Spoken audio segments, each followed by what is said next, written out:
Stormy Petrel by Mary Stewart. Read by Isla Blair. Chapter 1. I must begin with a coincidence, which I would not dare to recount if this were a work of fiction. Coincidences happen daily in real life, which would be condemned in a mere story, so writers tend to avoid them. But they happen. Daily they happen. And on this particular day, they, or rather it, happened twice. I was working in my room when a knock at the door heralded the entry of 4 second-year students. Usually, I welcome them. They're my job. As English tutor at Haworth College in Cambridge, I deal with them every day. But on this sunny afternoon in May, as it happened, I would not have welcomed any intruder, even the Gyp with a recorded delivery letter announcing a big win on Ernie. I was writing a poem. They say that after the age of 30, or marriage, whichever comes first, one can write no more poetry. It is true that after the age of 30, certain poets seem to be incapable of writing much that is worth reading. There are notable exceptions, but they only serve to prove the rule. Actually, I believe that the marriage rule applies only to women, which says something for what marriage is supposed to do for them. But on that sunny Tuesday afternoon, neither of the disqualifying conditions applied to me. I was 27, unmarried, heart-whole for the time being, and totally immersed in my work.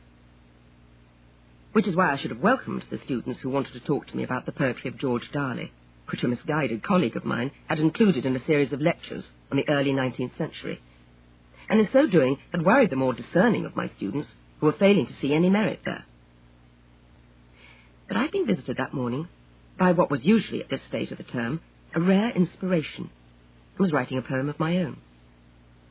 More important than George Darley? At any rate, better, which would not be difficult. As a struggling poet in the late 20th century, I often thought that some early poets achieved publication very easily, but I did not say so to my students. Let them now praise famous men. They do it so rarely that it's good for them. I said, come in, sat them down, listened, and then talked and finally got rid of them and went back to my poem. It had gone. The first stanza lay there on my desk, but the idea, the vision, had fled like the dream dispelled by Coleridge's ill-starred person from Porlock. I reread what I had written, wrestled with the fading vision for a few sweating minutes, then gave up, swore, crumpled the page up, pitched it into the empty fireplace and said aloud, "What I really need is a good old-fashioned ivory tower." I pushed my chair back, then crossed to the open window and looked out. The lime trees were glorious in their young green, and in default of the immemorial elms, the doves were moaning away in them like mad. Birds were singing their heads off everywhere, and from the clematis beside the window came the scent of honey and the murmur of innumerable bees. Tennyson, now there, I thought, was one of the really honourable exceptions to the rule. Never failing, never fading, even in old age, while I, at 27, could not even finish a lyric that had seemed, only a short while ago, to be moving inevitably towards the final tonic chord. Well, so I was not Tennyson. I was probably, come to that, not even George Darley. I laughed at myself, felt better, and settled down on the window seat in the sun to enjoy what was left of the afternoon. The Times, half read and then abandoned, lay on the seat beside me. As I picked it up, to throw it aside, a line of small print caught my eye. Ivory tower for long or short let. Isolated cottage on small Hebridean island off the coast of Mull. Ideal for writer or artist in search of peace. Most relatively mod cons. And a box number. I said aloud, "I don't believe it." "What don't you believe, Dr. Fenmore?" One of my students had come back and was hesitating in the open doorway. It was Megan Lloyd, who was the daughter of a Welsh farm worker from somewhere in Diffid, and who'd earned her place in college with a brilliant scholarship. Short, rather thick-set, with dark curling hair, dark eyes and freckles, she looked as if she'd be most at home with dogs and horses. Or with bared arms scrubbing a dairy down, and perhaps she was. But she was also very intelligent, highly active, and easily my best student. Someday, with average luck, she would be a good writer. I remembered that I'd promised to see her about some poems she'd written, and had nervously asked me to read. She looked nervous still, but half amused with it, as she added, "Surely, the Times? It's not supposed to get things wrong, is it?" "Oh, Megan, come in. Sorry, was I talking to myself?" "It's nothing. I was off on a track of my own for a moment. Yes, I've got your file here, and yes, I read them." I went back to my desk, picked the folder up, and gestured her to a chair. She looked back at me with no expression at all in her face, but her eyes were twice as big as usual, and I could see the tension in every muscle. I knew how she felt. Every time your work is read, you die several deaths for every word, and poetry is like being flayed alive. So I went straight in. I liked them, some of them very much, and of course some not so much. I talked on about the poems while she slowly relaxed and began to look happy, and even in the end cheerfully argumentative, which with Megan was par for the course. At length I closed the folder. "Well, there you are, as far as I'm able to judge. Whether some of the more, shall I say, advanced judgments of the day will concur is something I can't guess at. But if you want to try and publish, go ahead, and good luck to you. Whatever happens, you must go on writing." Is that what you wanted to hear? She swallowed, cleared her throat, then nodded without speaking. I handed her the folder. "I won't say anything more here and now. I've written fairly detailed notes about some of them. I think it would be better, and you would find it easier, if you looked at those in your own time. And, of course, if there's anything you don't understand or want to argue with, please, feel free. All right?" "Yes, thank you. Thank you very much for all the trouble. It was just that that one doesn't know oneself." "Yes, I know." She smiled, and her face lighted suddenly from within. "Of course you do. And in return, am I allowed to give you some advice?" "Such as what?" I asked, surprised. She glanced down at the empty hearth, where the crumpled page had fallen and partly unfurled. It was obvious, even from where she sat, that the sheet contained lines of an unfinished poem, disfigured with scoring and scribbles of frustration. She repeated, with a fair imitation of my voice, but with a smile that robbed the echo of any sting of impertinence, "Whatever happens, you must go on writing." And suddenly, earnestly, "I can't read it from here, but I'm sure you shouldn't throw it away. Give it another go, won't you, Dr. Fenmore? I loved that last one of yours in the journal. Please." After a pause that seemed endless, I said, rather awkwardly, "Well, thank you, but in term time, one can't choose one's times, you see." "Can one ever?" "I suppose not." "I'm sorry, I shouldn't have said that." Suddenly, embarrassed, she gathered her things together and started to get to her feet. "None of my business, but I couldn't help seeing. Sorry." More to put her at her ease again than for any other reason, I picked up the Times and showed it to her. I was trying, you see. A Hebridean island. It does sound like a place where one could work in peace. And they've actually called it an ivory tower. There, I ringed it. She read the advertisement aloud and then looked up, bright-eyed. "Mull? An island off Mull? You've answered this?" "I was thinking of it." "Well, isn't that something? Aunt Tracy and I are going to Mull this summer. 2 weeks. She's fixing it up. I'd never been, but her people used to spend holidays up there, and she says it can be fabulous, weather and midges permitting. What a coincidence. It sounds just the thing. Like fate, really, after what you were saying. You will answer it, won't you?" "Looks as if I'd better, doesn't it?" I said. "I'll write this very evening." But fate had not quite finished with me. That evening, my brother Crispin telephoned me. Crispin is a doctor, a partner in a 4-man practice in Peters, Lancashire. He's 6 years older than I am, married, with 2 children away at school. He would have preferred, I knew, to keep them at home, but Ruth, his wife, had overruled him in that, as she did in quite a few other things. Not that Crispin was a weak man, but he was a very busy one, and had to be content to leave the management of their joint lives largely to his highly capable wife. They were tolerably happy together, as marriages seem to go, a happiness achieved partly by agreeing to differ. One thing they differed about was holidays. Ruth loved travel, cities, shops, theatres, beach resorts. Crispin, when on leave from his demanding routine, craved for peace and open spaces. He, like me, loved Scotland, and made for it whenever he got the chance. There he walked and fished and took photographs which later, when he found the time, he processed himself in a friend's darkroom. Over the years, he'd acquired real skill in his hobby and had exhibited some of his studies of Scottish scenery and wildlife. His real passion was bird photography, and through the years he'd amassed a remarkable collection of pictures. Some of these had been published in periodicals like Country Life and the Wildlife journals, but the best had never been shown. I knew he had a private hope that someday he might make a book with them. When our vacations coincided, we often holidayed together, content in our respective solitudes.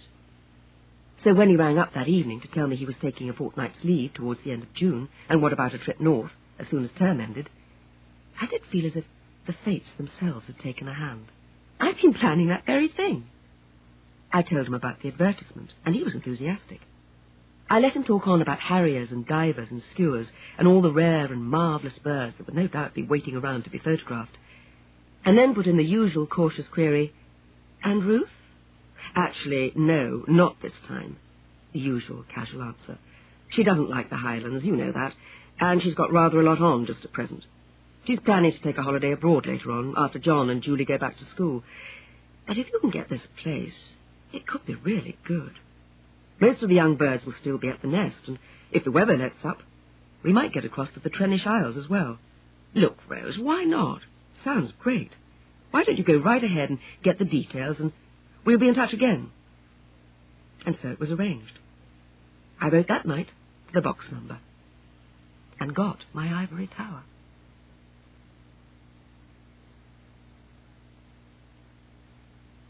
Chapter 2. The Isle of Moyle is the first stop past Tobermory. It's not a large island, perhaps 9 miles by 5, with formidable cliffs to the northwest that face the weather rather like the prow of a ship. From the steep, sheet-bitten turf at the head of these cliffs, the land slopes gently down towards a glen where the island's only sizable river runs seawards out of a loch cupped in a shallow basin among low hills. Presumably the lochen rather, for it is not large, is fed by springs eternally replenished by the rain. Nothing flows into it except small burns seeping through rush and bog myrtle, which spread after storm into sodden quagmires of moss. But the outflow is perennially full, white water pouring down to where the moor cleaves open and lets it fall to sea. The island's coast is mainly rocky, but except for the northerly crags, the coastal cliffs are low, thrusting out here and there into the sea to enclose small, curved beaches. Most of these are shingle beaches, but those facing west are sandy, the white shell sand of the Atlantic shore, backed by the Mahia, that wonderful wild grassland of the west coast, which in May and June is filled with flowers and all the nesting birds that any photographer could wish for. When I first saw Moyle, it was on a beautiful day in the last week of June. My term had ended a few days before the start of Crispin's leave, so we'd agreed to travel up separately and meet on Moyle itself. The island ferry, as I discovered, sails 3 times a week, on Mondays, Wednesdays and Saturdays. It went from Oban to Tobermory on the Isle of Mull, and then called at Moyle on its way to Col and Tiree. I'd also discovered that there would be little, if any, use for a car on Moyle, so both my brother and I had arranged to travel up by train. It was a pleasant journey. I took the night train for Fort William, which stops at Crianlarich at 7 in the morning. With a 3-hour wait there, I ate a large breakfast, did a quarter of the day's crossword, then boarded the little local train that runs through Glenlochy and past the northern end of Loch Awe, to finish at Oban on the west coast. The ferry for the Outer Isles was due to leave at 6 on the following morning, so I checked into the waterfront hotel where I'd booked, then spent the day exploring Oban and went early to bed. At 5:30 the next morning, I boarded the ferry and was on the final stage of my journey. The sea was calm, and Oban, caught in the clear light of a summer morning, looked charming and toy-like, as we sailed sedately out between the islets and castle-crowned rocks, with seabirds drifting in our wake, and everywhere, even over the smell of salt and wind, the sense of summer. Idyllic. Just the setting for an ivory tower. Nobody I'd spoken to in the train or on the ferry had ever visited Moyla, which must support, so I was told by one slow-spoken Highlander, no more than 30 folk in all. So you'll be right back to nature, and let us hope that the natives are friendly. The twinkle in his eye was reassuring, but when we tied up at Tobermory, and the purser pointed out to sea where a group of small rocks, or so it seemed, showed strung out on the horizon like a mother duck with her ducklings after her, I felt a cowardly twinge, and found myself wondering what the relatively mod cons could be. "Yon big island, see? That's Moyla," said my guide. "And the others, they've all got names, but I could not tell you what they are. There's no folk there, only the birds." "Can you get them?" "Oh, aye. With a bit of luck on a fine day. Parties do go out, folks with cameras, to film the birds. You're one of these bird watchers, are you?" "Not really, but my brother's very keen. He's coming to join me later this week. Do you know if we'll be able to hire a boat in Moyla?" But there he had to leave me to attend to stores which were being brought on board, and some 20 minutes later I could see the place for myself. The ferry was not big, but she dwarfed the harbour. She had to stand off from the jetty and land us by boat, and indeed the village.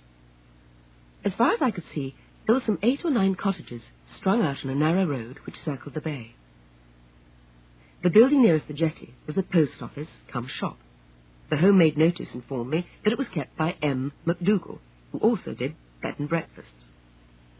Some 50 yards away was a whitewashed building surrounded by a stretch of asphalt. The village school, I was to discover, where, on alternate Sundays, the minister from Tobermory came over to hold a service. A narrow river, little more than a stream, lapsed gently over its stones past the post office. It was spanned by a narrow, humpbacked bridge of the picturesque variety that is guaranteed to damage any car that uses it. But as I had been warned, there were no cars.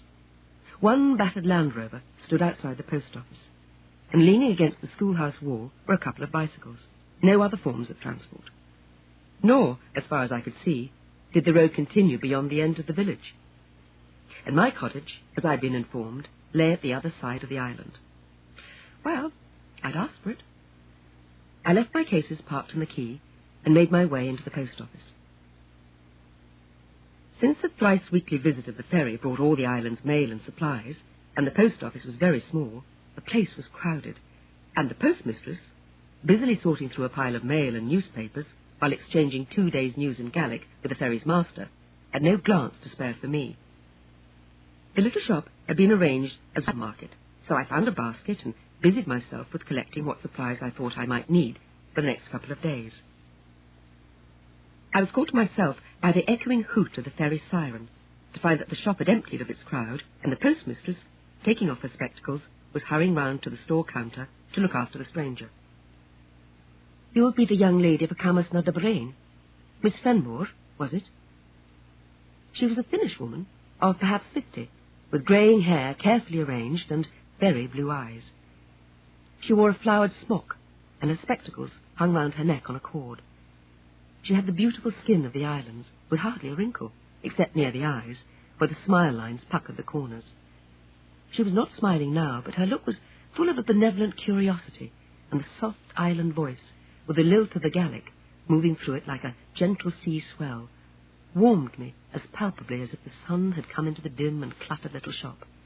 "Yes, I'm Rose Fenmore, and you are Mrs. MacDougall? How do you do?" We shook hands. "And yes, I'm for the cottage that the Harris agency advertised. Is that the one?" "I don't understand Gaelic, I'm afraid." "And how should you?" "Yes, indeed, that is the one. The English for it is Otter's Bay. It is the only place on Moyla that is to let. We're not just a metropolis, as you see."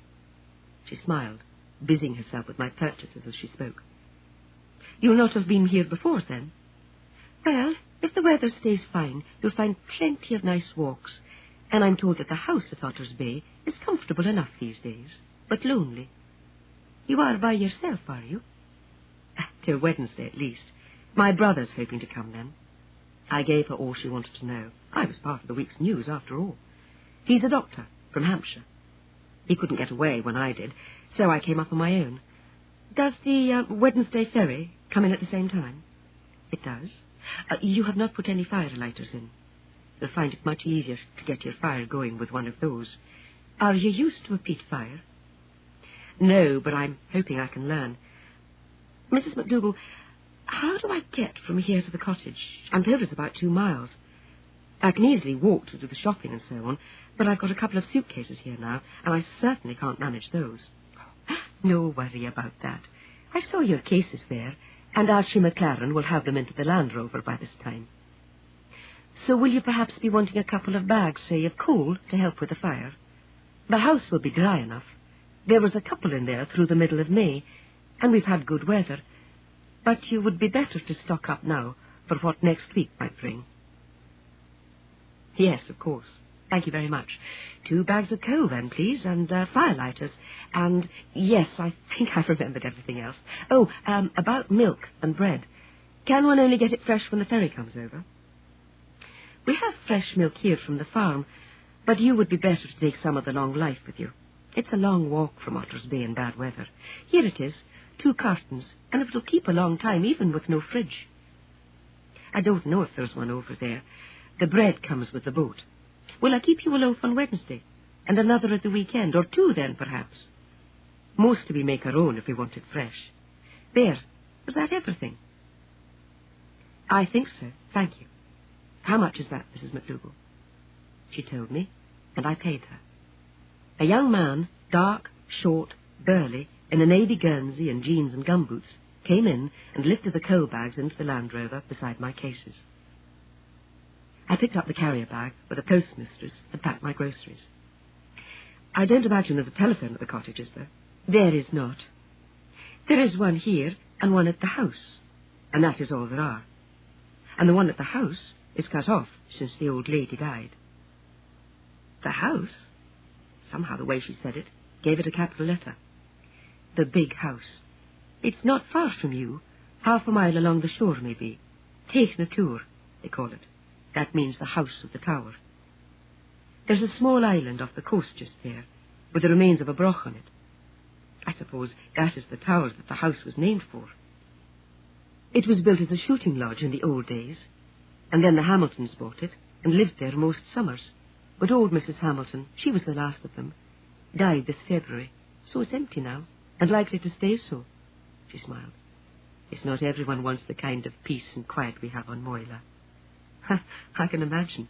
Well, I'm all set to enjoy it anyway. And I don't really want to phone, except to make sure my brother's coming. So I'll walk over here tomorrow and telephone him if I may. What time do you shut? 5:30. But if you want the telephone, then come to the house door. No, it's no trouble. It's what everyone does, and the cheap calls are after 6 anyway. Just you come. That's it then. She picked up the second carrier bag and saw me to the door with it. Archie will see you into the house, and if there's anything more you need, you will let him know. And I'll look for you maybe tomorrow. Goodbye. Look after the lady now, Archie. Archie was understood to say that he would. I got in beside him, and we set off. The Land Rover had seen better days, and once we'd left the village street and taken to the track, it was little more, that wound up from the village towards the moorland, conversation was difficult. After 1 or 2 tries, met by a nod or a non-committal noise from Archie, I gave up and looked about me. I suppose there are very few places on Moyla from which one cannot see the sea. The track, rough and strewn with stones, climbed at first gently through sheep-cropped turf bristling with reeds and thistles, and islanded with stretches of bracken. Once we were out of sight of the village, there were no trees, except here and there thorns dragged sideways by the wind and shorn close by the weather. The track grew steeper and twisted. Now to either hand was heather, at this season still dark and flowerless, except where patches of the early bell heather splashed their vivid purple across rock. The whins, those perpetual wonders, were blazing gold, and everywhere over the stretches of grass between the bracken spread the tiny white and yellow flowers of ladies' bedstraw and tormentil. The very lichen patching the grey rocks was bright mustard gold like flowers. Away to the right I saw the flat gleam of the loch. Nothing could be heard above the noise of the engine, but I saw a lark spring skywards out of the heather, and another, a few minutes later, sink to its rest. A pair of grey-backed crows, hooded crows, flew across the track, and then, as the Land Rover topped the rise and started down into a narrowing glen, a buzzard soared up in leisurely circles to be lost over the crest of the moor. Then we were running gently downhill beside a burn, towards the distant gleam of the sea. Here, in the shelter that the glen gave us from the Atlantic gales, the trees crowded close and reasonably tall, oaks mostly, but there were beeches and ash trees with birch and hazel everywhere, tangled with brambles and wild honeysuckle. Along the edge of the burn were thickets of alder and hawthorn, standing knee-deep in foxgloves. The track levelled out, the glen widened, and there, below us, was the bay. Otter's Bay was very small, a pebbled crescent backed by a storm beach of smooth boulders. Thick black curves of dry seaweed marked the reach of the tides. To our left, a high cliff cut off the view, and to the right, a lowish headland jutted well out into the sea. Narrowing my eyes against the Atlantic glitter, I could see the line of a path that climbed from the bay and on over the headland to the west. And beyond the crest of the headland, hazy with distance, the shape of a hill, smooth and symmetrical, like a drawn-up knee. Then the Land Rover came to a halt beside a rough jetty made of stacked boulders tied down with fencing wire, and there, backed against the cliff, a short way above us, was the cottage.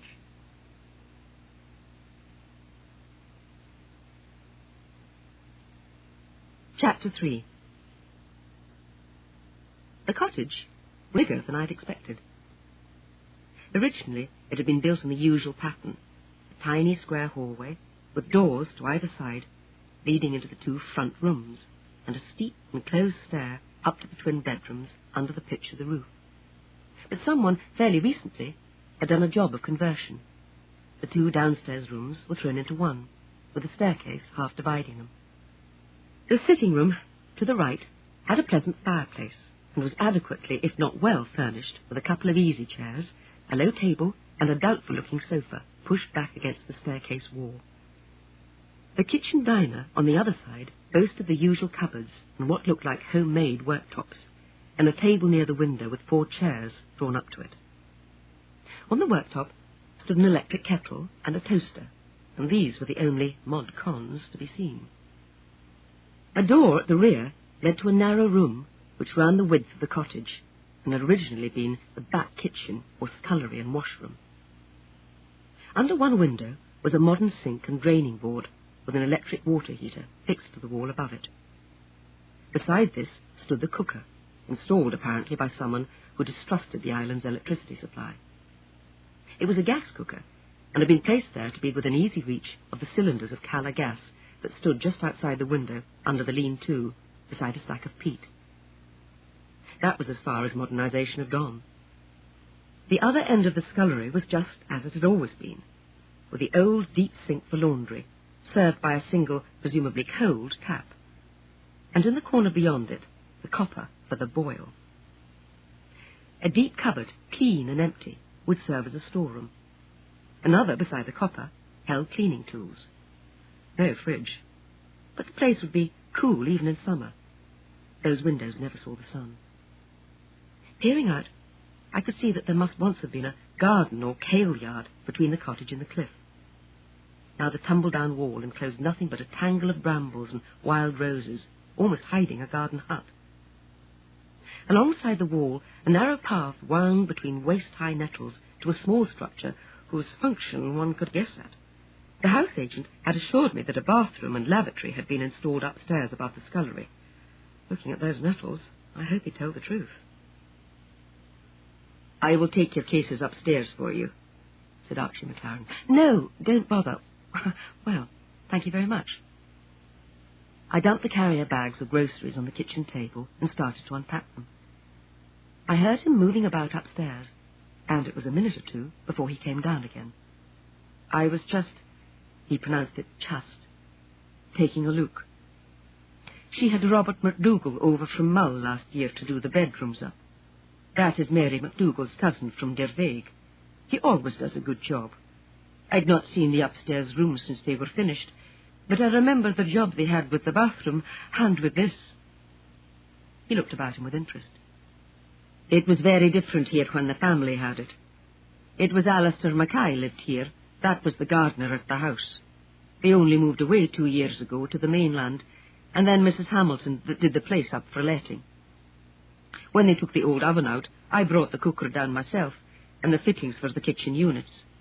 The timber in the bath and such came across by boat into the bay there, and the fine job they had dragging them up to the house. I hadn't realized that the cottage belonged to Mrs. Hamilton. Mrs. MacDougall told me that she died recently. That is so. She was a nice lady, and when her husband was alive, he was a great one for the shooting and the fishing, though there's not much fishing here on Moyla. He used to go north for the salmon every year, to the mainland, but she would stay here. She liked it. And then, after Colonel Hamilton died, she never went away at all, even in the winter. But this last winter was too much for her. Poor lady. What do you suppose will happen to the house? The big house, I mean now. I do not know. I think there is a relation abroad somewhere, but that is all. It will be sold, I think. But who will buy it? Someone who loves peace and quiet, I expect. An ivory tower. I've been reaching up to put packets and tins into wall cupboards, but this startled me into turning. A what? Ivory tower. It was what Mrs. Hamilton used to say. She was a writer. A real one, who got books printed. When she was younger, she used to write books for children. She said it was a poetic way of saying you wanted to be left alone. I see. Yes, I see. I did wonder. House agents aren't usually poets. What is that? Only that the house agents called it that when they advertised it. Rather clever of them. That's what caught my eye. I wonder if they'll try and sell the cottage too, or if they'll go on letting it. It has only ever been let in the summer. And no one has been here yet this year except the people last month. Folk from Cornwall, I think. They came with a boat, and did all their shopping in Tobermory, so we didn't see much of them at all. I suppose a boat would make sense if one was here for long. Do you have a boat? I do. If you should ever want to go fishing, or maybe take a look at the bird islands, you will just let me know. I certainly will. Oh, yes, I nearly forgot. Did you unload the coal? I did. It is out the back where the peat is kept, just beside the door. Will I get some in for you now? No bother. Do you know how to make a fire with the peats? Mrs. MacDougall asked me that, I said. I don't know, but I can but try. I might have to ask for help with that as well. You will be welcome. And you will find plenty of kindling and dry wood down on the beach. Then give the peats plenty of air. If once you get it going, it's a good fire. I'll do my best. Thanks very much, Archie. Now, what do I owe you? I paid him, and he took his leave. But in the doorway he hesitated, then suddenly, as if the question had forced itself out in spite of good manners, asked, Are you sure you'll be all right here, all on your own? What are you going to do? It's a lonely spot. And if it's walking you want, Moyla's such a small island, and once you've been round it, you've seen it all. There's nothing special about Moyla, except maybe the birds on the outer islands, and they'll be away soon. I smiled. I wanted an ivory tower. I'm a writer too, you see. Oh, well now, a writer is it? Yes, I do see. His tone and look said clearly that everything, any possible lunacy, was now fully explained. I laughed. I don't intend to write all the time, though there is some work I want to do, but I'm not really planning to be a hermit. My brother's coming over soon, and I know he'll want to go to the islands, so we'll be in touch. Thanks again. I watched the Land Rover grind its way up the track till a turn of the glen hid it from sight. And in a few more moments, the sound of its engine had faded to silence. Silence? The wash of waves on the pebbled beach, crying and calling of the wheeling gulls, the silver chain of sound from a lark above the cliff top, and as a final coda, the distant, breathy note of the ferry siren as she drew away towards the west. The last link gone. Solitude. Complete and unassailable solitude. The spotted oak. I shut the front door gently, a symbolic gesture which shut out what sounds there were, and went upstairs to see what that nice lady, Mrs. Hamilton, had provided in the way of beds. The beds were reasonable, the bedrooms tiny, tucked under the slope of the roof, and charming, with white paint, flowery wallpaper, a minimum of furniture, and of course that marvellous view right out to the southwest. Storm direction, I supposed, and spared a thought for the winter. But in June, surely all would be well. The windows were tightly shut, and the room smelled stuffy, but not damp, though the drawers of the chest stuck as I tried to pull them open. The solitary ornament in my room was a faded copy of a biblical scene by Gustave Doré, sinners drowning in a rough sea. Rather too pertinent, I thought, for the place's original dweller, who must have gone down to the Atlantic in a small boat on many a stormy night. But today the real sea looked wonderful, silken, with a gentle running glitter where the tide moved, and here and there the tilt and flash of white wings in the sunlight as the gulls sailed out from the cliffs. It would do. It would do very well. I would finish unpacking, have a look at the cooker, and set things ready for supper. Then I would take a walk out to look at the sea, and gather kindling in case the evening turned chilly enough for a fire. There was, as Archie had promised, plenty of good kindling among the piled jetsam on the beach. I soon had an armful, and clambered up off the shingle to the better walking of the salt-washed turf where the burn, dividing into deep, peaty runnels, cut its way to the shore. Sea pinks were thick everywhere, with here and there patches of small shingle glistening with broken shells. An oyster catcher screamed from somewhere at the end of the beach, warning its young. Not far away I caught, from the corner of my eye, the flickering movement as a ringed plover scudded and ran among the sea pinks. It went silently, dodging and hiding. Must have left its nest at my approach. Any thought I may have had about finding the nest for Crispin's camera left me then. Gradually, over the last few minutes, I've become conscious of a growing discomfort, a tickling, burning sensation in the face and hands, and even in my hair, a stinging sort of unpleasantness that suddenly became insupportable. Midges. I'd forgotten about the midges, the curse of the Highlands, the infinitesimal and unbeatable enemy, the serpent in paradise. Tucking my load of sticks under one arm and rubbing my free hand hard over my face and hair, I scurried for the safety of the cottage. After all, the evening stayed mild, so the fire never got lit. I made and ate supper, washed up, then watched the changing view of evening from the haven of the cottage window, and went early to bed.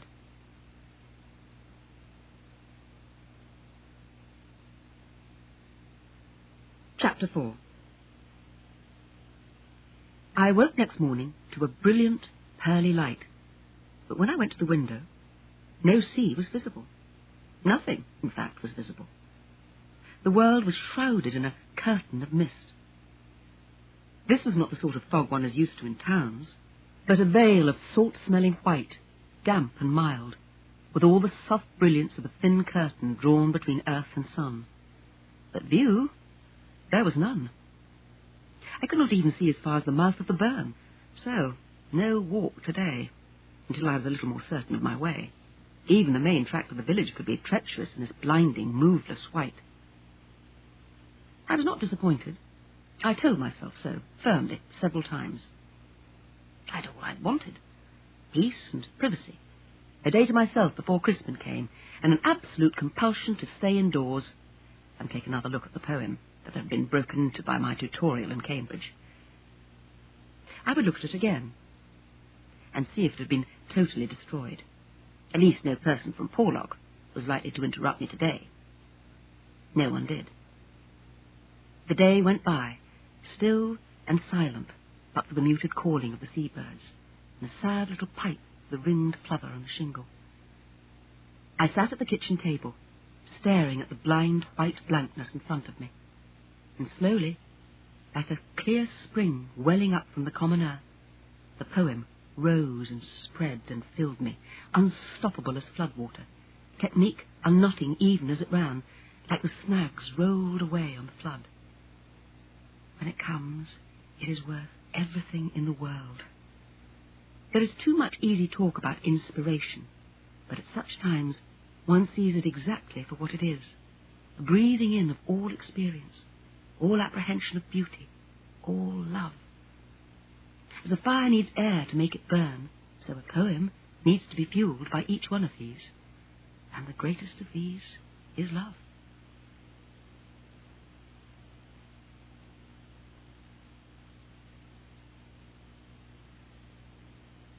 End of side 1.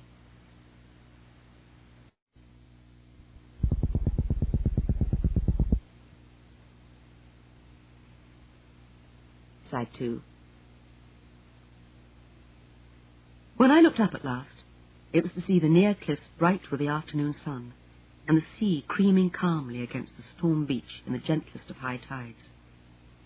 The horizon was still invisible, but above the line of mist that hid it, the sky was clear, with the promise of a lovely evening.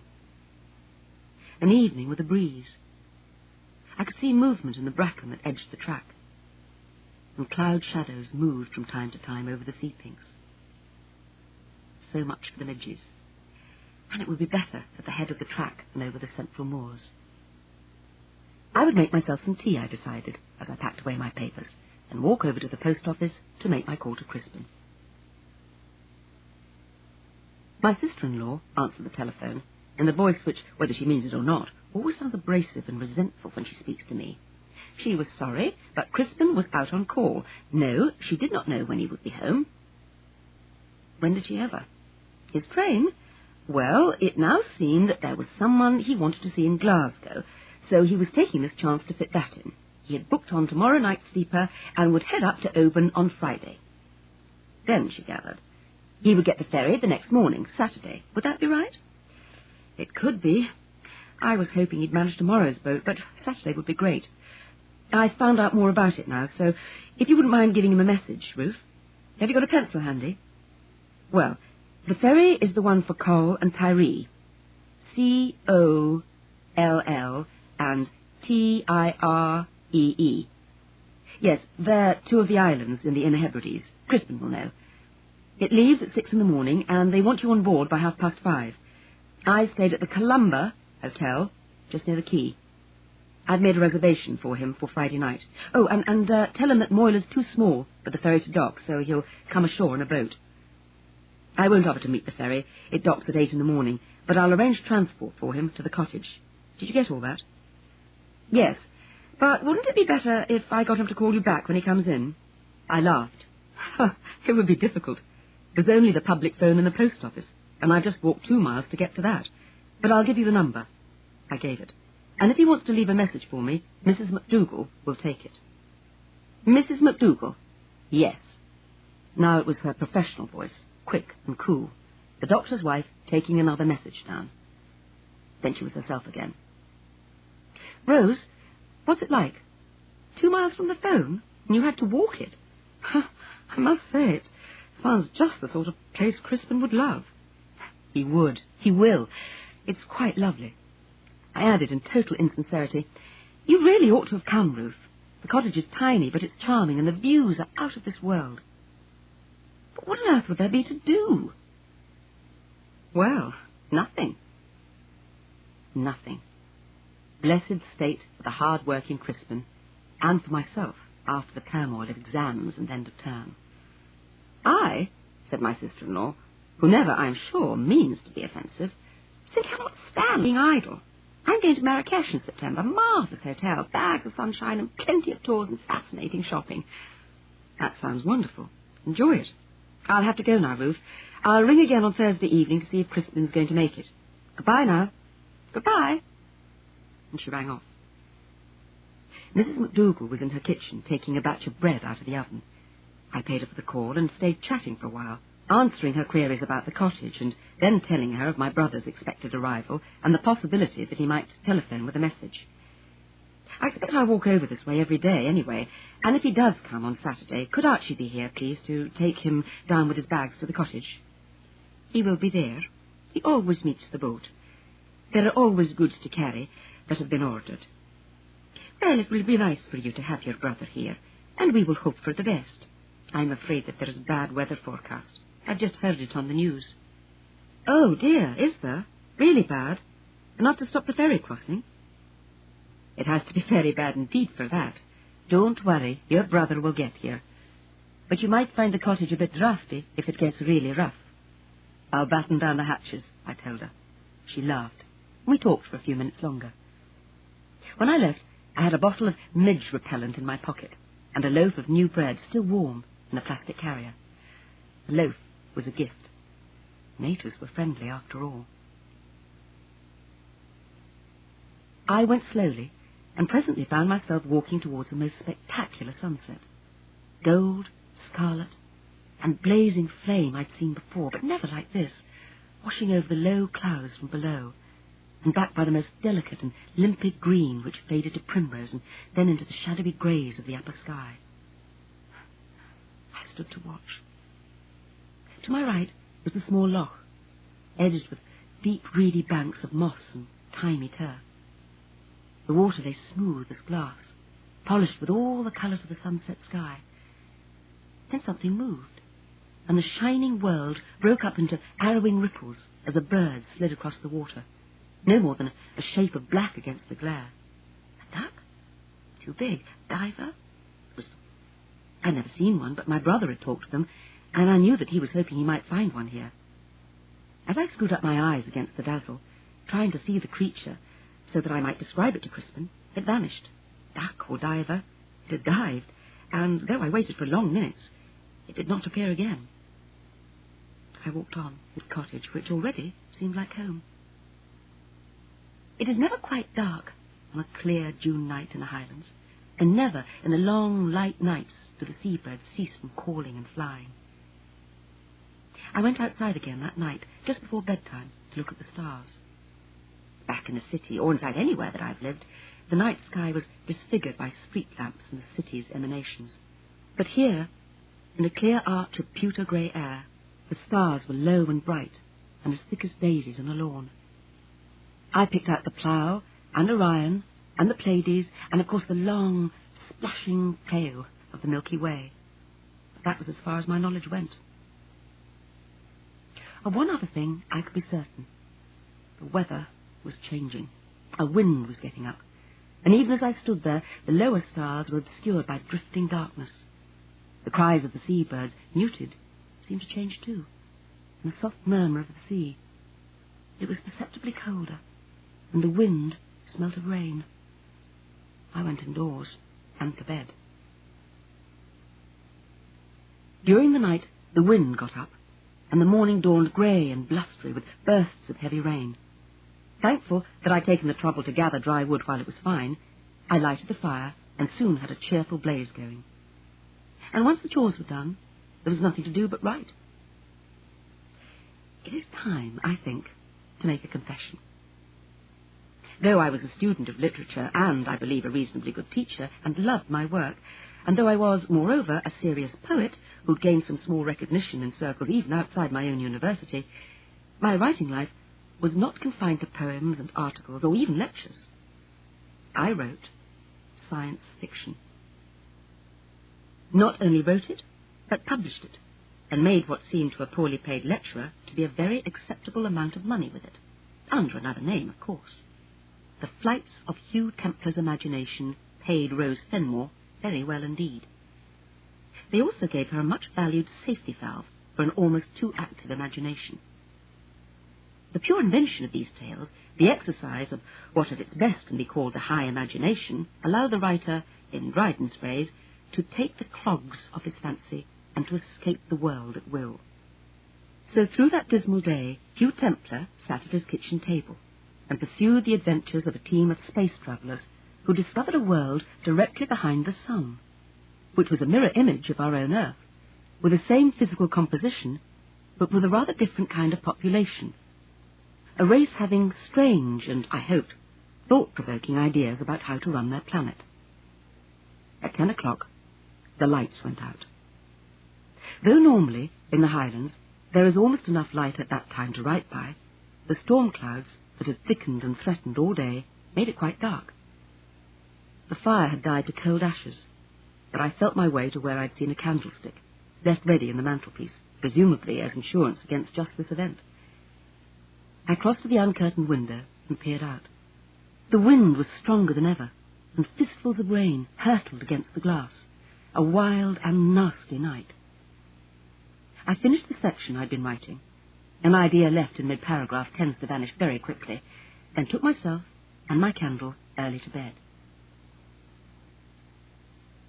The walls of the cottage were thick enough to shut out the worst sounds of the storm's buffeting, and even the creaking of doors and rattling of windows could not keep me awake long.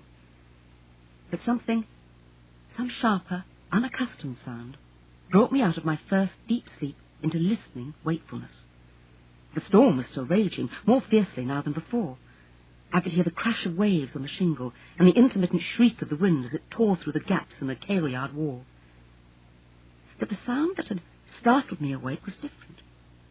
It came from within the cottage, quiet sound, but cutting through all the noise from outside. Closing of a door. The back door, I thought. Then sounds from the scullery.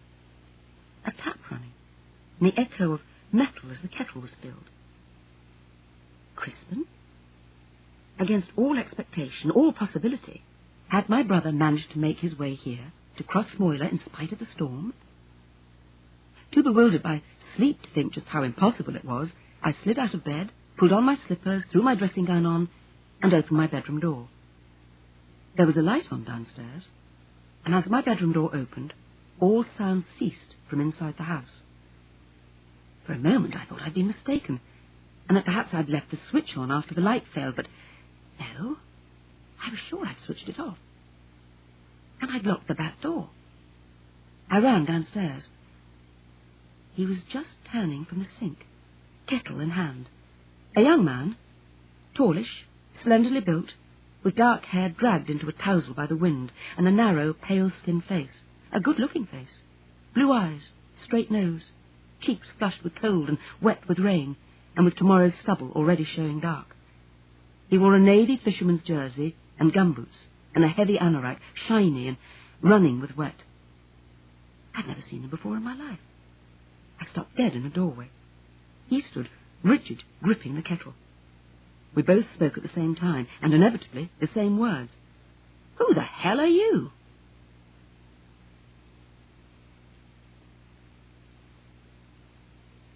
Chapter 5. He set the kettle down with a rap on the draining board. He seemed even more taken aback than I was, and this heartened me. I said, with a reasonable show of calmness, "You're welcome, of course, to take shelter from the storm, but do you usually walk into someone else's house without knocking? Or did you knock and I just didn't hear you? I thought the door was locked anyway." "Your house?" He asked it without any apparent sense of it being a stupid question. "Well, yes. Temporarily, anyway. I'd rented it for a fortnight." "Oh, I see. You know the owners, and you thought you could just walk in." "As a matter of fact, I thought it was my house. I was brought up here. See?" He put a hand in a pocket and brought out a key, the duplicate of the one I'd been given, which fitted both front and back doors.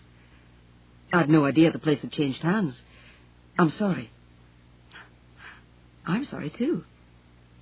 An awkward silence. He stood by the sink, dripping quietly onto the scullery matting. He showed no sign of offering to go, and hearing the wind outside hurling fistfuls of rain about, I could hardly blame him. I cleared my throat. "Well, this is a bit awkward. The people who lived here moved away a couple of years ago, so I was told. I don't know where they went, but Mrs. McDougall at the post office could probably tell you if you wanted to get in touch again. I think she said the name was Mackay. That's right. Now in his voice I could hear, through the flattening cosmopolitan overlay, the unmistakable lilt of the islands. My father used to do the gardening at Teich Natur. My foster father, that is. You mean your parents lived here? Then this was your home? That is right, he said again. Well, I stopped, at a loss for words. He smiled then for the first time, and the smile lightened his face to a sudden, vivid charm. Bit of a facer, isn't it? For me, too. You mean you really didn't know they'd left? You just let yourself into your own home and thought they'd be upstairs asleep? Just that. But that's awful. I stopped again. There was really nothing left to say. I finished feebly. You're taking it very calmly. What will you do? What can I do? But wait till morning. The smile was still there, but behind it now was a hint of trouble, and more than a hint of tiredness.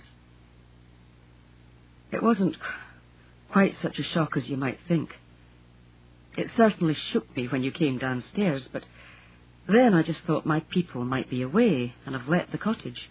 And then I thought, well, as it happens, I did know that the old lady, Mrs. Hamilton, had died earlier this year, and of course that could have meant that Dad's job had packed up and they'd had to move.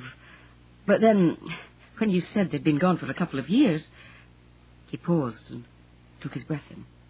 No smile now. He frowned down for a few moments at the damp patch in the matting at his feet. Then he shook his head, as if ridding himself of some unwelcome thought, and looked up at me again. In fact, that's still what may have happened, isn't it? If she hadn't been well, perhaps for some time, and had lost interest in the garden, and wanted to get the cottage done over for setting, then she might have told them to go. He finished on a note of inquiry, but I shook my head. I wouldn't know. I'd only just got here, and I really haven't heard anything more than I told you. But how does it happen that you didn't know they were leaving? All this time ago, did they never write? I'd been abroad, moving around, and one loses touch, I'm afraid. I've only just got back to the UK. He looked around him. I did notice the changes, of course, but I just thought the old lady had had the house done over for them, the parents. She must have done it after they left. She'd have to, if she'd wanted to let the place. There wasn't much before, you can see. I glanced at the corner where the copper stood, then at the doorway behind me, where the light fell on the gleaming worktops and new cupboards. He lifted his shoulders and let them fall in a dismissive shrug. Oh, well, I can see now they've made a pretty good job of it. I didn't really stop to look earlier. I was just so glad to get out of the weather. I can imagine. You said you knew that Mrs. Hamilton had died. As it happens, yes. I hired my boat on Farsi. That's a little island south of Mull. And they had heard about Mrs. Hamilton. But they didn't know about my folks, so no one told me her house was let. Yes, I see. Well, I'm sorry you had to find out this way. A pause. Seemed to be nothing else to say. The water dripped steadily from his anorak to make a puddle on the floor. He looked pale, and I thought tired and rather lost.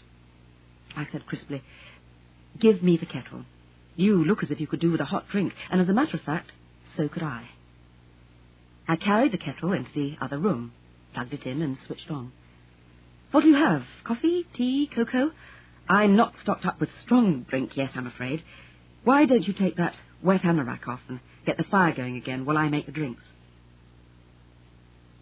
He did as I suggested, dropping the wet clothes into a corner by the back door. Well, God bless this house. It's very good of you to take it like this. I'm sorry if I gave you a fright. The coal's still kept just outside the back door. Yes, but I brought some in earlier. It's in that bucket there, and there's peat there too, and it's dry. I suppose you're used to peat fires. You can show me how. Are you sure cocoa will do? If there's coffee, I'd rather have that, please. Yes, instant would be fine. Thanks. He came in from the scullery with a coal bucket in one hand and in the other that metal cylinder. I'll certainly show you, but you didn't know about this? Don't tell me it's a gas poker. How wonderful. Where was it? At the back of the cupboard. We hardly ever used it, but it's a great standby and very quick. He dumped the cylinder down by the sitting room hearth and knelt to stack peat and coal over the cold core of the fire. The kettle boiled, and I made the drinks and followed him through to set the mugs down on a low table near the fireplace. Do you take sugar? Will that really burn? Yes, please. Yes, indeed. Given time, it will burn well. This always was a good fire. They've changed the fireplace, but the chimney will be the same, and it burns hot. You will see. Incidentally, were you hoping to get a meal here? Because I'm afraid that all I've got at the moment... No, that's okay. The drink will do fine. I've got this to help it anyway. He took the mug I handed him, then produced a flask from his pocket and tipped a generous measure into his mug. He held the flask out to me, but I shook my head. The fire caught the peat and spread into a warming glow. Feeling as if I was still asleep and having a very curious dream, I settled myself on the other side of the hearth from the stranger and took a sip of cocoa. It's a simple drink, but wonderfully heartening. My name's Rose Fenmore, I said, and I'm from Cambridge. Mine's Ewan Mackay, from Moyla, but it's a long, long time since I was here. You're taking this very well, Rose Fenmore. Some women would have come downstairs with a poker at the ready. I might have done, only I'm expecting my brother to join me. I don't quite know when. I was too sleepy to wonder how he'd managed it at this time of night. I glanced at the window. Did you really bring a boat across tonight in that? Why not? Rounding the Horn is worse. He laughed. As a matter of fact, the really nasty bit was when I was walking across here, coming across the head of the cliff there, with the wind trying to blow me out to sea again. Over the cliff? The headland? Then you didn't put into the bay here? No. With the wind and the tide, this way it's a bit tricky to bring a boat in here. There's a little cove about halfway between here and the big house, the Hamilton house. It's a safe mooring in any weather, and the nearest to home. The last word fell queerly in the little room, with the fire burning cosily and the insistent sounds of the storm at the window. I sipped cocoa and wondered how and when I would be able to turn him out into the night again, or even if. The windows, black as pitch, were seaming with water, and from time to time doors and windows rattled as if the cottage were under attack. I would not have put a stray dog out into such a night. And the man, apparently, still regarded the place as home. Well, Rose Fenmore, now might be the time to broaden your outlook a little. I could name at least 3 of my friends who would have been prompt to offer this undeniably attractive young man a doss-down on the sofa, and one of them who would have been already thinking of taking him upstairs for the night. He was saying something about the Hamilton house, a question. I'm sorry? I said. I asked if you'd been over there yet. No. You should go. It's quite a good path over the cliff there, and the island with the broch is worth a visit. There's a nice bay there, too, very sheltered. You can take a boat in there most times, except at low water. But it can be awkward then, and in this weather. Anyway, I tucked my boat in snugly at Halfway House, the cove, and walked over to Technatour. That's what they call the Hamilton place. Yes, I know. I just wanted to see it again. He reached forward to turn off the gas poker and add a couple of peats to the fire. Even though I knew there was no one there, and even if they hadn't told me, I would have known. She never slept well, and she used to read half the night. It seemed queer to me to see the windows all dark and the curtains still not drawn. I don't think I believed it till then, that she was gone, I mean. You might say that Technatour was as much home to me as this was. More. I was always over there most days when I was a boy. Mrs. McDougall No, I think it was Archie McLaren told me that your father looked after the garden there. My foster father. That emphasis again. I was adopted. Did they not tell you that? It was never a secret. Yes, he worked at the house, and so did my mother. But the Colonel and Mrs. Hamilton, they had no family, only a brother who lived abroad all the time, and, well, they treated me like a son, or grandson, rather. It was the Colonel himself who taught me how to shoot. And I always went with him for the fishing. The way they were with me, I sometimes wondered... He broke off. A quick flash of a glance from those blue eyes, and he turned away. You wondered? Nothing. Nothing at all. He stirred the peats, the Gallic suddenly strong in his voice. But there's a strange feeling to be robbed of both homes, all in the same wild night.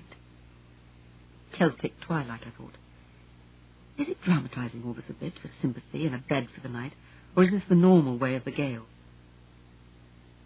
The chill little touch of criticism roused me. Stray dog or no stray dog, I wanted him to go. I sat up in my chair. I'm sorry, I really am, but...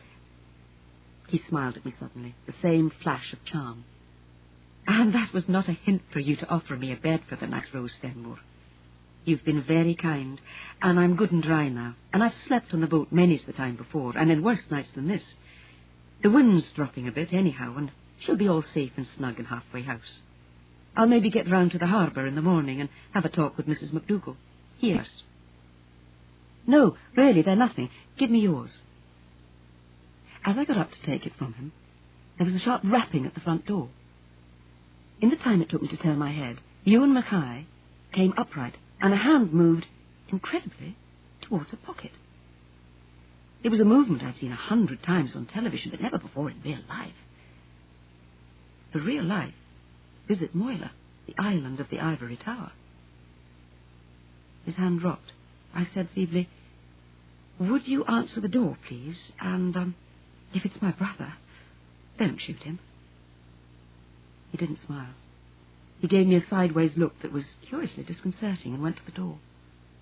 It opened on a rush of air. Outside stood a young man in oilskins, the hood blowing back from a soaking tangle of brown hair blackened by the rain, and one hand gripping a duffel bag. Ewan Mackay stood back for him to enter. Do come in. The kettle's just on the boil. Mr. Fenmore, I presume. The newcomer came in on a gust of the storm. He stood dripping on the rug, while Ewan Mackay shut the door behind him. What? He asked. He blinked at the light as if it hurt him. His eyes were bloodshot, presumably with the wind, and he looked dazed. Your brother made it, after all, said Ewan Mackay to me. But I shook my head. I've never seen him before in my life, I said.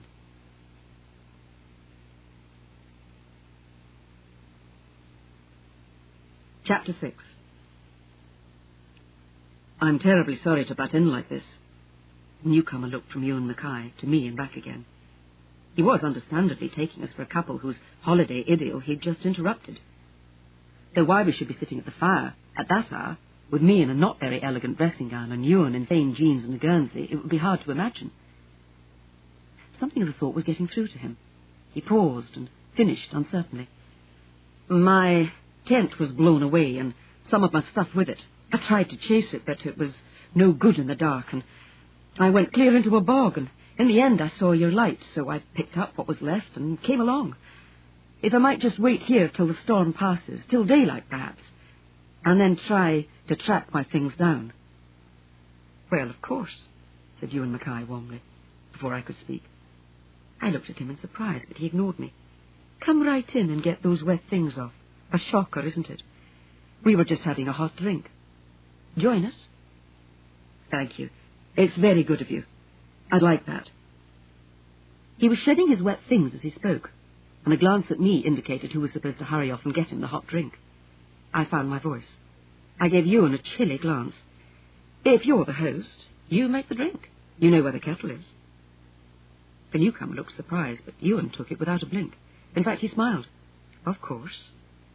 Then to the other man, my name's Mackay, by the way, and this is Rose Fenmore. There's coffee, if you'd like it, and it doesn't have to be totally harmless if you prefer something a bit stronger. Whatever there is, coffee would be great. Thank you. It's very good of you. He dumped his things on a chair near the door and came to the fire, hands spread out to the warmth. My name's Parsons, John Parsons. He spoke over my head to the scullery door where Ewan was refilling the kettle. He obviously still took us for a couple, holidaying together, and his embarrassment at intruding took the form of ignoring my presence. I was busy wondering why Ewan Mackay, by playing host, had taken such pains to foster that impression. It was hard to see a reason. Stab of male vanity, perhaps?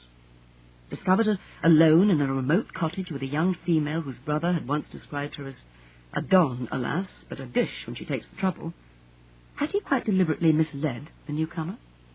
Or to take it further, had he begun to have hopes for the remainder of the night, and so taken as means to get rid of the other man? My own vanity, such as it was, could not accept any of this. In that dressing gown, with my hair all over the place, I was hardly something that a chance-met man would want to lay claim to. Milk and sugar? Ewan, still the charming host, was pouring hot water. Mr. Parsons had turned to stand with his back to the fire, the eternal male hogging the best place in the room. Great. Yes, both, thanks. He accepted the steaming mug from the other man, and addressing him, and still ignoring me, Are you on holiday, or do you live here? I caught Ewan Mackay's swift glance as he resumed his place on the other side of the fireplace. His look was faintly apologetic, as well it might be, I thought. As an exercise, even of vanity, it had been pointless. Had he really thought that I'd play along? Out of sheer curiosity, I held my tongue and waited. He stretched out a foot to the fire, stirring the peats. I did live here, years ago. I was brought up here. But just at present, I'm like you, an orphan of the storm.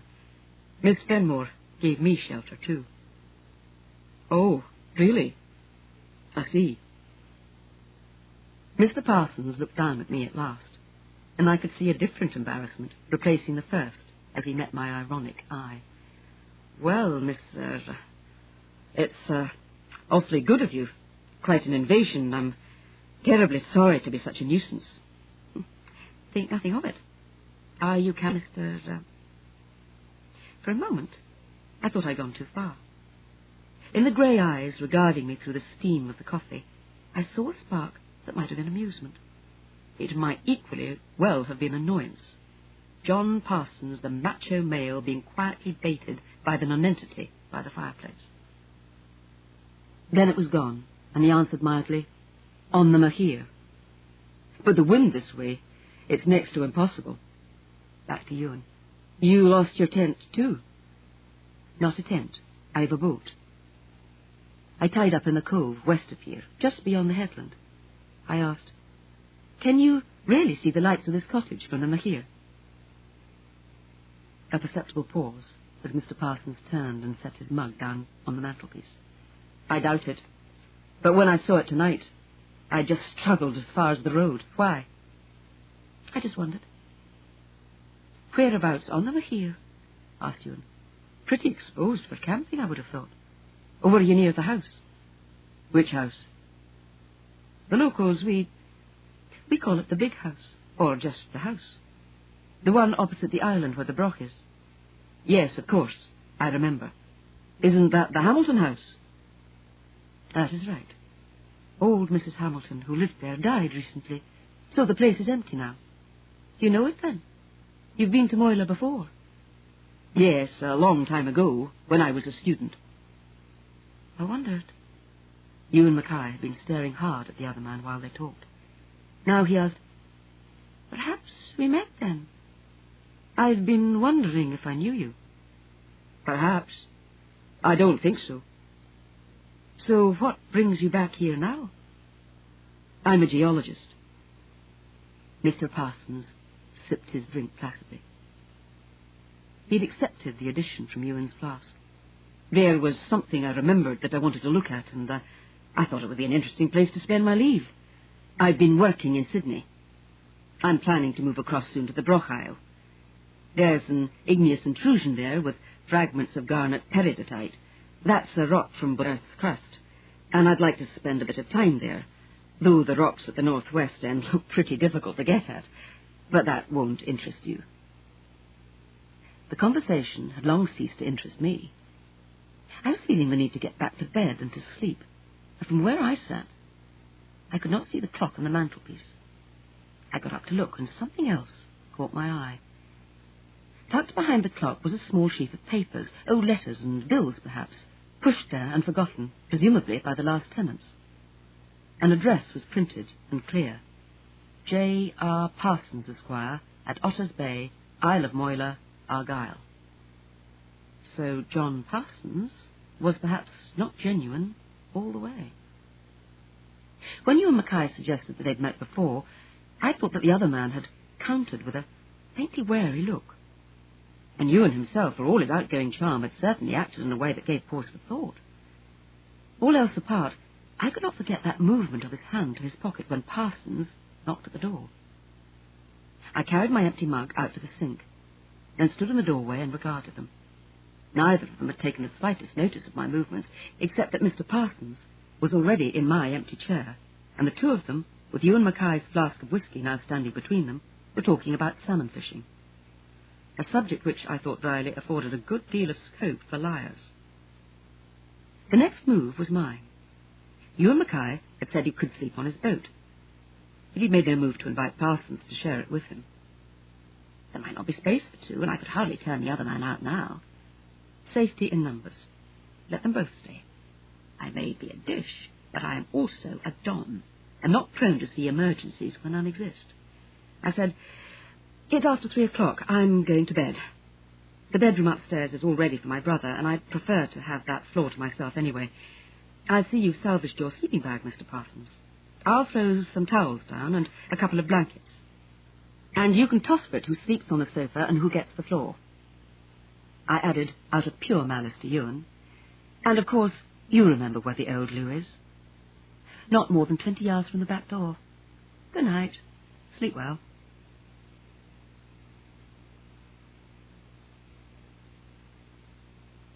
Chapter 7. The morning was calm and bright, with sunlight gilding the winds and sending a glitter across the bay. The sea still echoed the storm, foot-high waves breaking with long hush against the shingle, but the sky was blue and clear. There was no sound from downstairs. I slid out of bed, put on my dressing gown, and padded out to the tiny landing. Still nothing. Downstairs there was silence, the unmistakable silence of emptiness. I went down to make sure. Yes, they had both gone. The blankets and towels lay neatly folded on the sofa. In the scullery, I found a note propped against a milk carton on the draining board. It ran, "Many thanks for the hospitality. Hope you slept well. Gone early to hunt for tent, etc. See you around, perhaps." It was unsigned. The reference to the tent meant either that John Parsons had written it and was hoping to see me around, or that they'd teamed up on a declared truce. Whatever the case, my social life on Moyle seemed to have begun. I put a cautious hand to the kettle. It was warm. So they'd managed some sort of breakfast, without waking me. More thoughtful than either of them had seemed last night. It must have been a truce. I put the kettle on again for myself, and went upstairs to dress. I dutifully spent the morning in outer space. Once Crispin arrived, I would want to be out and about with him, so I worked till lunchtime, and was rewarded by reaching the halfway mark, with a new idea to carry me through the next section of the story. I wrote up the notes, made myself some scrambled eggs, then decided to walk over to the post office to see if my brother had telephoned last night with any message. Mrs. McDougall, busy behind the counter with customers, merely shook her head at me and signed towards the rear door of the shop, which led through into her house where the telephone was. I went cheerfully through, finding the coins as I went. My sister-in-law answered so quickly that she must have been right beside the telephone. She spoke almost before the first ring had finished. "Yes? Is that the hospital?" "No," I said. "It's Rose. Don't tell me something's turned up at this stage to stop Chris getting here." "Oh, Rose!" Nothing abrasive now about Ruth's voice. I heard her draw in a quick breath and swallow, and felt my hand tighten on the receiver as I said, more sharply than I intended, "Please, tell me what's happened. Is Crispin all right?" "Yes, he's all right. At least, he's hurt, but not badly. It's his leg, the ankle. They thought it was broken. Then they said it was just a bad sprain, but apparently they want to do another X-ray, so I simply don't know what's happening. He tried to phone you last night, the number you gave him, but there was something wrong with the line. We had a rough night. Ruth, please, how was he hurt? What happened?" "He was in that train, the one that crashed last night. The derailment south of Kendal. He was on it, the sleeper for Glasgow. I thought you'd have heard about the accident. Didn't you get it on the radio?" "No radio.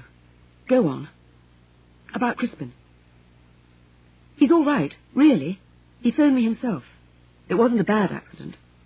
There was a coach dragged off the line, but it didn't overturn, apparently, till everyone had been got out. Nobody killed, but a few people hurt. Chris tried to help, of course, but as soon as the ambulances came, they sent him off to the local hospital, and that's where he is now. I did wonder why you hadn't called sooner." "Yes, well, have you got the Kendal number handy?" "Yes, but he's leaving there today. I told you they want to do another X-ray, but they're sending him to Carlisle for that, the Cumberland Infirmary." "To Carlisle? But you said he wasn't much hurt." "No, he's not. Don't worry. He sounded quite normal when he phoned, just annoyed about the holiday. He said he'd call again as soon as he heard the result of the new X-ray, but not to worry about it. It's just the extra fuss they make when there's a doctor involved. You know how it is. So we'll just have to wait and see. He won't be able to do much walking, of course, but he still wants to come." She finished on such a note of surprise that in spite of myself I laughed. "He sounds all right anyway." "Try not to worry, Ruth. I'll ring off now in case he's trying to get through to you. But I'll come up here to the post office this evening and call you again." "Fine. I'll get his number for you and you can call him yourself. What about you, though, Rose? Are you all right there, on your own? I don't see how you can make it before Monday, and that'll be a whole week." I was surprised and touched.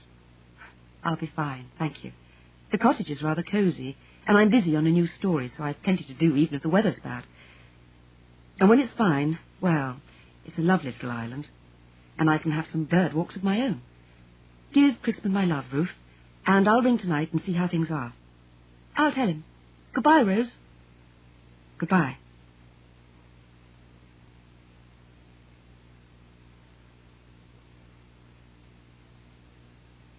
End of side 2.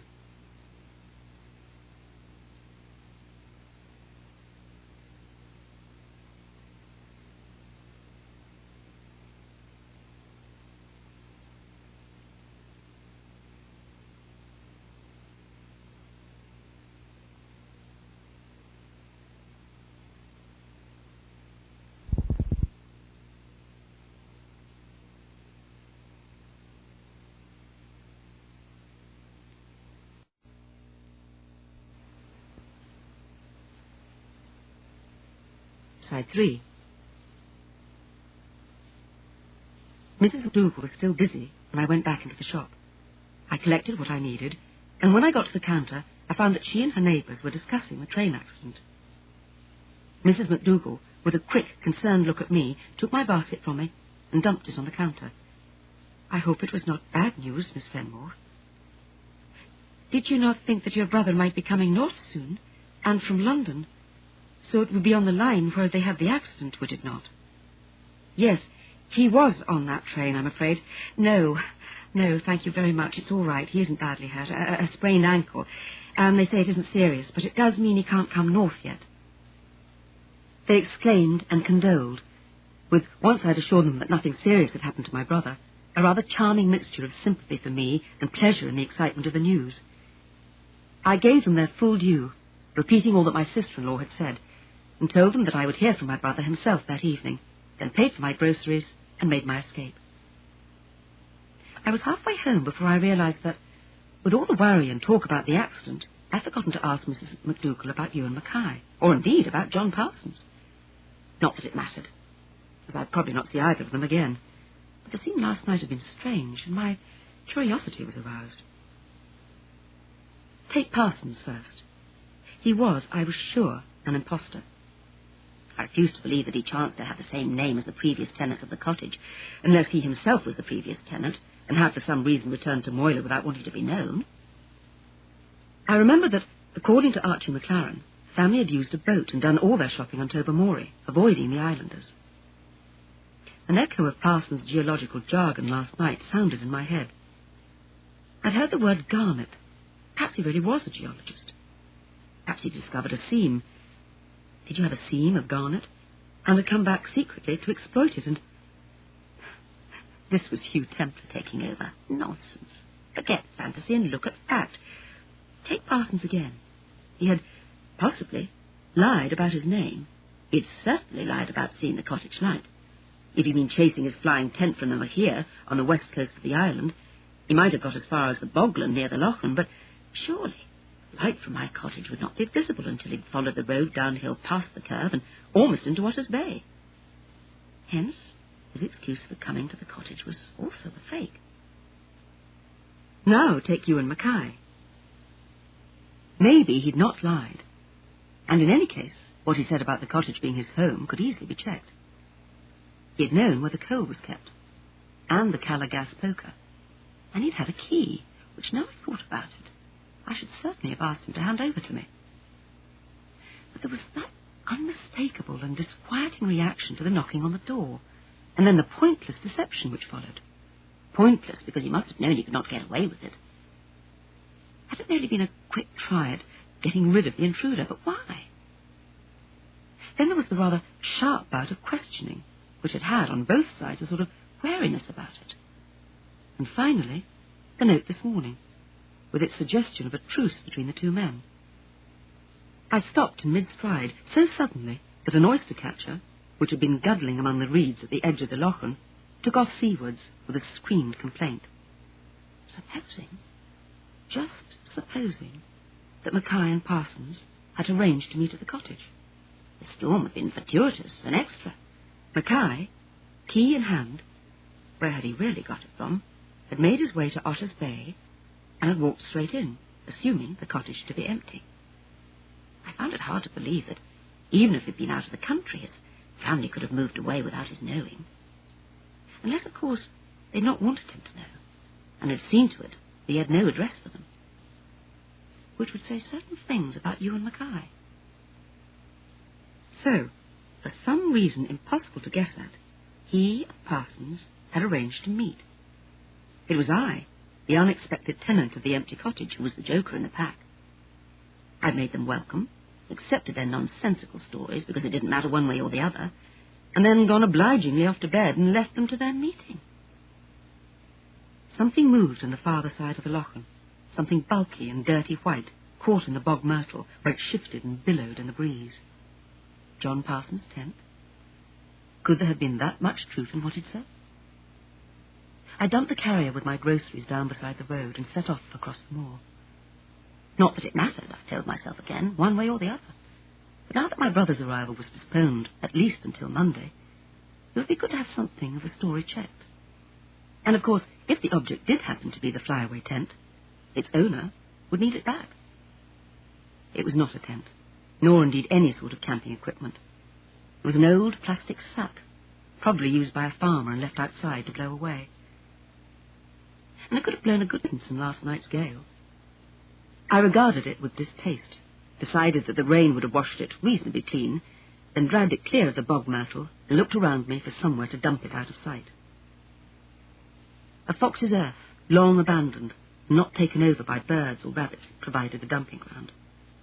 I stuffed the sack down out of sight and straightened to see that my search had brought me above a cleft in the moorland through which a glimpse of the western Mahir could be seen.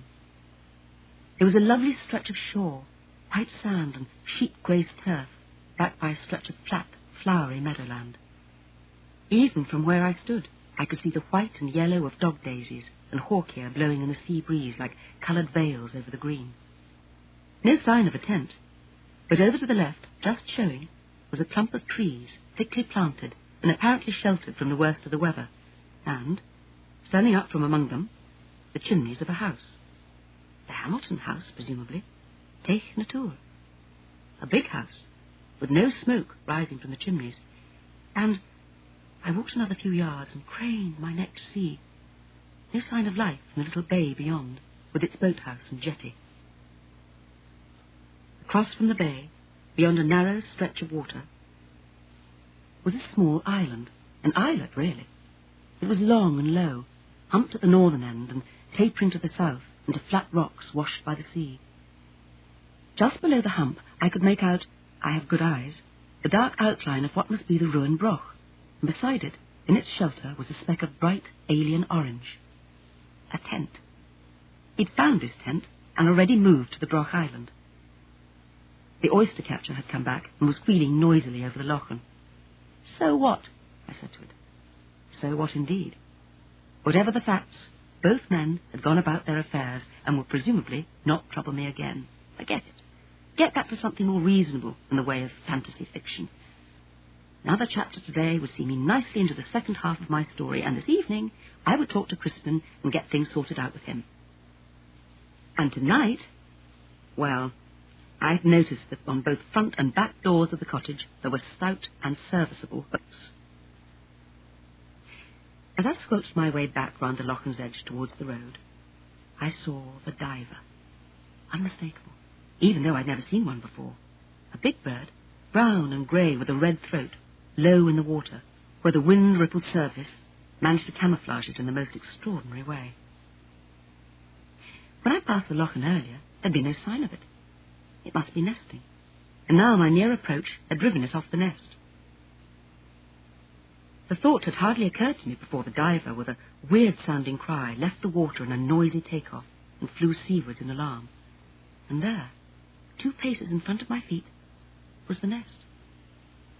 2 huge eggs, greenish-brown like the sedge, with a matte surface mottled like moss, lay in a shallow depression on the very edge of the loch, with a distinct sloping runway leading to the water, so that when alarmed, the bird could slide invisibly off the eggs into a deep dive, to surface many yards away from its well-camouflaged home.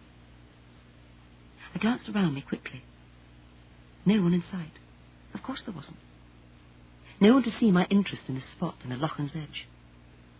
I stooped quickly and laid the back of a gentle finger against one of the eggs. It was warm. She must just have got off, and she was probably watching me from somewhere high above the distant sea. I turned my back on the lochen and walked a dozen paces away from the edge before heading back towards the road. A sound from overhead made me look up. The diver went over, high. I reached the road, picked up my groceries, and left her in peace. I did not see Mrs. McDougall that evening.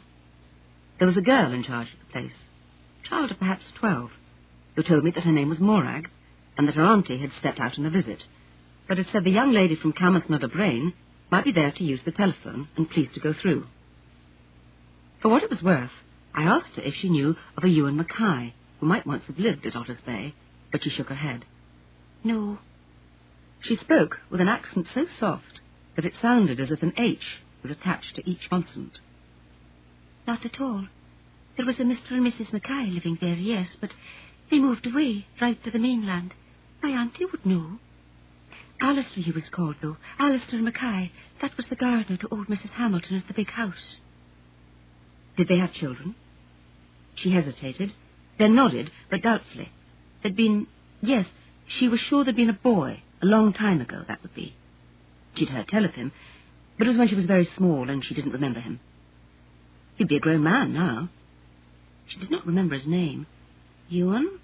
It might have been Ewan. Her auntie would know. I suppose that it did endorse part of Ewan Mackay's story. Not, of course, that it mattered. I would ask Mrs. McDougall next time I was here. On which fine piece of mental self-deceit, I thanked Morag and went to the telephone. I got straight through to my brother at the number Ruth gave me of the hospital in Carlisle. What's this about another X-ray? I asked him. Have you had the result? Is it really only a sprain? That's all. But it still is, badly swollen, and they insisted, quite rightly, on sending me here to have another look taken at it. The first X-ray showed there might have been a crack, but it's all clear, no crack. They've given me an elbow crutch, and I can make the journey perfectly well now, if I thought the blasted train would stay in the lines. But there's not much I could do once I get to Moyler. Is there? If I can't walk. What's it like? I think it's lovely. The cottage is tiny, but it's got all we need. And there's just enough island to explore without transport. I'm afraid there's none of that. Transport, I mean. Except Archie McLaren's Land Rover, the one that carries you from the harbour. You'd be a bit stuck, but would it matter? You'd be away from the job and the telephone, and you'd be resting. Unless, do you have to go back to hospital with it or anything? No. There's nothing I can't deal with myself. Well, Archie has a boat, and he says he can take us out to the Bird Islands, and I'm sure we could get him to take you somewhere in a Land Rover where you can fish. Of course, if it's really painful, forget it. I'll be fine, and I'm writing, and if it gets a bit unlively, I could perhaps find somewhere else. No, why should you? I was only doubtful because of spoiling your holiday. I can manage perfectly well, and I'd hate to miss Moyler. It would spoil my holiday far more if you didn't come, I said. So risk the train, will you? And do you want me to ring the Oban Hotel and tell them what's happened and change the booking? You have? Oh, that's great. It really is lovely here, and, well, I don't want to over-persuade you, but I found a red-throated diver's nest today. Perfectly lovely. 2 eggs, and I didn't bring a camera. Didn't think we'd need 2, and mine's not nearly as good as yours, even if I could take half as good a picture. You don't call that over-persuading? I'll be there, said Matt. Expect me on Monday's ferry, then. If I know anything about it, I'll be well and truly mobile by then. Physician, heal thyself, I said, laughing, and rang off with a lightened heart.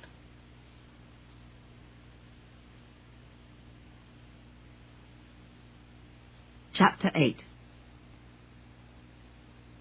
Next morning was fair and sunny, with a breeze, but I journeyed duly into outer space to tackle the problems of my party on Terra Secunda.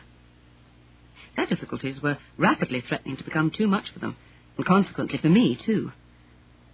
In those circumstances, I always found it wise to abandon effort and leave the subconscious mind to sort things out while the conscious mind does something quite different. Goes for walks, for example, and takes a look at the Hamilton house and that delectable stretch of milk-white sand bordering the Mahia. I followed the cliff path which led steeply up to Otter's Bay and then westward over the headland, something less than half a mile, to bring me in sight of the bay I'd seen yesterday. Just inland from this, against its background of sheltering trees, stood the house.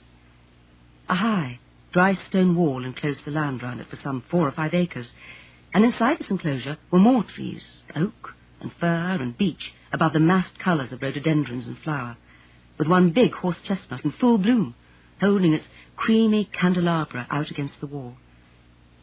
Stone archway in the seaward wall spanned a tall ironwork gate. Straight across from the house lay the Broch islet. Now, with the tide low, the causeway connecting the islet with Moyler's mainland was high and dry, running across at the narrowest point of the channel. It consisted of natural slabs of flattish stone which at some time in the past had been levelled by wedges and helped in places by concrete to form a crossing place. But time and tide and neglect had eaten away at the structure, so that even at low tide, with the slabs fully exposed, crossing would be tricky. To either side of this causeway was a tumble of half-exposed rocks, glossy with black seaweed, where the water rose and fell, barely stirring the weed. Apart from this crossing point, the channel seemed, even at this stage of the tide, to be fairly deep. Deep enough, at any rate, for a boat to get into the boathouse, which was tucked in under the cliff at the southern end of the bay, below the path where I stood. Beside the boathouse, a jetty thrust out into the water, and from this a weedy, once gravelled path led along above the beach to the stone archway, which was the garden gate of Teich na Tor. I made my way down into the bay. That alone would have been worth the scramble round the cliff path. I'd never seen anything like it before. A crescent of dazzling white where 1,000,000 pearly shells had been pounded and smashed by the Atlantic swells into fine sand, marked only by the tides, and above the tide marks by the myriad criss-crossing prints of seabirds. It was not to be resisted. I sat down and took off my shoes and socks. I was wearing slacks and trainers, and then walked across the bay, luxuriating in the feel of the fine, warm sand under my bare feet. I went right down to the sea's edge, but the water was far too cold for pleasure, so I retreated to the dry level and sat down to brush the sand off my feet and put on my shoes again. This done, at a Broch Islet. Directly across the channel was another, bigger bay, a long curving stretch of lovely white sand, with above it a sweep of green turf and bracken rising as far as the dark circle of the Broch. The whole place was alive with wings and calls of seabirds. It was very tempting, but it would be stupid to go across now, until I knew much more about the tides. I wondered where John Parsons was, looking for his garnet-studded intrusion, whatever that was, on the other side of the island. I could see the tent from here, pitched in a hollow not far from the Broch wall. The entrance flaps were shut. I trod up through the seaweed at the edge of the beach and followed the path to the gate in the garden wall. I peered through the bars. Inside the grounds the path continued, curving up between the overgrown rhododendrons in the direction of the house. I hesitated. There would presumably be a driveway of sorts, leading from the back of the house to the road and my easiest way home. To try and get to it by going round outside the garden wall meant ploughing through waist-high nettles and clumps of bramble. So I opened the gate and went through. There'd never been much of a garden, only the rhododendrons flowering red and pink and lilac, where bees droned happily.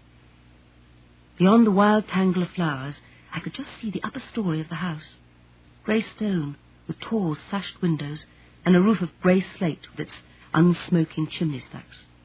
There were curtains in the windows. The place must still be furnished then. I tried to remember when Mrs. McDougall had said the old lady had died. February? And Archie McLaren had told me that the house would probably have to be sold. So it was to be supposed that at any time now people might be coming to look at it. It was the subconscious mind taking over again. I found myself halfway up the path between the rhododendrons before the conscious mind caught up with the fact that, though there had been a padlock on the garden gate, the gate had been unlocked. So surely there could be no objection to someone taking a look at a place that would soon be up for sale anyway. I crossed a lawn that badly needed cutting and started on a cautious tour of the Hamilton house. I doubt if there are many normal women who can resist looking at houses. I believe, in fact, that when a house is up for sale, more than half the people who look over it are not prospective buyers, but merely ladies who cannot resist exploring someone else's house. I've never done that, but I was not immune. I trod carefully up to the most important-looking window and peered in. The drawing room. A rather lovely fireplace with hideous overmantel, faded carpet and curtains, typical family paintings of dim-looking, not-quite Rayburns, and improbable horses and dogs, tables with skirts, their surfaces smothered with photographs, sagging armchairs with faded covers, not too clean, a quite awful vase in one corner full of dried pampas grass. The dining room. More portraits, if possible duller still, and lightened by a couple of horrendous still lifes, dead hares and poultry, staring eyes and blood congealing from beaks and nostrils. Just the thing to give one an appetite for meals. The gun room. But enough of that. It was a very ordinary, rather pleasant Highland country house, originally a shooting lodge, and of no great size or importance for the day when it was built, and meant only for summer and early autumn. No heating apparatus except the open fires, and a kitchen, rather on a par for mod cons with my cottage at Otter's Bay. The only thing that was quite extraordinary was what I found when I got as far as the back premises. The back door was standing open. My excuse, a thin one, is still the subconscious mind. I did knock at the door, then when there was no response, took a couple of steps, through into a passage floored with stone slabs and containing nothing but some buckets of coal and a rack of ancient clothes, gardening clobber by the look of it. In spite of the open door, the place smelled of damp and disuse. The kitchen door was on my right. I pushed it open. Emptiness again. Somehow a kitchen, which is the warm heart of any house, is the worst place of all when it is disused. The house is dead without the warmth and the smells of cooking and the pulse of daily living. In the stuffy silence, the sound of the cold taps slowly dripping was almost cosy. A substitute heartbeat. Even so, my presence felt like an intrusion. But as I turned to go, something caught my attention. a key rack just beside the doorway with keys hanging there labelled. One hook was empty. The hook labelled C. Nadoprain, Otter's Bay. For no good reason, that settled it. By which I mean that what conscience I had was put to sleep by sheer raging curiosity. Could my nighttime visitor have called in here to pick up the key he'd shown me and left the back door open at the same time? Had he put into this bay first, then come up past the house and, finding it open, taken the key? Why should he trouble? If he'd really only been looking for shelter and a place to dot down for the night, why look further than this? Why make the wet and stormy trek to Otter's Bay? Even if he thought his parents were still there, which I found hard to believe, he could have visited them in the morning.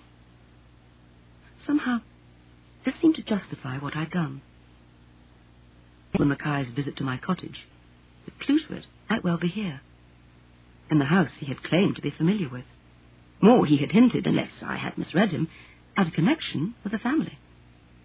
Perhaps he even considered himself to have some kind of claim to the place. At least then the note that had been left for me, "See you around," gave me some excuse for trespassing now. I went on down the passage towards the green baize door that closed the back premises off from the gentry's quarters, pushed the door open, and trod tentatively into the front hall. This was darkish, lighted only by the stained glass fan window over the shut front door. To one side stood a heavy oak table piled with the usual clutter: magazines, newspapers, a couple of heavy electric torches, some anonymous boxes. Opposite this another, smaller table held gloves, a sou'wester, a gardening basket crammed with implements. There was a brass stand holding walking sticks and a dark oak settle where someone had thrown down a Barber coat and an old anorak. Some pairs of boots and Wellingtons were lined up beside it, and on the wall, above a crude oil landscape that seemed meant to depict the moor where the diver nested, was a long rack, presumably meant for fishing rods. The impression of a house where the occupants had just walked out for a stroll in the garden was very strong. My presence there seemed suddenly an intrusion. My curiosity, if not an outrage, at any rate no excuse for going any further. I turned to go out the way I'd come, but even as I turned, I heard something, a sound from upstairs, the creak of a door. My heart gave a jump, then resumed something like its normal beat as I registered the fact that even in an empty house there were draughts, and doors moved and creaked with no one to push them. But I did make for the baize door a little more quickly than on my way in, and in the semi-darkness stumbled over one of the Wellingtons, kicking it halfway across the floor. I only saved myself from falling by clutching at the arm of the oak settle. Something came down the stairs like an avalanche. A pair of powerful arms seized me from behind, jerking me upright and off my feet. Clutched tightly to the breast of a Shetland sweater, I took breath and screamed. The arms, suddenly nerveless, dropped me, and the Shetland sweater retreated smartly. I fell into the settle, hit my elbow on the carved armrest, and drew in my breath to scream again. "Don't!" said John Parsons hastily. "Please, don't! I'm terribly sorry. I didn't realize it was a girl. I wouldn't dream of... Oh, it's you." I abandoned the scream. I rubbed my elbow, regarding him thoughtfully. He towered above me, looking anxious, rather flustered, and not in the least dangerous. I said, "Well, who says it first?" "Says what?" "What are you doing here?" "So what are you doing here? I know you found your tent, but perhaps you thought this might be a more comfortable bivouac than my cottage. Is that it?" "Not quite. Actually, the tent was never lost, but..." "Where's you and Mackay? Is he sleeping here too?" "No. Why should he be?" "Then he isn't with you." "No, he is not." I felt both guilty and embarrassed. I reacted sharply. "For goodness sake, surely you didn't fall for all that nonsense of his the other night?" "I'd never seen him before in my life. I think he must have taken the key for my cottage from the board by the kitchen door. It seems to be true that the cottage used to be his home, but you don't carry a big old-fashioned key like that around in your pocket for years, so I don't know how else he got it. If he broke in, but then why come to the cottage at all? And why should you? Did you break in here too, or has the back door been unlocked the whole time?" He answered only one question out of this barrage, and it was enough. "Neither," he said. "I had a key." "You had a key?"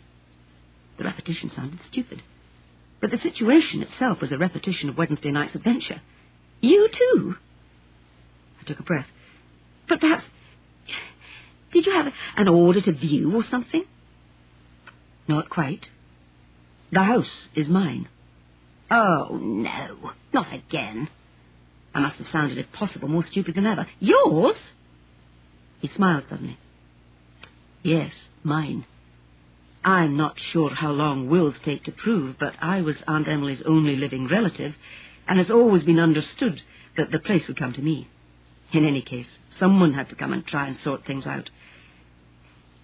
I'm Neil Hamilton." I managed to stop myself from repeating that, too. "I see. Well, thank you for telling me, Mr. Parsons," he said apologetically. "I'm sorry about that, too, but there were reasons. Why don't we go somewhere more comfortable and discuss them? I do owe you that. In here?" He opened the drawing-room door and ushered me through.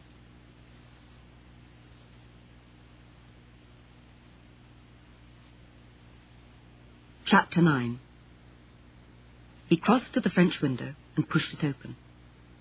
Seen in this light, and in the light of what he had now told me, I studied him afresh. He was tall and looked sunburnt, as if he'd spent time recently in a climate far from the Hebrides. Not handsome, but nice-looking, in a way I'd usually rather deprecated, if not despised. Not the lean and craggy looks that I'd always admired, but a blunt-featured face with a wide mouth, dark eyes tilted slightly down at the outer corners, and an untidy thatch of brown hair, which a couple of locks fell over a broad forehead, and were from time to time irritably brushed back. I saw that he was, in turn, studying me. He would be seeing, I thought, an unremarkable young woman, rather too solemn, with thought lines developing too fast between level dark brows, dark brown hair and grey eyes, tolerable nose and mouth, and, my only real claims to beauty, a good figure and a fine, fair skin. "So I take it that you're just here for a holiday, on your own, Miss Fenmore, or do you prefer Ms.? "Sorry? "Do you prefer Ms., if that is how one says it?" "Huh, it sounds just like a goose hissing. Unpronounceable and unnecessary, unless you don't want people to know you're not married, which I'm not, but I still hate it." "You sound a bit fierce. I wasn't sure. Some ladies insist." "Not this one. Actually, if you could say it short for mistress, which is rather nice and very correct in Scotland, I'd certainly settle for that. Or, well, Rose would be the easiest, wouldn't it? Sorry, don't tell me, I know. I'm being priggish. But I like words, and that's a non-word if ever there was one." "Well, it's a good hobby horse." "Hobby horse nothing. It's my job. I teach English at Cambridge, Haworth College, and yes, this is just a holiday. My brother was to have come with me. He's a doctor working in Petersfield, and he's a dedicated birdwatcher and photographer. He was to have joined me this week, but his train met with an accident, so he's been detained for a few days with an injured ankle. He's coming over as soon as he can. Monday, I hope. Ah, that's all about me. Your turn, Mr. Hamilton Parsons." "Oh, well, the Parsons bit was a not very inspired lie. You saw it, didn't you, when you got up to go upstairs? The postcard on the mantelpiece." "Yes, but the point is, why?" "I couldn't give my own name till I found out what that fellow was up to. I should have thought of something better on the way over, but no one could think in that wind. It was all I could do to keep on my feet." "So you knew he was up to something? You mean you knew from the start that he'd no connection with me?" No. I did take you for a couple staying there together, and normally I would have retreated smartly and come back here again, but for what had already happened. Look, why don't you sit down and make yourself comfortable? I'd better start at the beginning, and it's a long story." I did as he suggested. He stayed on his feet by the window. "I'm Neil Hamilton, as I told you, and Mrs. Hamilton was my great-aunt. I'm a geologist, That bit was true. And until recently, I've been working in Sydney. Then I heard about Aunt Emily's death. The end came rather suddenly, so I couldn't have got back in time to see her, but I flew over as soon as I was free to see what had to be done. There's no one else. I was very fond of her when I was a child and used to spend most of my holidays up here with her. My father was in the consular service, so my parents spent a lot of their time abroad. But latterly, I've been here very little. In fact, it must be at least 15 years since I stayed here for any length of time. Yes, I had my 14th birthday here. Uncle Fergus gave me a gun, I remember. He still had hopes of me. But I'm afraid I never enjoyed killing things. Still don't. He smiled. He'd have been ashamed of me. Not the ideal Scottish laird at all.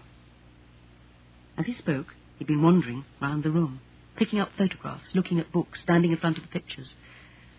A sort of half-abstracted and apparently unemotional tour down memory lane. I brought him back to the matter in hand. And what brought you to my cottage in the middle of the night with that story about your tent blowing away? In fact, why a tent at all? All those lies for you and Mackay before you'd even met him? He turned back to me. Yes, we come to that. They were lies, but as it happens, I had met him before. Many years ago when we were boys. If you remember, he half recognized me. I'd already recognized him, but 15 years or so, a boy to man, is a big change, and I doubt if he got it. In fact, I'm sure he didn't. We talked late that night, and he would surely have said something. I see. Or rather, I don't yet. Are you telling me that because you recognized him, you had to put on that charade? That you had some reason to distrust him? He nodded. As a boy, he was, well, shall we just say, undependable. But it wasn't that. I had my lies ready before I ever recognized him. I'd seen him earlier that night, here at the house, behaving in a way that made me very anxious to find out what he was doing here on Moyla.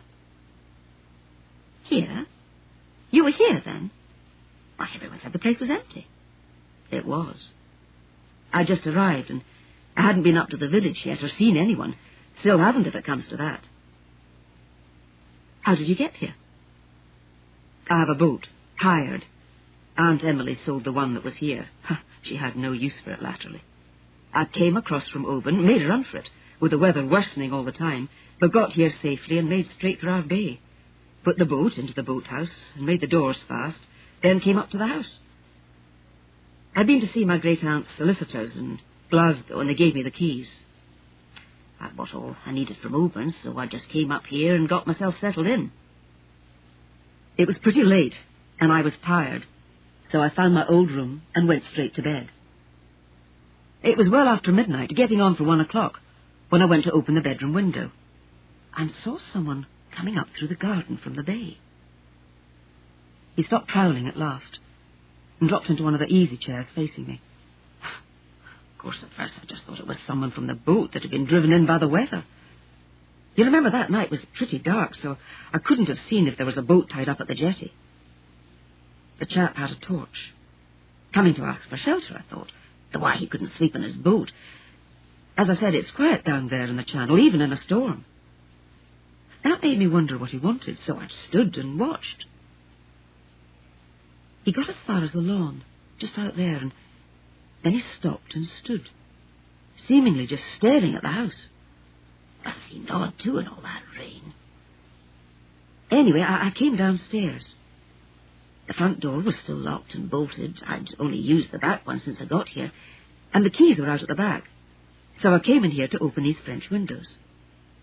I didn't put any lights on, and when I got into this room, I was thankful I hadn't.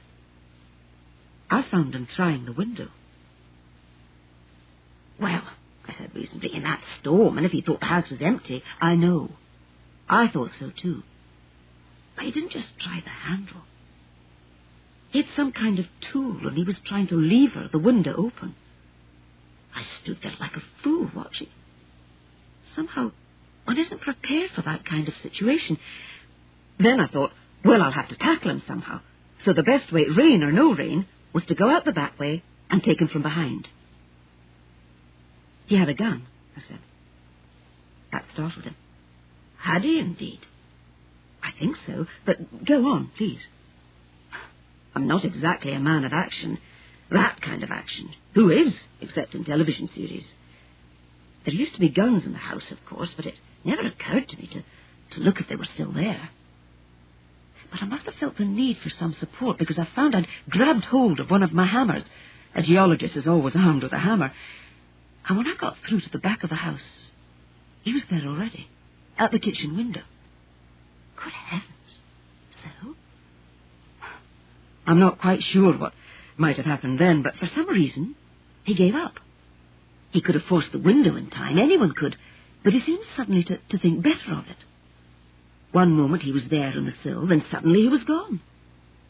I ran upstairs to see what I could, and there he was, torch and all, running down the garden, and then dodging his way up to the cliff path, and fast, as if he knew exactly where he was going. Of course, I knew the path led to the Camas Dofrin, and the lawyers had told me that the cottage was let to a girl, so I wondered why he was headed there. I mean, there was nowhere else where he could have been going. So I decided to follow along and see what was going on. But you had a duffel bag. Was that just scene painting to go with your story about the tent? More or less. I have got a tent here, as it happens, because I want to work on Eileen Arone. That's Seal Island, where the Broch is, and the tides are awkward, so I need a base there. I took the tent across next morning. I know, I saw it. But surely you weren't really here as a student. If you'd met Ewan Mackay then, he'd have recognised me now, of course. Yes, that was a lie, too. Not the igneous intrusion. That's there, all right. A colleague of mine told me about it, and I did intend to work there while I was here in Moyla. Something to do while the estate business is being settled.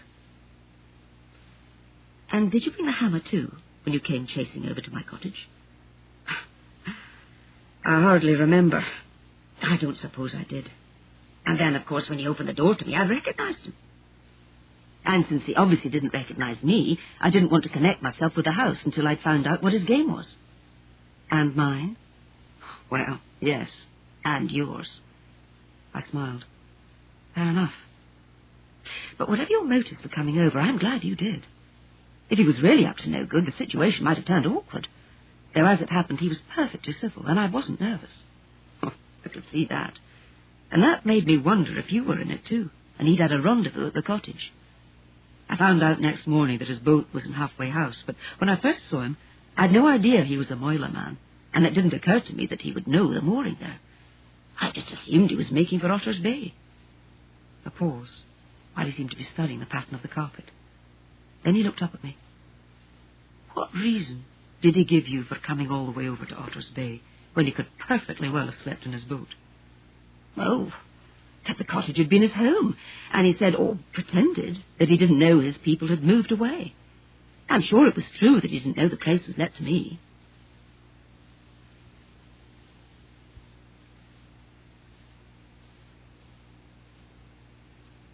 End of side 3.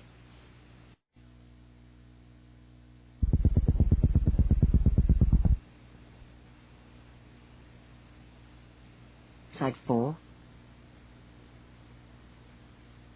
He was silent for a while, frowning at the prospect from the window of the neglected garden. Well, I still can't imagine what his game is, and I can't say that I like it. When the pair of you went off to find your tent, what happened? Nothing much. We made a token search for it on the way back to the bay, but then he went straight back to his boat, and it's gone. And I've no idea where to. No sign of him anywhere near you since then. None. So what happens now? Nothing, let's hope. I honestly don't see what's to be done except wait and keep our eyes open. Nothing's happened to justify reporting to the police. The man did nothing, after all, except shoot a line to you, and if it's a crime to wander around an empty house in a wild night, trying the windows, well, I take your point. Nobody's going to listen. Just one other detail. The key of my cottage. I don't believe he's been carrying a huge old-fashioned thing like that around ever since he left. I see there's a place on your key rack by the back door for the cottage key, and it's missing. Unless you took it. He shook his head. Then if you and Mackay took it, That wasn't his first visit to this house. He'd been here before and left the French windows open so you could get in again. You're right. I did find the window open and locked it myself because of the way it was rattling in the wind. I thought nothing of it, just that whoever closed the house up had overlooked it. So that could be it. He came back, and when he found the place locked up again, he got a scare. Or he just decided to play it safe and made off. He did tell me he'd been to the house, I said. He made out that he'd gone to take a nostalgic look at it. And of course he never said he'd try to get in, or that he'd been before. I must say, I thought at the time it was a pretty rough night to choose for a sentimental journey. He did throw out a hint. I stopped. Yes? About what? No. It was, well, personal. Nothing to do with this. Till we know what this is, he said reasonably.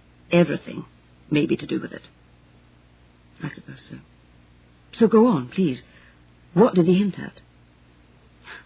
Honestly, I doubt if it matters, and I don't want... Oh, all right. He hinted that he might actually be connected with your family. At least that's what I thought he was trying to convey. To my relief, he laughed. That figures. Great Uncle Fergus's love child, adopted, presumably, for a consideration by the gardener. Don't worry, I've heard that one before, and a few others even wilder. He lived in a fantasy world of his own, even as a small boy. He used to lie for no reason at all, as if he enjoyed it. I was only a couple of years older myself, but I knew enough never to believe a word he said. Did he shoot any more lines to you? Tell you where he's been since he left Moyla? If he'd been abroad, I gathered that he'd been around in some pretty exciting... Oh, do you mean he might have made that up too? He didn't actually sail round the Horn. I'll believe that when I've seen the boat's log, said Neil dryly. And only then after it's been checked by an expert. And talking of checking, I better have a look through the house to see if anything's missing. The lawyers gave me an inventory.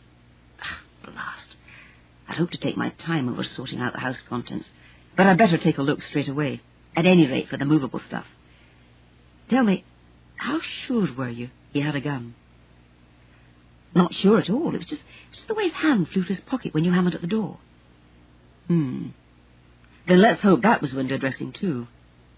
Well, he set his hands to the chair arms, as if about to rise. He's gone. So perhaps that's the end of the mystery. When did you say your brother was coming? Monday, I hope. And all we can do is keep our eyes open for the next couple of days. And you see that your doors are locked and bolted at night. I certainly will. And you? As you saw, I've got my tent set up now on the island. I'll work there, and I'll come back and sleep in the house. If Ewan does come back, he'll see the tent. And if he thinks that Parsons is safely out of the way, then whatever his interest is in the house, he'll no doubt show it. And I'll be here to tackle him, hammer and all. And I? Stay safe at Otter's Bay and wait for your brother. Forget all this, he said with decision. I could try, I said. He got to his feet then, and I followed suit. The sun, slanting in through the window, showed up the faded shabbiness of the room. But outside, the treetops were golden, and the bees were loud in the roses. The scents of the garden, blowing in through the open window, had removed the last trace of stuffiness from the room. It smelt fresh and warm. He moved to open the door to the hall. So, before I see you safely home, would you like a cup of tea? I'd love it, but there's not the slightest need for you to see me home. Probably not, but I'm going to, he said cheerfully. His spirits seemed suddenly to have cleared. The sun, perhaps. This way, then, Mistress Fenmore. But I forgot. You've already explored my kitchen, haven't you? After you.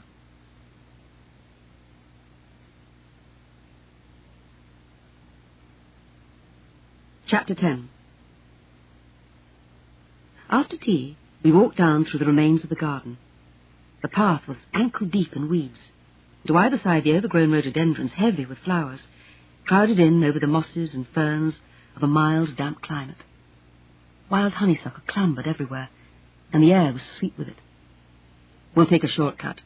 The grass is dry, said Neil, and led the way through a gap in the rhododendrons into a broad, grassed walk leading directly down towards the sea. At the end was an opening, now almost closed by the crowding trees and bushes, through which one could see the glimmer of the sea and the northernmost hill of the Broch Islet. I was looking at this, and not at where I was putting my feet. I stubbed my toes, swore, tripped, and almost fell to be saved by a robust grip above the elbow. "Are you all right?" He held me while I stood on one leg to massage the injured toe. "It's so long since anything was done here, the place is cluttered with storm damage. Is it bad?" "Not a bit. It's okay now. Thank you." He let me go, and I massaged my arm instead, where he gripped me. "But you know how a stubbed toe hurts. Must have been a hefty bit of storm damage, and it felt like... Yes, look at this." Deep in the grass, embedded like a sleeper in soft green, lay a naked figure. Perhaps 4 feet high, a girl, daintily made, her body stained and streaked green with moss. A marble girl, once white, blind eyes staring. Somehow you could see that the eyes were blinded by tears. I tripped over her hand. I hope I didn't damage it. No, it looks all right. Who is she? I think she's meant to be Echo. He stooped to push the grass and ferns back. She stood there. Can you see where the plinth is? And there was water in a stone basin, but oh, yes, that's broken too. I remember when she arrived and was set up. My great-uncle brought them from Italy. He was terribly proud of them. He laughed suddenly. I'm no judge, but I believe they're quite good. Dear old Uncle Fergus's one successful venture into the art world. His taste in pictures was pretty awful, you may have noticed. I wouldn't have said a word, but yes, I noticed. I was still looking down at the girl in the grass. The breeze stirred the shadows over her, as if she breathed. I'm not an expert either, but I love Echo. You said them. Are there more? There were 4. There should be another across from this, on the other side. Oh, yes, here it is, and still standing.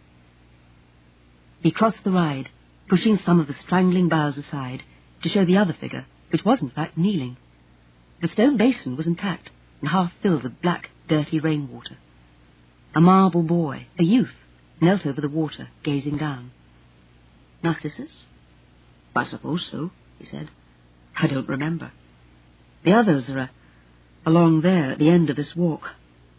My great-uncle made a little belvedere there, with that view of the sea and the Eileen Ruin. I can't see them, though. The trees grow at such a rate here that you can hardly even see the sea. He turned and stood looking back at the house. In this sunlight, the dilapidation showed up clearly, and the mess of the garden. There was something in his face which made me say, gently, that beauty vanishes, beauty passes, however rare, rare it be. What's that?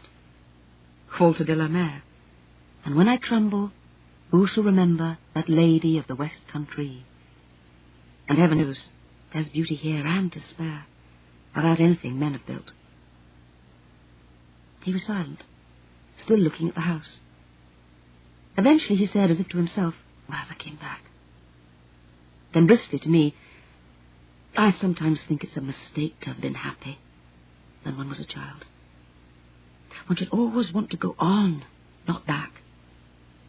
Poor old Echo. Maybe whoever buys the house will set her up again where she can see Narcissus, and much good did that ever do the poor girl. Will you really sell? What else can I do? I can't live here. I suppose as a holiday house it is a bit far from Sydney. Not Sydney. I was going to tell you earlier, but somehow Ewan's misdeeds threw us off track. I'll be in Cambridge next term, living at Emma. Ah, well, that's great. Congratulations. You'll be looking forward to it. Sure, and more than ever now. He did not explain what he meant, went on rather quickly to tell me about the appointment, and for a while we talked about Cambridge and places and people that we both knew well. He would be living in college at first. Emmanuel was his own college, but he would like, he said, to find a place of his own, preferably outside the town. This brought us back rather abruptly to the present, and the house he already possessed. It appeared that, although Tafe Natur had not been formally put on the market, there'd already been some interest shown. A London agent, apparently acting for someone anxious for an island property, had made a good offer, sight unseen, and Neil's solicitors, who knew the place and the difficulties involved, had strongly advised him to accept it. Neil had taken their advice, and there'd been an exchange of missives, which, I gathered, served in Scotland as a binding contract. Binding on me, that is, said Neil, though the buyer, once he sees the property, may still withdraw. So there's still a chance you could keep it? He shook his head. Not really. How could I? Even if I didn't have a job that keeps me at the other end of the country for most of the year, this sort of place couldn't provide a living. Originally the family owned the whole island, which holds about 4 farms, but those have all been sold off now, and there's no land except the stretch from Otter's Bay to the other end of the Mahir. And Eileen Narone, of course. He shrugged, a gesture at once apologetic and dismissive. But even if the estate was still intact, there's hardly a living in farming nowadays. Or so there certainly wouldn't be for me. I don't know a tup from a gimmer. Shall we go? When we reached the jetty, he paused for a few moments to look across at the islet. Gulls were wheeling over it, and the noise was incessant. A different noise made itself heard, and there, among the circling gulls, high up, a fighter plane among the domestic craft, tore a peregrine falcon. She nests on the mainland cliffs, said Neil.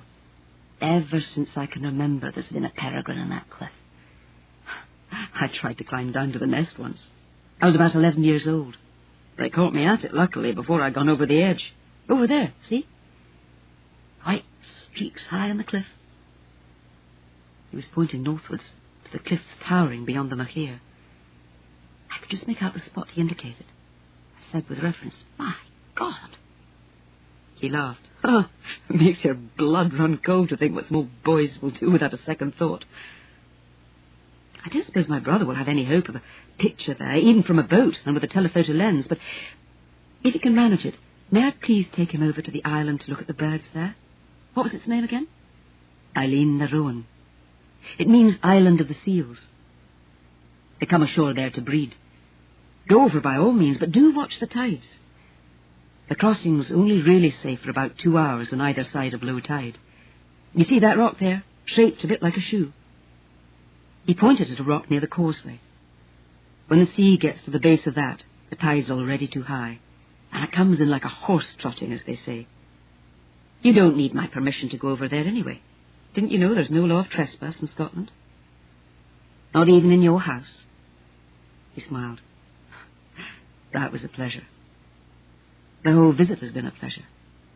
I'd have liked to prolong it by asking you to supper, but a gesture finished it for him. The empty house, the deserted kitchen. That was very nicely done, I said appreciatively. Aren't you taking a risk, though? I mean, I'm a Don. What makes you think I can cook as well as get stroppy about words? The fact that you came to Moyla and took that God-forsaken cottage, and that your brother agreed to come with you, said Neil cheerfully. Besides, I saw eggs and cheese and all sorts of stuff in the cupboard when I spent the night there. Do I take it that I'm invited, Mistress Benmore? Well, of course. And for pity's sake, stop reminding me about that. My name's Rose. Just tell me, though, failing our meeting this afternoon, what were you planning to do? Suck gulls' eggs? Come over to Otter's Bay again and beg for shelter, or what else? Considering you told me that you'd taken supplies on in Oban, and that you managed perfectly well all yesterday, and that your boat is probably stiff with tins and even bottles. Bottles? Now that's a thought. We'll collect a couple here and now. And you might be right about the supplies. Will you dine with me tomorrow, please? And if your brother should happen to make it, bring him too, of course. At the house, lights on, chimney smoking, and your lovely alibi wasted. Had you forgotten your plan, Mr. Parsons? You know I had, and how right you are. He sounded suddenly irritated. How absurd to think that there's any need for all this cloak and dagger stuff. Huh. Yes, I'd forgotten. All right, we'll give it another day or two, but I'm seeing you back home now, and don't try and talk me out of it. I'm starving. And for pity's sake, call me Neil. All right. It was extraordinary. We seem to be on quite different terms. All right, I'll feed you, but only if you get those bottles, and quickly. I'm starving too. Red or white? And is it gin or sherry? He was at the boathouse door, taking a key from his pocket. No, never mind, I'll bring the lot. And I promise to help with the washing up.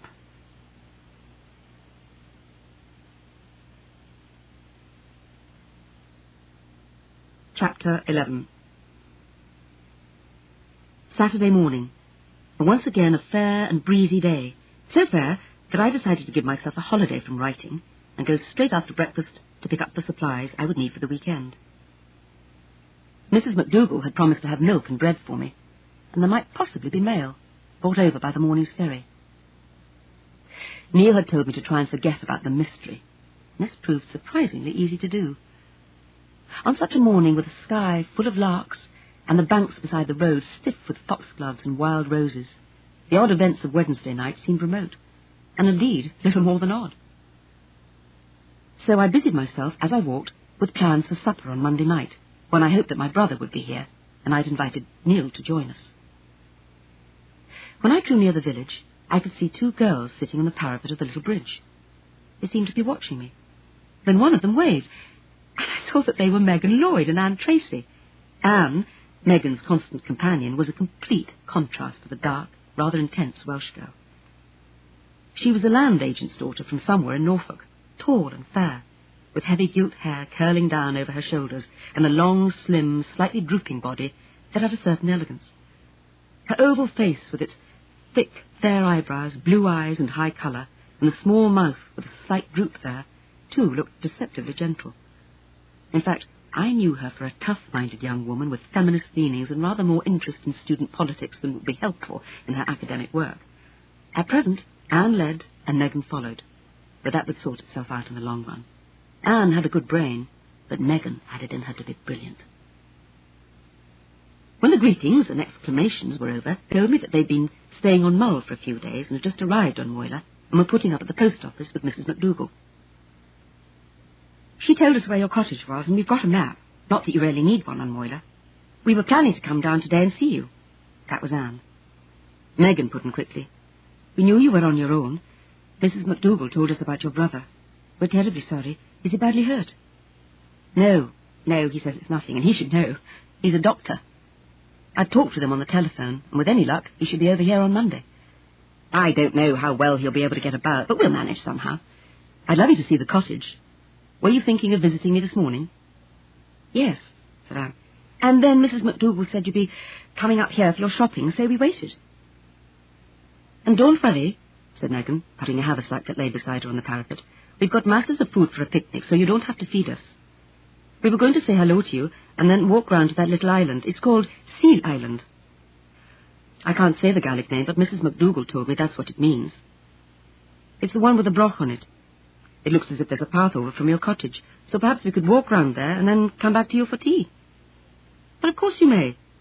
Did you ask about the tides? That's not a bridge that's marked on the map. It's a causeway that's covered most of the time. I was down there yesterday, and I doubt if you'll be able to cross much before 2 o'clock. Why not make sure? I think I saw the tide tables in the post office. While the girls studied the tide tables, I bought my groceries. There were no letters, and to my relief, no messages either. No news being good news, that meant Crispin on Monday.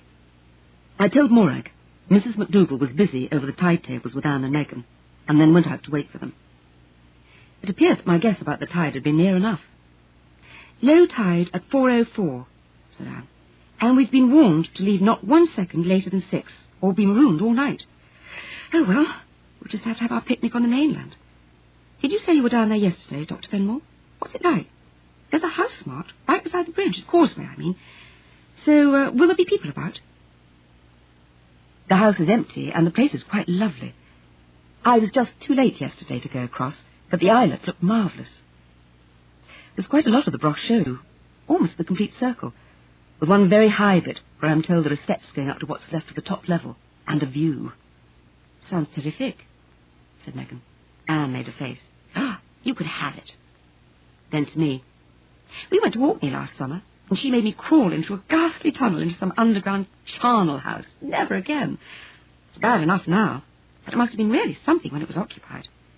apparently ate nothing but shellfish and just dropped the shells on the floor when they'd finished. Oh, you can imagine. Unfair to Celts, said Megan. Racist. We had middens and... Yes, just outside the front door. We saw those, too. Anne turned a laughing face to me. Dr. Fenmore, would you like to come with us? We'd love you to. And you can tell Megan all about her wretched broth. She's been reading them for days. Yes, do. Megan joined a plea to Anne's, with such eager sincerity that I laughed and agreed. I'd love to, but Megan can do the lecturing. I don't know the first thing about broths. Look, why not come down to my cottage now, and we'll have lunch there. I never have more than just a picnic myself. Then we can go across this afternoon and maybe take tea to have on the island. But on one condition, that you stop calling me Dr. Fenmore. We're a long way from Cambridge now, and my name is Rose. We shared our resources for lunch, the girls' picnic sandwiches and a cold pie and some fruit I bought that morning, and ate it comfortably in the cottage kitchen with its grandstand view of the bay. To our delight, we also got a grandstand view of the original owners of the bay, the otters. An adult, presumably the female, came close inshore, followed by 2 young ones, and she seemed to be teaching them to fish. But after a few splashing sallies with no success, she gave up and dived away. The pups slithered out onto the weedy boulders, not 40 feet from the cottage window, and waited expectantly until she reappeared carrying a sizable fish, which the 2 of them ate together, wrestling over it among the sea tangle. Then the 3 of them swam away into the deeper water under the headland. They'll come back, I said comfortingly to the girls, who were lamenting that they'd forgotten to bring a camera. Surely they will. This isn't called Otter's Bay for nothing. And if they come when my brother's here, they'll get some marvellous shots of them, I promise you. Telephoto lens, a lot. And I think he's got a camera now, too. He'll make prints for you. Now, anyone for coffee? It is thought by some, said Megan, in a smooth lecturer's voice from which all trace of a faint Welsh lilt had vanished, that the Scottish broths may be an extension of the southern roundhouse culture, as exemplified in some sites of southwestern England, but this seems unlikely in view of... The Scots will be pleased to hear that, said Anne, but I'm not just enthralled, and I'm sure Rose isn't either. Do I really sound like that? I asked. Megan gasped and went scarlet. I didn't... Then she saw me laughing and flopped her hands forward in a gesture of relief. Oh, of course you don't. I was quoting anyway. I've been reading up on broths, but when you're actually there, it's really just the setting that's so marvellous, and trying to imagine the sort of life they lived. Raw shellfish for breakfast, muttered Anne. She was ignored. Weren't they really forts? I asked. Defensive places? Yes. They must have been the Iron Age equivalent of the medieval castle, with a village, and you can see where there could have been some buildings outside the main ring wall. Hey, Anne, be careful. Where do you think you're going? Anne was already halfway up the primitive stairway, a series of flat stones jutting out from the inner surface of the highest section of the wall. To look at the view. It's quite safe. They're solid. Come on up. And Megan went, as she always went, where Anne led. As she'd said, there was really nothing left here but the view, and the girls were exclaiming over it now, talking eagerly and pointing. I left them to it, and made my way along the inner side of the curving wall towards the doorway. This high western section was remarkably well preserved, the stone slabs tightly laid, the primitive stairway safe and solid. But apart from this, the broch wall showed only as a circle of raised turf, with a tumble of stones here and there. Outside the circle, a few mounds and stones were all that remained of the huddle of huts that had once crowded under the broch's protection. Nettles grew everywhere, and ragwort, and the wall itself was thick with plants growing in every available gap. I saw saxifrages and wild thyme and others that were unfamiliar to me. There was a lot of some sort of stone crop, which was pretty enough, but smelled at close quarters rather like cleaning fluid. The girls were still on their perch. I called out, "I'm going over to look at the birds," and left them to it. From what Neil had told me over supper last night, I knew that the main bird colonies were on the western side of the island, where the cliffy coastline was cut into deep gullies, some of them sheer, and some filled with tumbles of massed boulders. I walked across that way, over the crest of the island, easy walking on wind-swept turf, which in a short distance sloped gently down towards the head of the cliffs, the clouds of seabirds were already wheeling and screaming at my approach. There was a long promontory thrusting out to sea, with a deep inlet to either side where the tide sucked and swirled among fallen rocks. Above the water, the cliffs rose sheer, but seamed with ledges and tufted with sea-pink and white campion. The birds were there. I had never seen a big seabird colony before. The noise was horrendous, and the depths in front of me, filled with whirling wings, were frightening. I backed a step or two and sat down. Automatically, the writer's habit, I was trying to find the right word to describe the scene. The one I came up with eventually was indescribable. I gave it up and sat still, content to watch. No rare birds, just the incredible numbers, the variety. Every niche of the craggy cliff held a nest. Every hollow of the tufty ledge just below me had eggs or young gulls nestling there. Further down, I saw kittiwakes, with their gentle dark eyes and neat nests. Below them, in deeper crevices, the ugly shags with their uglier young, showing the brilliant apricot gape of their beaks as they craned for food. Here and there, unperturbed, solitary among the crowd, the fulmars. And out there in the air, huge and unmistakable among the teeming thousands, those unpleasant predators, the great black-backed gulls, with their cruel beaks and dead eyes like sharks' eyes, and their ineffable grace of flight. The girls arrived then, breathless and laughing, and making sounds of disgust at the pervading smell and slime of birds' droppings. And to think the stuff's valuable! That was Anne. Guano at how many £1,000 a ton? Oh, what a job! I wonder what they pay the chaps that shovel it up. Why don't they make an industry of it here? I'm sure there's just as much on these islands as there is in Peru or wherever. No, don't tell me. It's a bit vertical, isn't it? Do you mind if we move back a bit? I don't normally mind heights, but this is different. We retreated to the island and sat down where the turf was clean and dry. Megan unpacked the picnic and handed me a plastic cup. Would you like a biscuit? We've got ginger snaps and shortbread. Her eyes were shining. What a wonderful place. You'd think that with all those wings, the island itself would start to fly. Like that one in Gulliver, said Anne. And this started a discussion as to whether Scotland could engineer the flight of its islands to hover over England and starve her of sunlight and rain, like Laputa in Gulliver's Travels. And this, in spite of some effort on my part to prevent it, led to the subject of science fiction, and where it had gone since the original efforts of Swift and Verne and H.G. Wells. But fortunately, there would be no embarrassment. When Megan did eventually mention Hugh Templar, it was in passing, and with respect, along with John Wyndham and Arthur C. Clarke and Ursula Le Guin. Anne had never heard of any of them, and refused to be interested in a genre which she dismissed contemptuously as fairy tales. But fairy tales were topical and highly moral, began Megan. I had to intervene here. Puss in Boots? Jack the Giant Killer? All those murderous little thugs and grim who cheated and stole and lied their way to the princess and half the kingdom? Oh, no, no, no. I know what you mean. And on the whole, yes, you're right, but your modern fairy tale, I don't just mean what's miscalled science fiction, but all those stories that feed the modern hunger for the supernatural, they do tend to be more or less moral now. Surprisingly enough, considering the norm of fiction.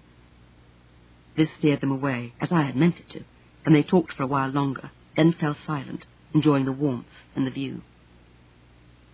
Away to the west was the enormous glitter of the sea, where the small islands floated, weightless, in the gently moving water.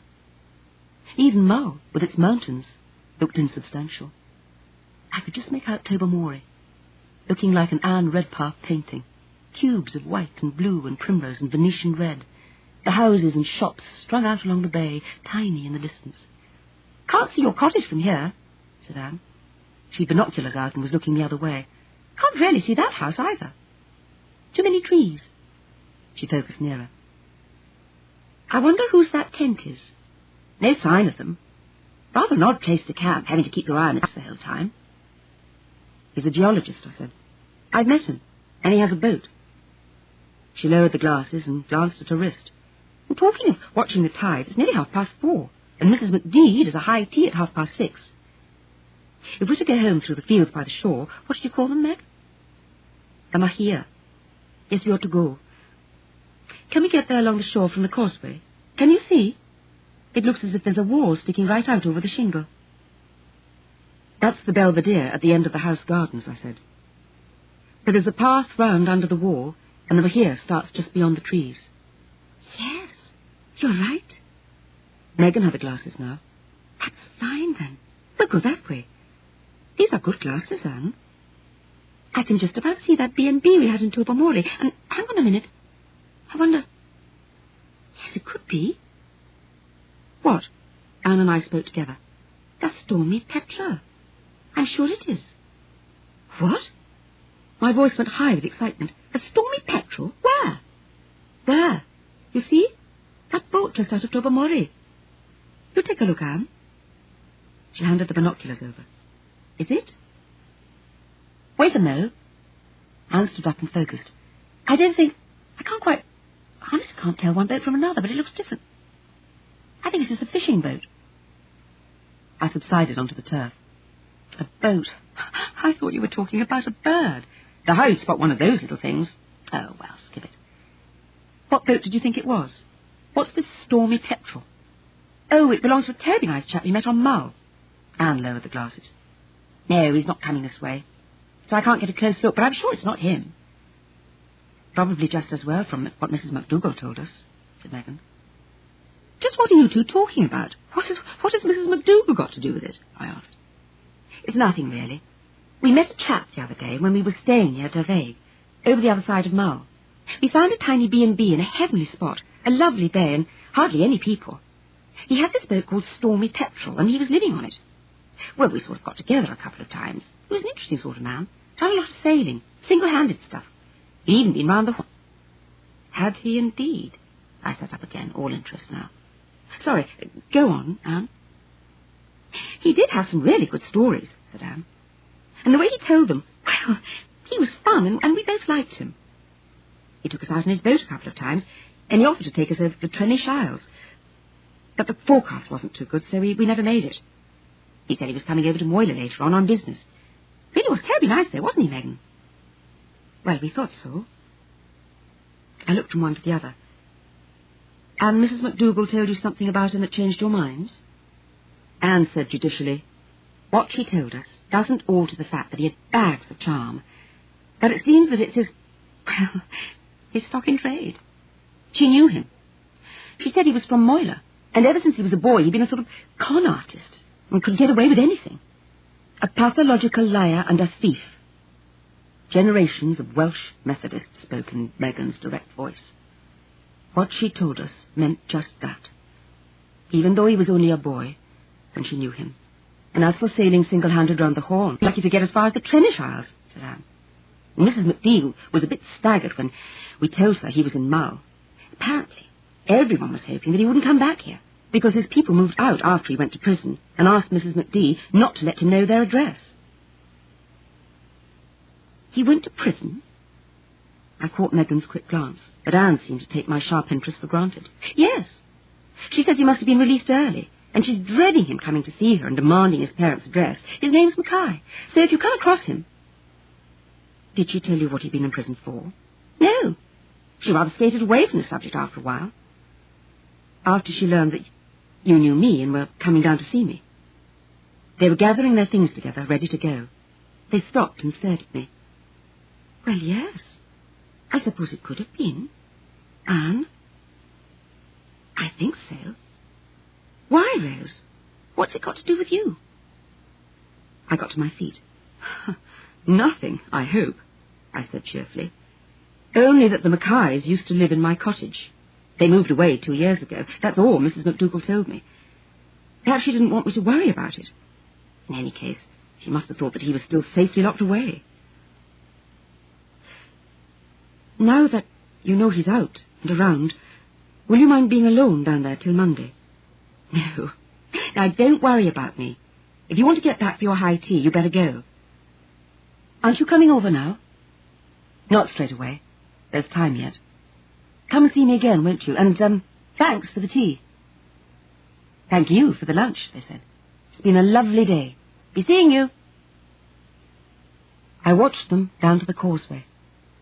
Once across, they turned and waved, then were soon out of sight beyond the belvedere.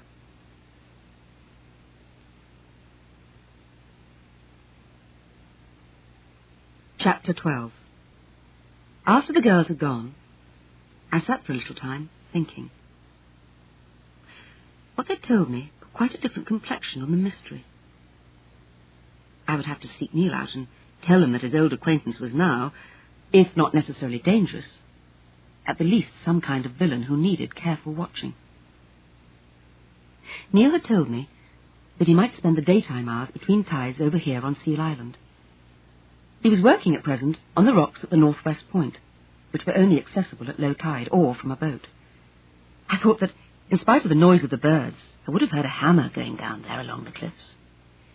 In any case, there was not enough time left for me to go that way to look for him. I made my way down towards the causeway. Neil's rock, shaped like a shoe, was still dry, the causeway exposed. I crossed carefully. Even at low tide, the seaweeds made the stones treacherous. Then went to the boathouse window and peered in. No boat. The place was empty. It was also full of daylight.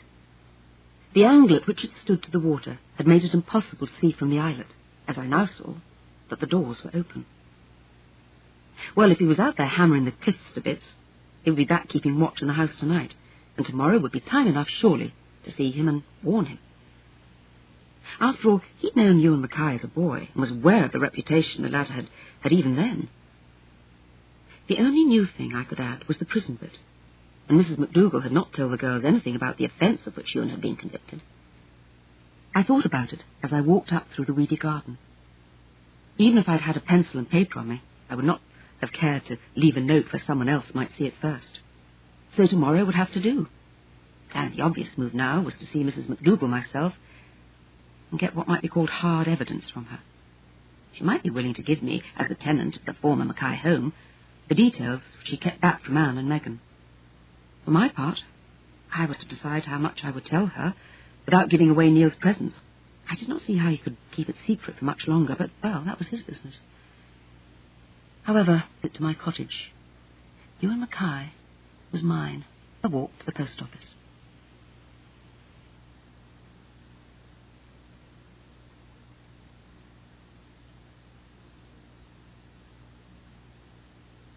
End of side 4.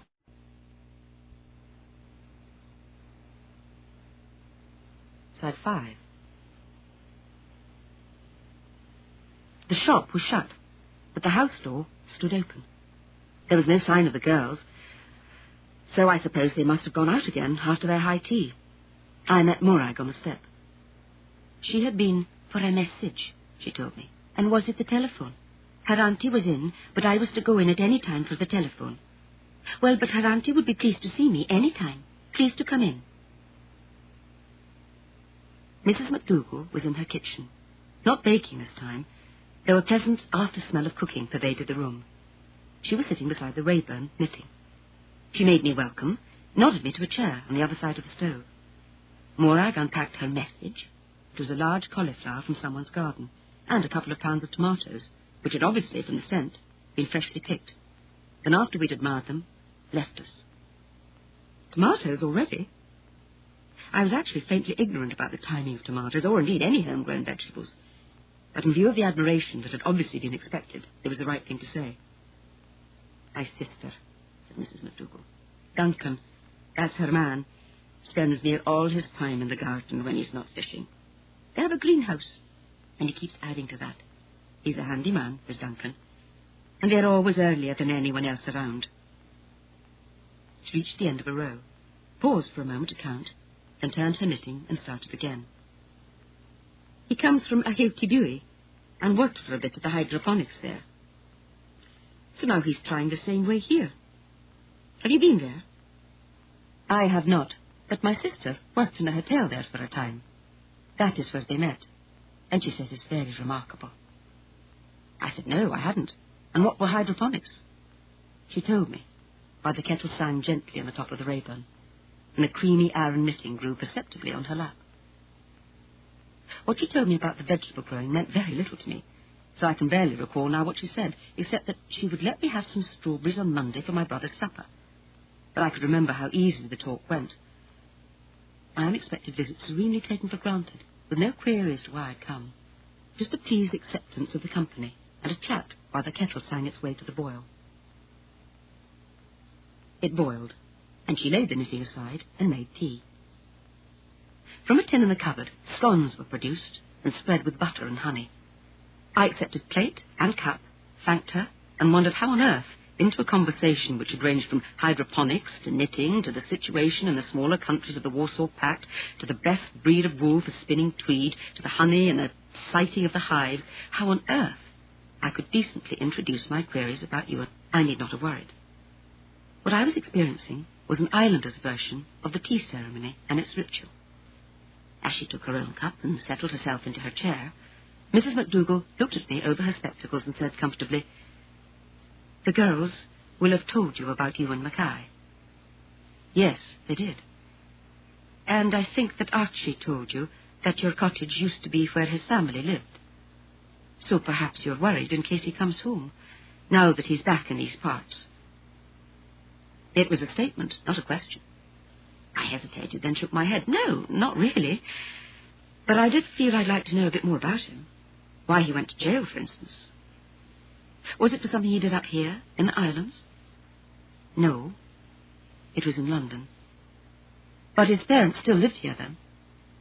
They did.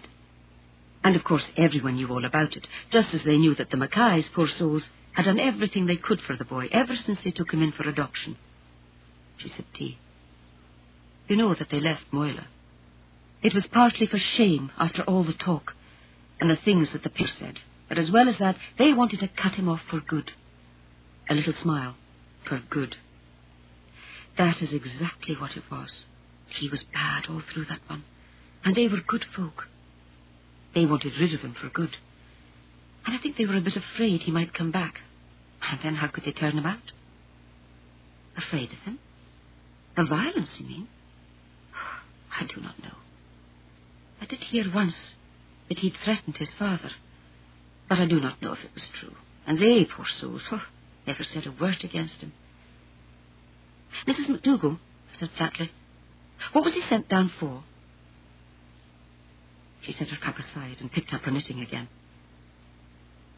Miss Fenmore, they do say that if a man has done wrong and has been punished for it, that should be the end of it. Do you not agree? It is true the man is bad, but he's done 2 years almost in prison. It might be better to forget it. The needles clicked. No, don't look like that, lassie. I'm not calling shame on you. I blame myself for talking to those other lassies. I would have done better to have held my tongue. You did hold your tongue. You said nothing to me. You only let it out to the girls because you got a shock when they said they'd seen him. And you were afraid yourself that he might come here and demand his parents' address from you. Isn't that true? Aye, it's true. Not afraid, though. There's no harm could come to me here with good neighbours round and about all the while. And he'd not offer to harm me, I think. But you, lassie, once more I was promoted from Miss Fenmore. There's no need for you to fear him coming to the cottage, even though he has a boat and could get away into the bay without anyone seeing him. He'll have been told for sure that his folks are gone and the place is let. Yes. Well, thank you for the tea, Mrs. McDougall. It's been lovely talking with you. But if I'm to get home...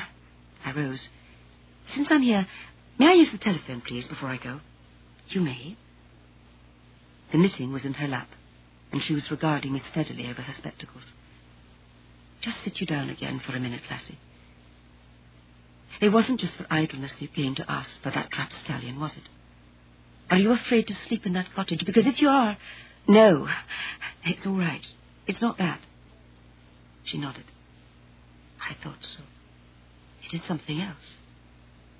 Silence for a minute. She seemed to be deciding something about the knitting in her lap. Then she said, with apparent irrelevance, "Those 2 lassies, they think the world of you." I could think of nothing to say to that, so I said nothing. She nodded again, as if I'd answered her. Very well. I will tell you what you asked me. But I do not want to know why you asked it. She picked up her knitting again, and the needles clicked. It came out in the court that he'd been robbing old ladies. Confidence trickster was the word. He would watch the notices in the papers, and then, When someone died and the widow was left alone, he would go there and think up some sort of lie. He lied always, as a boy, even when there was no need. And he looked so clean and innocent that if you did not know him, you'd believe him every time. And sometimes even though you did know him. So he would use the charm and the lies on the old lady in her grief and cheat her out of everything he could get. The one they took him for in the end, she was 85 years old and ailing, and he robbed her of her life savings, and that was less than £300. He would spend that much, they said, in a week. He pleaded guilty to 3 other offences. Do you see what I mean about shame? Yes, I see. I was thinking hard. Should I tell her here and now that Ewan Mackay had already been to the cottage? It was possible that his return to Moyler had been sparked by the notice in the papers of Mrs. Hamilton's death. He had been in jail when that had occurred. On his release, he had come straight up to Moyler, and by last weekend, it was possibly true enough, had not heard of his parents' departure, but had thought he could go straight home. And then what? There was no elderly widow to con, but there was an empty house, and one he knew well. He must know, at least casually, what there was of value there. So, no contracts needed here, just a simple robbery. But his luck was out, in that the new owner, who was no old lady, but a sufficiently able-bodied young man, was here before him, and knew him. And Neil, for his part, knew that if anyone in Moyler heard of his, Neil Hamilton's, return, the news would fly around and certainly reach Ewan Mackay. So, since for the present Neil preferred to lie low and find out just what Ewan Mackay was up to, I could not tell Mrs. McDougall of Ewan's night-time visit. If I could not reassure her by telling her Neil was there and watching, it was possible, more probable, that she would insist either on my moving into a lodging in the village, or that some of the men from the village would keep watch at Otter's Bay and the empty house. I would have to talk to Neil first, tomorrow. Tonight, all I could do was make sure of Crispin. I thanked Mrs. McDougall again and went to the telephone. The hospital answered with cheering news. It seemed that my brother would soon be on his way. He'd left that morning to stay with his Glasgow friends, and yes, he'd left the Glasgow number in case I should call. I called, and Crispin answered so cheerfully that I knew all was well.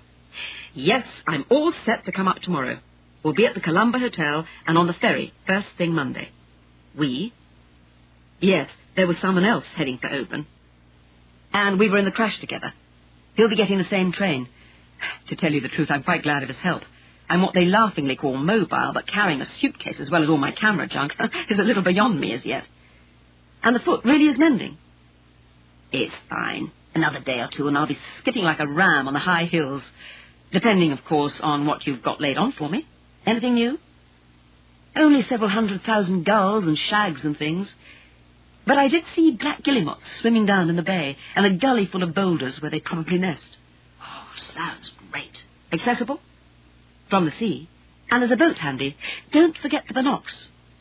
Is it likely? Anything else you need me to bring? The local supermarket's open Sundays now, and Laura's going there in the morning, she tells me. Nothing I can think of, unless you want something fancy in the way of cheeses. Can't get those here. Oh, and some cream, too. You're getting strawberries for supper on Monday. Good heavens. The only ones I've seen here are from California, and they don't taste like the real thing at all. What are Hebrides coming to? Greenhouse effect? No. We've got hydroponics. I must go now. I've got a long, lonely road home in front of me. Good night, Chris. Good night. Take care, and hasta la vista. We rang off. Nearly 10 o'clock, and still light. I saw no one on the long, lonely road home, and the only enemy that attacked me was the midges.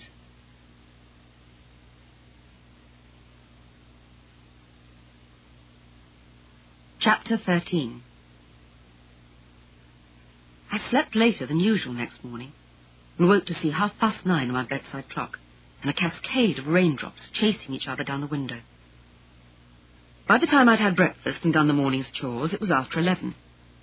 And though the rain was letting up, it was still wet enough to keep anyone indoors who didn't have to go out. I decided that I didn't have to go out. It was not a hard decision to take. Rationalized, it meant that Neil already knew enough of Mackay's record, and of course he was ready on the watch for any more suspicious moves. If he, Neil, was content to leave the house unwatched by day and to spend his time looking at rocks in the Broch Island, then I could stay indoors with a clear conscience and wait for the rainstorm to pass. I got back to work, by which I mean I got my papers and notes out, and then sat looking at them for what seemed like a dreary lifetime. And was probably only 20 minutes. The words I'd written, and had almost in the interval forgotten, mocked me and were meaningless. My notes told me what was to happen next, but my brain no longer knew how to move plot and people forward. Block. Complete block. I sat and stared at the paper in front of me and tried to blank out the present and get back into my story. Forward, that is, into my invented future, and out of the world of queries and vague apprehensions. From experience, I knew what to do. Write. Write anything. Bad sentences, meaningless sentences, anything to get the mind fixed again to that sheet of paper and oblivious of the real world. Write until the words begin to make sense, the cogs mesh, the wheels start to turn, the creaking movement quickens and becomes a smooth, oiled run, and then, with luck, exhaustion will be forgotten and the real writing will begin. But look up once from that paper, get up from the table to make coffee or stir the fire, even just raise your head to look out at the view outside the window, and you may as well give up until tomorrow. Or forever. It was the rain that saved me. I could not have looked out of the window if I'd tried. Chores were all done, and there was nothing whatever to do except sit at that table and write. I wrote. A year or so later, or it may have been an hour, I crumpled up 4 sheets of paper and threw them onto the floor and started another. And I was there. And in another light year or two, I was through the word barrier, and the book had suddenly reached the stage, the wonderful moment to get to, where I could walk right into my imaginary country and see things that I had not consciously created, and listen to people talking and watch them moving, all apparently independent of me. I came out of it and saw the window clear and the sun shining, and the heavy clouds roll back to leave a blue, washed sky. I could hear gulls crying and the soft, flattened whispering of the sea. My watch said 1:20. Scrambled eggs again, and coffee. Then I made a thermos of tea, pushed that, with a packet of biscuits, into the pocket of my anorak, and set off along the cliff path. It was 2:30 by my watch when I reached the Hamilton house. I went to the back door, still fast shut, and knocked.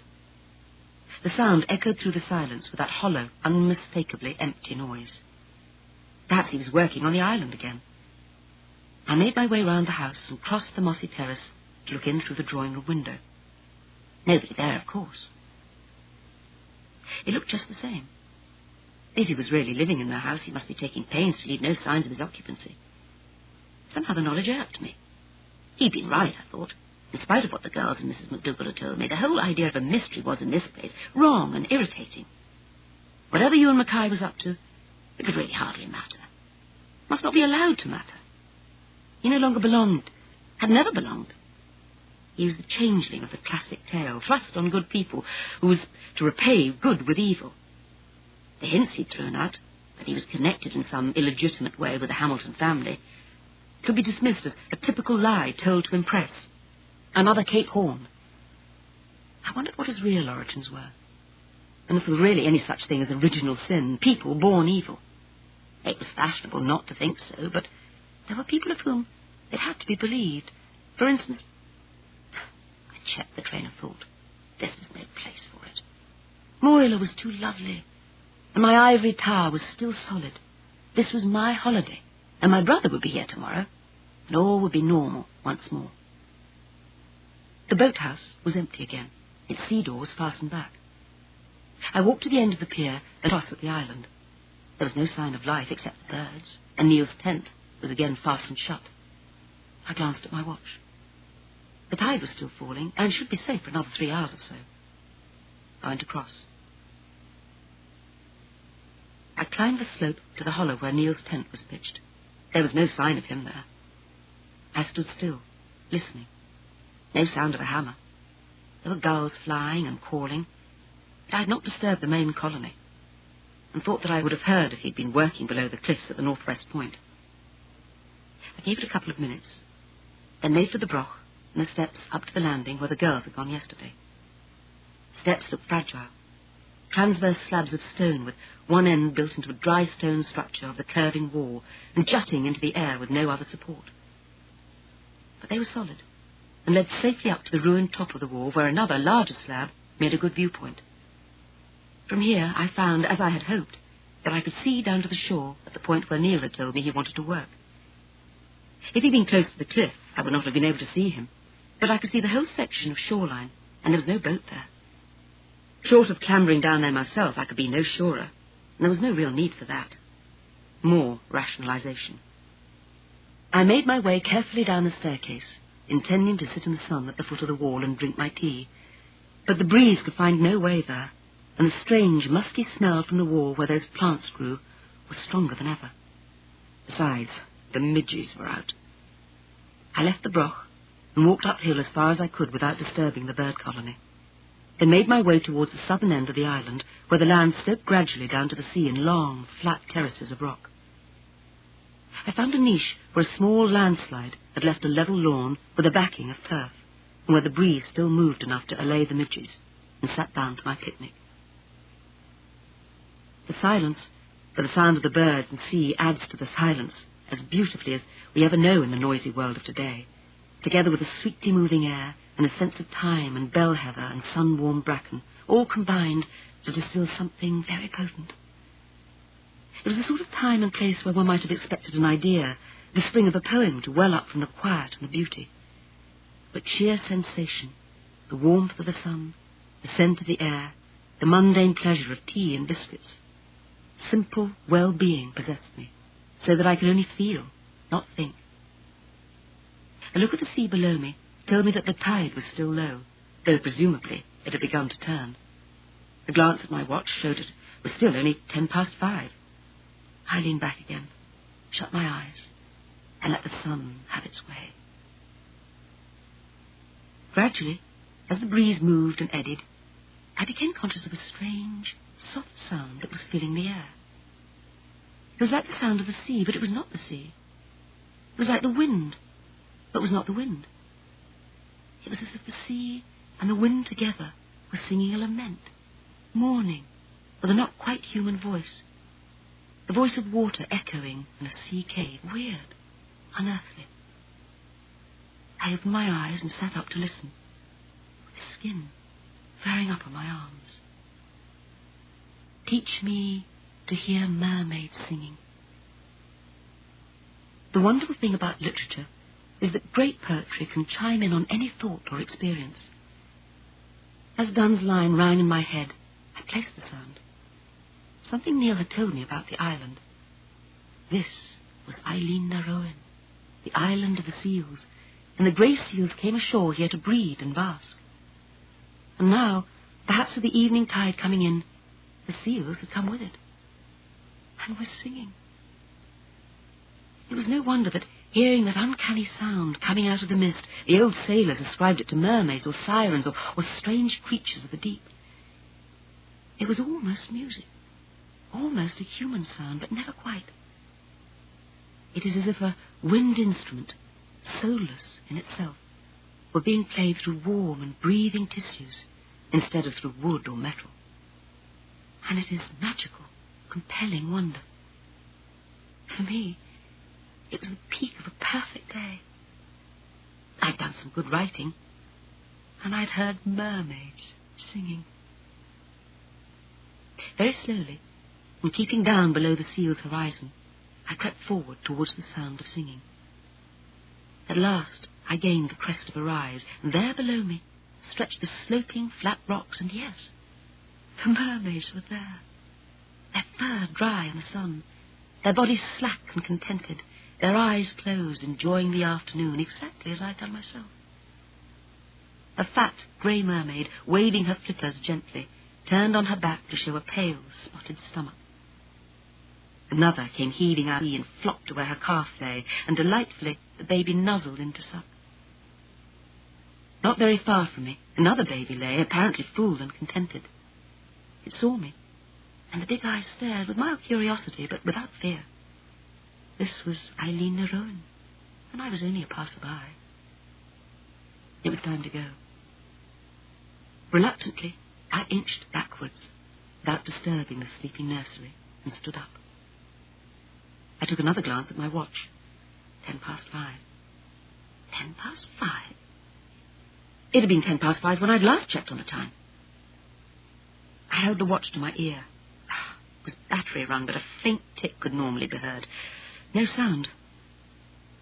And now that I thought about it, I vaguely wondered at the good time I'd made on my walk from the cottage, and at the leisurely stretch of time I'd had on the island. I even left my cottage at 2:00. My watch must have been gradually slowing to a stop all day. I ran. I could still see the causeway. I could also see the rock that Neil had pointed out to me, still half out of the water. It was all downhill to the causeway, and the turf was smooth. I would make it. I'd forgotten the other thing that Neil had told me. The tide, he had said, comes in like a horse trotting.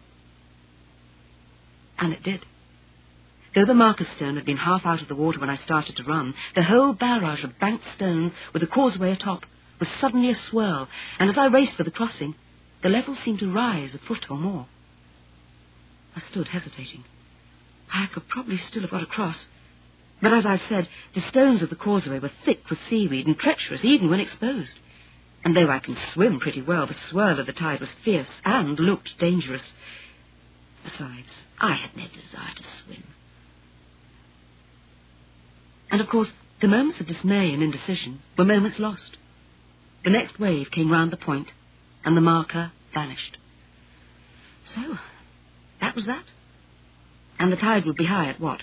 Midnight?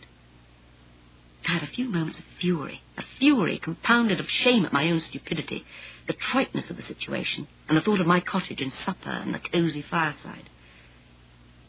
Then the fury faded. Other pictures took the place of these. Neil's tent, not far up the brae, and the possibility not only, at worst, of having its shelter for the night, but of my seeing from that vantage point Neil came back with his boat. If so, and if I could attract his attention, he would surely bring the boat over for me. I trudged up to the campsite again, to find that there was no need even to look for driftwood for a fire. Inside that stout little tent was a very efficient camping gas burner, complete with kettle, billy can, matches, tea bags, and powdered milk. And investigating Neil's stores, I found baked beans, sardines, a couple of small tins of ham, and some crisp bread. Like the Swiss Family Robinson, I had very little to complain about. There was also, of course, a good sleeping bag. I only hoped, as the sun sank lower and the breeze grew cool, that I was not going to be obliged to use it. The seal sang until sunset, and then fell silent. As dusk drew in, the air emptied of birds, and gradually they too fell silent. Only the tide, full and flowing, filled the half-light of the highland night with its cold sound. I could no longer distinguish the house, and even the boathouse, much nearer, was lost in the shadows. But no boat came in. Long before the sky dimmed enough to let the stars through, I lit the gas burner and ate baked beans off a paper plate and finished off with tea and biscuits. Then I got into the sleeping bag.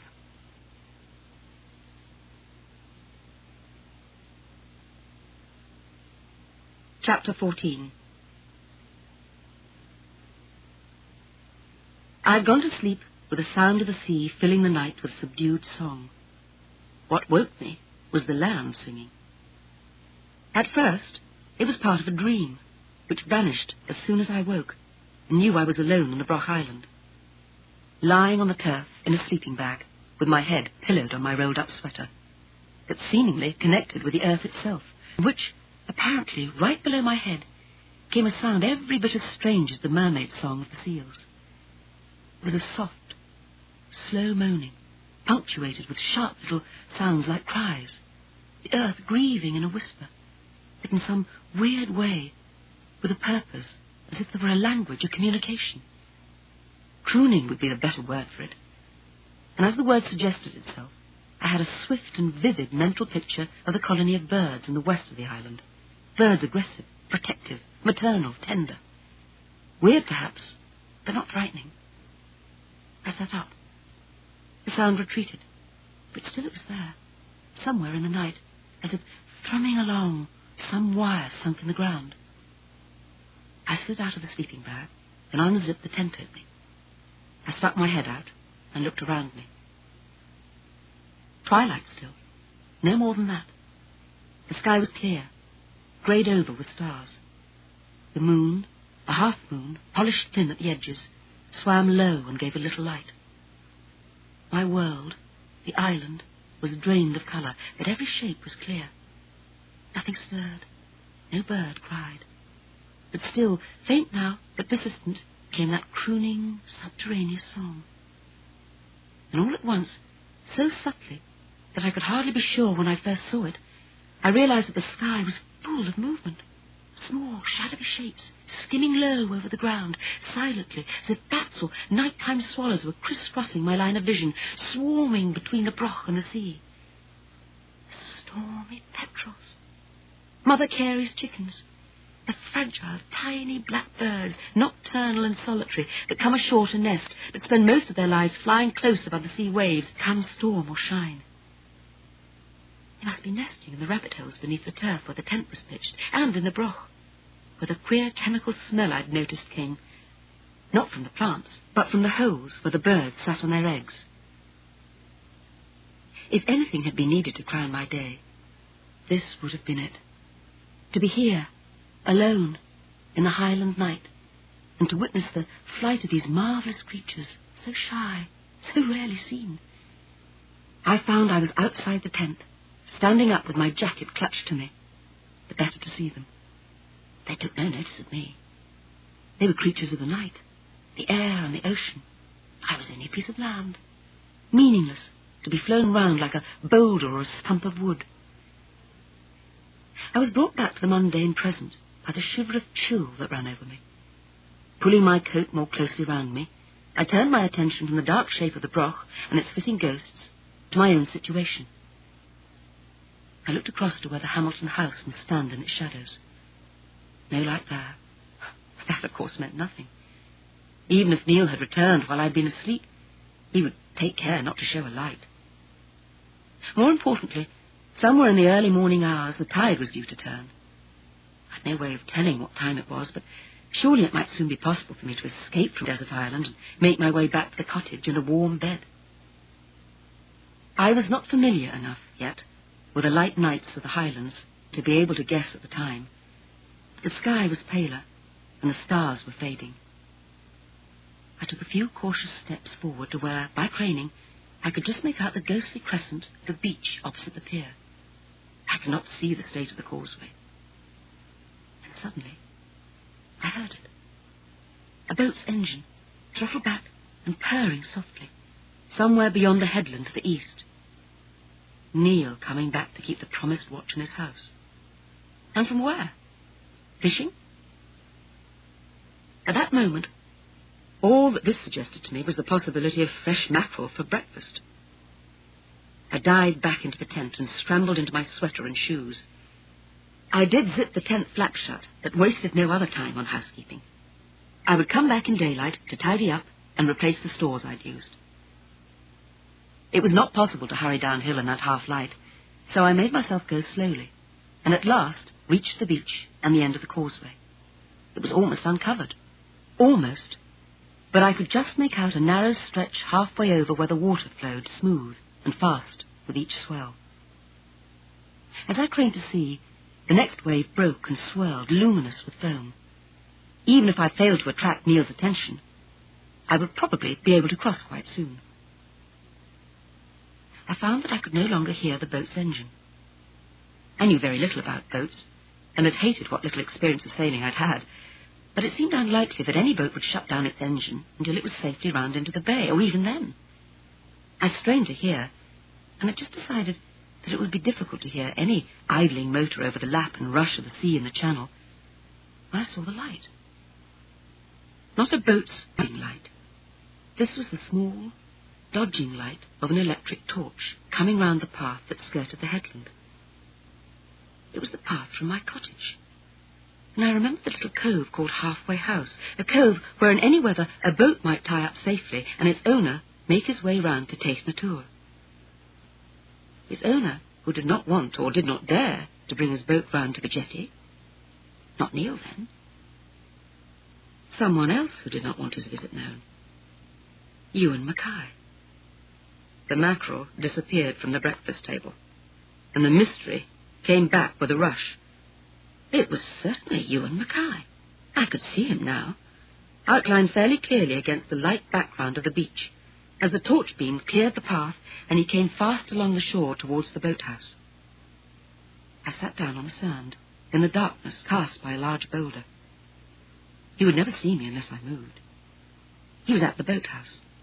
A flash of the torch again, as if to check that no boat was there, and he turned to face the causeway, took something from a pocket, and raised what was apparently night glasses to his eyes.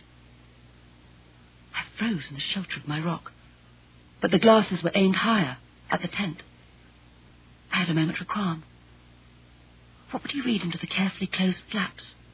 That Neil was not sleeping there after all? Or merely that he shut the flaps at night, against the midges or the weather? I supposed, since to him Neil was only John Parsons, it did not matter either way. And if Ewan saw the little pile of debris, tins and newspaper plates and my thermos, that I'd left outside the tent, it would surely go to persuade him that Neil was safely ensconced on the island. But unfortunately, Neil was not even safely ensconced in the house, as he should have been. So Ewan Mackay was free to resume whatever his business had been there on Wednesday night. And with no witness but me. I sat very still. He turned away, apparently satisfied, then pushed the glasses back into his pocket, flashed the torch briefly down at the rough stones of the pier, and went away with long strides in the direction of the house. The next wave broke with a crash and a swirl and a dangerous-looking suck of water back into the channel. Not this time, nor the next, nor the time after that, I thought, even if the causeway came clear. There was no way I was going across to follow Ewan Mackay to spy on his activities at the house. If he really had left his boat in the cove round the point, he would have to come this way again, and I would certainly be able to see if he brought anything with him. I hugged my jacket close round me and waited. It seemed a very long time before he came back. The tide cleared the causeway, and it was perceptibly lighter, and he came out through the stone arch of the garden gate. He carried what looked like a bag, bulging with something over one shoulder. He made his way rapidly to the boathouse. There was no need now for the torch, and disappeared behind it. Almost at once he reappeared, without the bag, and set off again, walking fast for the house.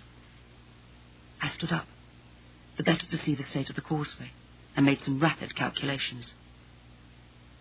Though it was now possible to cross, the central stones were still wet, and in that poor light would be treacherous. It was an easy decision to make. Sensibly, I decided to wait and see, which was just as well, as this time he came back after a very few minutes. He was carrying a flat, square object, which looked heavy. When he left that too behind the boathouse, he emerged, stretching his arms as if in relief, as he stood once more scanning the bay and the shadowy slopes of the Broch Island. And that seemed to be it for the night. He vanished again behind the boathouse, and when I saw him again, he was aiming fast for the cliff path, with the bag once again slung over his shoulder. I watched him round the end of the point and out of sight, then ran for the causeway. I got across without mishap and was at the back of the boathouse within seconds. The square object was there, leaning against the wall. It looked, in that half-light, like a big picture, propped up with its face to the wall. It was a picture. I tilted it to see. A portrait, unglazed, in oils, with a heavy, ornate frame. The portrait of a man, not young, in country tweeds, with a gun over his shoulder and a spaniel at heel. I did not know enough about painting to recognize it or even guess at its value. But in the present-day crazy art market, even a relatively modern painting might well be very valuable. And this one was apparently worth the trouble and risk you and Mackay had taken.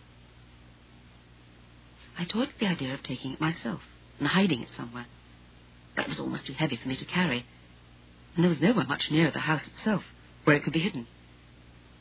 The boathouse was too obvious, and anywhere in the woods or garden was still wet with the night's dew.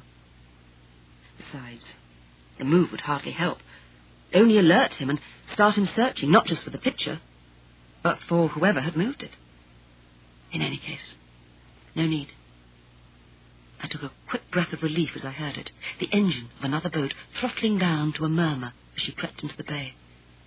This time, I waited to make sure before I ventured out onto the jetty. But it was Neil's boat, and Neil himself standing ready to step out of it as it nosed in alongside the landing place.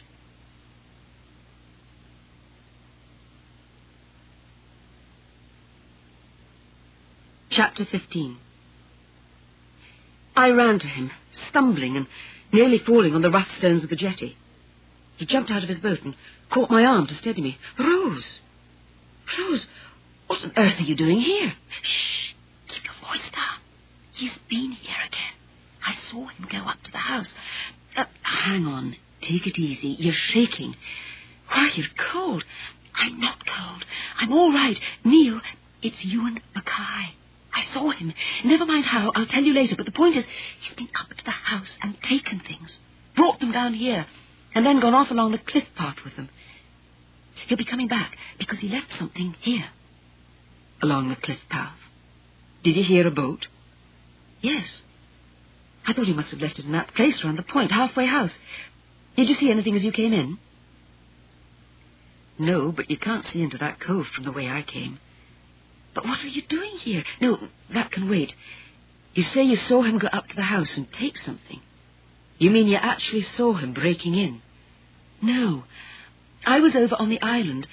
I saw him take a look at the boathouse first, then, when I suppose he saw you weren't home, he went up towards the house. And after a bit he came back with a bag, you know, like Santa Claus, slung over his shoulder. It looked like that duffel bag of yours, and it was heavy. He dumped it down behind the boathouse and went back towards the house. Then after a bit he came down again with a picture and dumped that. Then he took the bag and made off up the path with it.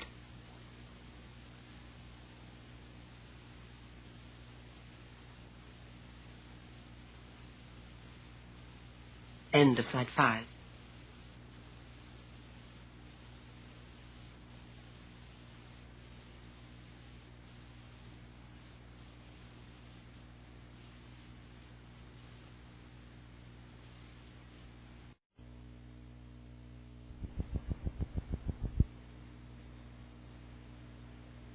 Side 6. Hold on a minute. A picture? Yes, a big one. It's behind the boathouse there. I took a look at it. There's no picture in the house worth stealing. He moved quickly to knot the boat's rope through a ring sunk in the jetty. Let's have a look. Maybe there was one and I didn't know about it. Good God. Do you know it? I should. His great-uncle Fergus. Valuable? Good heavens, no. Not even good, apparently, though it's very like him. And dear old Sam, the dog, and Aunt Emily loved it. She used to say it was the best thing in the house. It was in her bedroom. He was looking round him as he spoke. This was all. This and the duffel bag. All I saw. I heard the boat, and then I saw him. He only made the 2 trips to the house. Duffel bag. Could he have been carrying guns? Shotguns in it? I don't think so. Guns? You don't mean... Yes. His voice was grim. I told you I was going to check the house. Uncle Fergus's guns have gone missing. I've been to the mainland to report it. So if he did take them, it must have been when he was here before. But they could be in his boat, couldn't they? Neil, I said urgently, he did take that picture tonight, and whatever he took it for, it's got to mean he'll be coming back for it, and soon. Look, if you put your boat into the boathouse now, he wouldn't see it till he got right down here again, and then perhaps... stopped. Clear in the silence, we heard an engine start. Neil grabbed my arm again. Quick, get in. He's not coming back. He's running for it. He must have heard me. Come on! Somehow, I was in the boat, and Neil had cast off and was edging her out from the jetty. She backed in a gentle arc to face the open sea, and as Neil gunned the engine, she jumped forward, then settled to a smooth, fast pace. There he is! No, there! You're too far out! I had to shout it above the noise of the engine. I pointed to where, just visible against the dark background of the cliffs, the grey boat raced, the foam white under her bows and in her long wake. Neil shook his head and made some gesture which I could not interpret, but as it was obvious that he too had seen Stormy Petrel and knew what he was about, I let it be. There were 100 questions still to be asked and answered. But at this speed and in this noise, speech was impossible. I hung on, keeping one eye on Neil in case I could help him, the other on Stormy Petrel. Now I thought I could see what Neil was trying to do. The two boats were running along the coastline on almost parallel courses, Ewan close in, perforce following the jagged line of the shore, and our boat, I found later that she was called Sea Otter, on a straight course some way out. When on 2 occasions Ewan turned to make for the open sea, Neil, increasing our speed slightly, held on to what looked like a collision course. Even though it must have been obvious that he would not hold to it at the last, the threat was enough to make Stormy Petrel veer again to her original course, and though she was trying to increase speed, and was perhaps a little more powerful than Sea Otter, we, on our straight line, could hold her comfortably. We were almost round to Otter's Bay. The headland, looming ahead of us out of the growing daylight, would be the one immediately to the west of the cottage. Stormy Petrel wheeled again towards us, and this time Neil gave her sea room. In a moment I could see why. From the tip of the headland, and for some way out to sea, the waves were breaking white against half-submerged fangs and stacks of rock that had in time past broken away from the main cliffs. They were no real danger to anyone who knew the coast, and all the time the light was growing stronger. Ewan obviously knew his way, but although Neil gave him room, he made no further attempt to break free, or even reach open water. He slowed down to pick his way among the patches of white water, quite close inshore, at one point even vanishing between a towering sea stack and the main cliff. Then once past the headland, he throttled right back and motored tamely into Otter's Bay, making for the jetty there.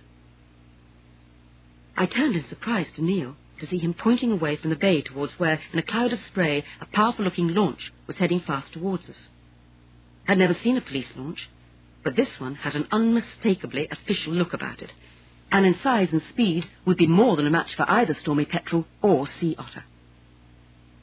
Ewan Mackay was still tying up when we nosed gently in to rub shoulders with Stormy Petrel, and Neil jumped ashore and turned to hand me out.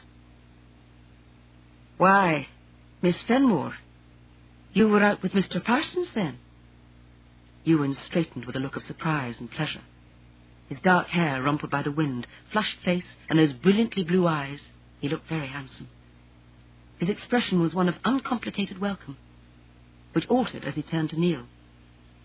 "Or is it Mr. Hamilton?" "Oh, yes.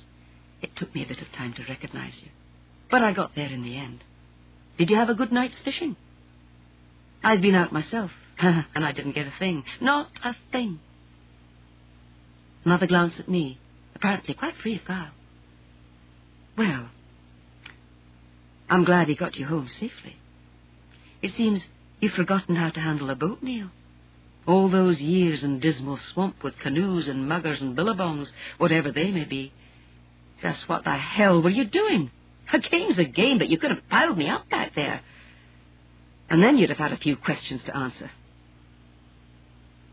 "I have one to ask." Neil made no attempt at a normal tone. His was grim and totally unfriendly. "Where are the guns?" "Guns?" asked Ewan blankly. "What guns?" It was some time later, and the scene had shifted to the cottage sitting room, which, with myself and the 2 men and 2 large detectives, was rather crowded. Ewan had shown surprise, which of course looked genuine, when the launch, on coming alongside the jetty, turned out to belong not to the police, but to Customs and Excise, who announced their intention of searching the Stormy Petrel, while the detectives had a few questions to ask. He did make the inevitable protest of the recently released prisoner. Was he to be hounded wherever he went just because of the recent trip abroad? And surely that debt was paid in full and he could be allowed to start again in, of all places, his old home, which he was only visiting in the hope of finding where his parents had moved to. To lose touch with his dear mother was not to be borne. Needed to talk to his parents, to explain things to them, and to ask their forgiveness. And why the customs men, anyway? And what on earth did they hope to find? And so on. Still in that pleasant, reasonable voice, with eyes that were just guileless enough, appealing for sense and clemency from his audience. The official section of that audience was attentive, but impartial. Far from hounding him gratuitously, they said, they were acting on information received. They would like to search his boat. No, they had no warrant, but they could take him and the boat back to Oban, where a warrant could be obtained. No objection? Then, sir, they were much obliged, and will leave it to you chaps, while you, Jimmy, come with me to the cottage and talk with Mr. Mackay there. Then to me, if we may, I understand that you've rented the cottage, Miss Fenmore, isn't it? I said that it was, and they were welcome to come in. He thanked me and introduced himself as Detective Sergeant Fraser, and his companion as Detective Constable Campbell. I unlocked the door and led the way in. Ewan came with a shrug and a smile and a lifted eyebrow, and the two detectives close behind him. Neil followed them in and shut the door. He was rather pale, and wanted to watch the policeman rather than Ewan. I noticed that Ewan did not look in his direction. On information received, he said, looking from one detective to the other. From whom? And what about? I must be serious to have brought you out in that TV-type chase. And why the customs people? Just what is all this about? The sergeant consulted a notebook. You hired the boat Stormy Petrel on June 15th from one Hector McGillivray of Uig on the island of Farsi. Yes. At least, I suppose it was the 15th. It was 3 days after... Yes, the 15th. So what? I paid him, didn't I? We have reason to believe, said the sergeant, taking no notice of the question, that this boat has recently been involved in illegal traffic, and that the said operation was centred on the island of Farsi. Illegal traffic? Ewan looked taken aback. Then he laughed. Farsi? Do you mean that old Hector's been poaching salmon again? But how does this affect me? I've only had the boat since the 15th, and before that I was... A quick glance at me. I don't need to tell you where I was, do I? Once again, the sergeant ignored the question. He watched Ewan steadily, while the constable, who had seated himself at the kitchen table, was taking notes. I thought that Neil, still over by the door, had a puzzled look. He glanced from time to time out of the windows as to see what was happening down at the jetty. Not salmon, said the sergeant. No. That would not bring the customs here. They're looking for drugs. Drugs? This time, unmistakably, the shock was genuine. Ewan went as white as paper and jerked upright in his chair. Drugs? What are you talking about? What's it got to do with me? Do you mean that bloody fool Hector McGillivray fobbed me off with a boat that's been... He stopped abruptly, biting his lip. The two detectives watched him, unmoved. Ewan sat back in the chair and managed, very creditably I thought, a wry little smile. No wonder I got the damn boat cheaply, he said. That comes with trusting chaps you've known all your life. Like Neil here. Well, just when did all this so-called traffic take place? Well, I was safely locked away, I hope. As far as I'm concerned, I went to Hector because I knew him and I knew he'd let me have a boat cheaply. And I've used it since then, since the 15th, for pleasure. And now to come over and look my people up. So the customs can search all they like. They won't find a thing. And he included Neil and then me in a smile. Thank you, sir. The sergeant glanced across at his colleague, saw him busily writing, then turned back to Ewan. You must understand that the boat's history is the affair of the customs officers. We will talk to you later. We have our own inquiries to make. The launch gave us a lift over to save us waiting for the ferry in the morning, that's all. But their search of your boat will save us time as well. We've been lucky there. Haven't you just? Said Ewan. Search for what? Since you're not after all the heroine or whatever I'm supposed to have been ferrying around the islands for a week. We broke into taking a tour, the house belonging to Mr. Hamilton here, and you know something about the whereabouts of 2 valuable guns. Guns? Repeated Ewan blankly. What guns? And who gave you reason to believe... I did, said Neil. The surprise and shock registered yet again on Ewan's face was so real that even I, if this time I had not known better, would have thought them genuine. He turned to face Neil, and their eyes met. Ewan's were wide, injured, unbelieving. Neil's stony. But I could see the effort that kept them level. He was hating this. So, as a matter of fact, was I. I took the woman's way out. I retreated to the scullery to fill the kettle for a cup of tea. All right, said Ewan to Neil. So supposing you explain. When am I supposed to have broken into the house? And why on earth should you think I know anything about the guns? He sat back.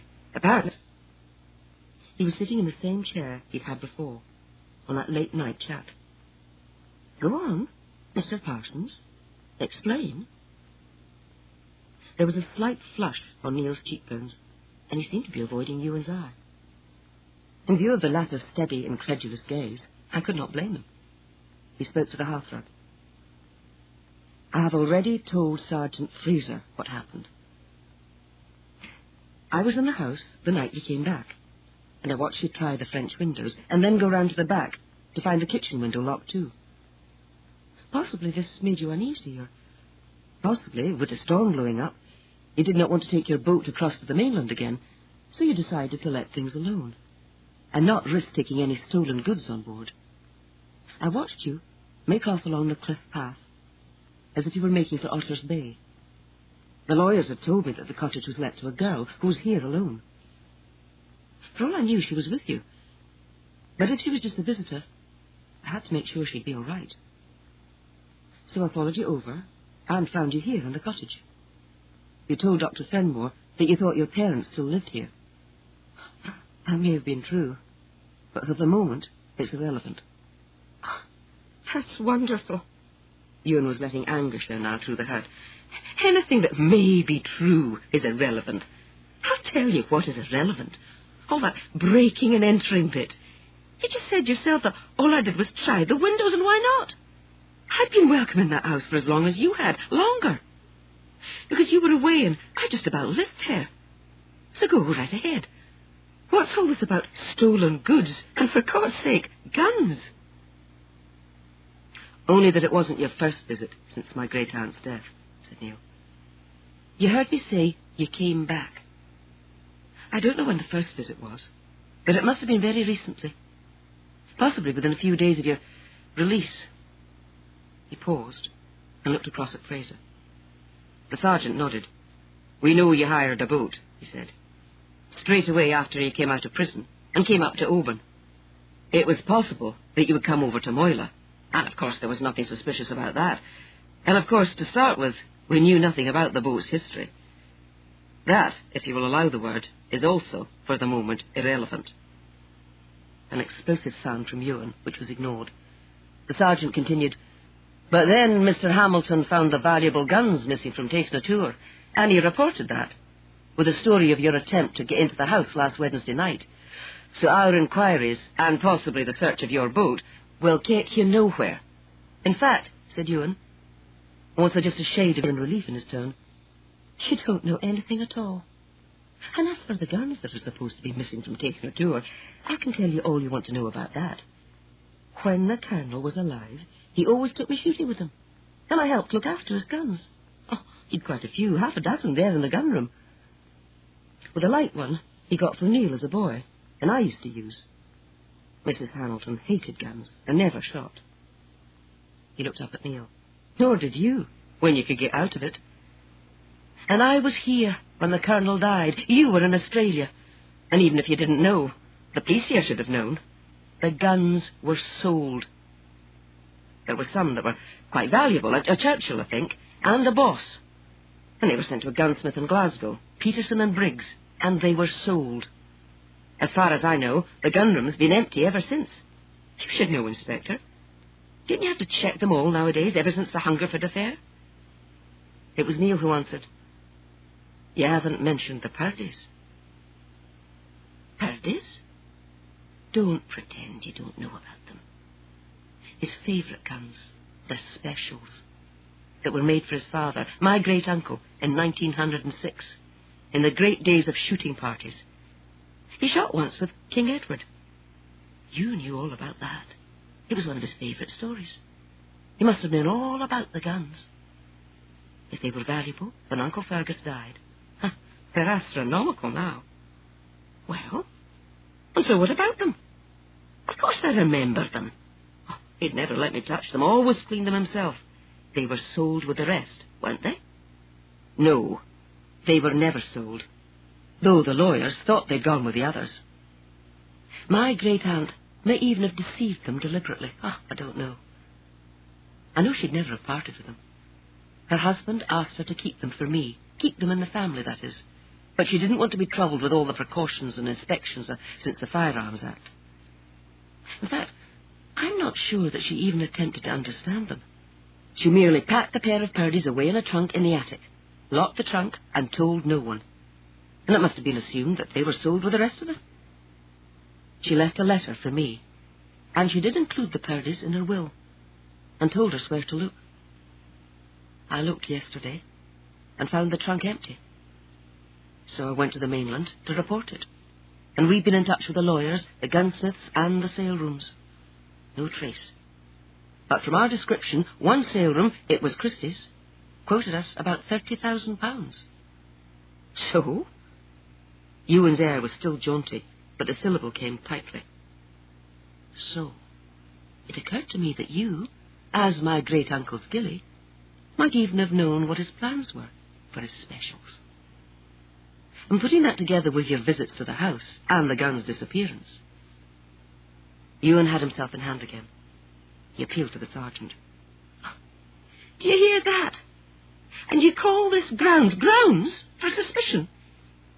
Isn't it time you either made a charge and got it over with, or you damned well got out of here and Mr. Bloody Hamilton with you? The sergeant did not answer. His head was turned towards the door, where we could hear footsteps approaching. I glanced at Ewan, relaxed once more in his chair, as the door opened and one of the customs men came in. His eyes sought the sergeant's, and he shook his head. Nothing. Of course, it's only a rummage search, but as far as we've gone, there's nothing in that boat at all that hasn't a right to be. Seemed as good a moment as any for a change of scene. I carried the window. Outside was full daylight. Soon the sun would break through the mist. I sat down by the table and lifted the pot. Would anyone like a cup of tea?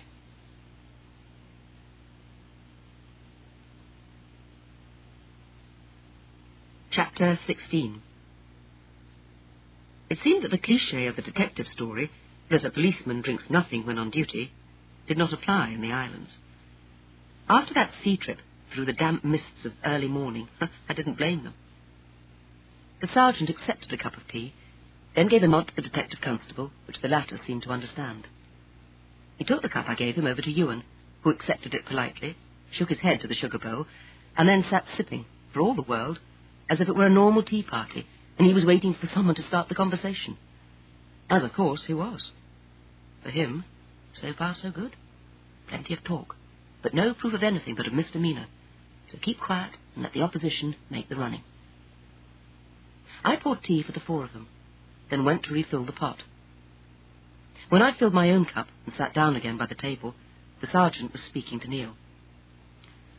So would you tell us, sir, what happened tonight after you got back to Moyla? You did appear to be pursuing Mr. Mackay's boat.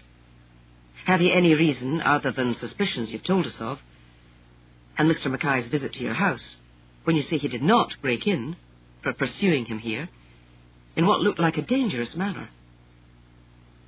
I saw Ewan smile into his teacup, and spoke. "Mr. Fraser, Sergeant, may I tell you what happened before Mr. Hamilton got back here to Moyla tonight?" He looked surprised. "Then you were not on the mainland with Mr. Hamilton?" "That's right. I was not. I didn't even know he'd gone to the mainland. Plus, I thought he might have gone fishing. I spent the night on the island where the broch is." I set my cup down. "I can't pronounce its name. The one opposite Mr. Hamilton's house. In English, it's Seal Island." "I know the one. Eileen na Ruin." "Yes, Miss Fenmore." The constable, Jimmy, was writing busily. I did not look at Ewan, but was conscious that he'd gone very still. I cleared my throat. "I won't make a long story of it, but I went across there after lunch to the house. I thought I might see Mr. Hamilton there. He's told you about his first visit here. We've met since that day, and he asked me to go over whenever I wanted to. Well, I wanted to visit the island, Seal Island, because Mr. Hamilton had told me there really were seals there at low tide. I went to the house first, but he wasn't there. Then I found that the boathouse was empty, so I assumed he was away with it, perhaps on the island, looking at the rocks on the far side. You know, he's a geologist, I suppose, or else out fishing. Well, I went across, and the seals were there, and I watched them. A bit later, I found that my watch had stopped, and I'd misjudged the tide. I found that I couldn't cross by the causeway. I went up to Mr. Hamilton's tent and made myself some supper. I looked at Neil. "I didn't think you'd mind." "Of course I don't. You're welcome." "And just where is all this getting us?" asked Ewan. He set his empty cup down with a thump on the floor beside his chair and gripped the chair arms as if about to rise. "Sergeant Fraser, do I have to say it again? Either you will show grounds for holding me, or you will please let me go, always providing that my boat is undamaged by your pals out there, or by my friend Neil's lousy seamanship." The sergeant ignored him. "Go on, please, Miss Fenmore." I was hoping that Mr. Hamilton might bring his boat in and take me off the island, but he didn't come, so I went into the tent and went to sleep. I woke a bit later and thought by the light that enough time might have passed for the tide to have turned. I went outside the tent, and then I heard a boat's engine. Of course, I thought it might be Mr. Hamilton, so I put my jacket and shoes and things on again and went down to the causeway. Then I saw Mr. Mackay. He must have berthed his boat in Halfway House and then come round the cliff path and down to the pier. Dead silence. I had never had a more attentive class. The sergeant sat back in his chair. As if at a signal, the constable took over. "You're sure it was Mr. Mackay?" "Certain. If you know the island, you'll know that the channel isn't wide, and I was at the end of the causeway, and he came right down to look in the boathouse. I suppose to check that it was empty."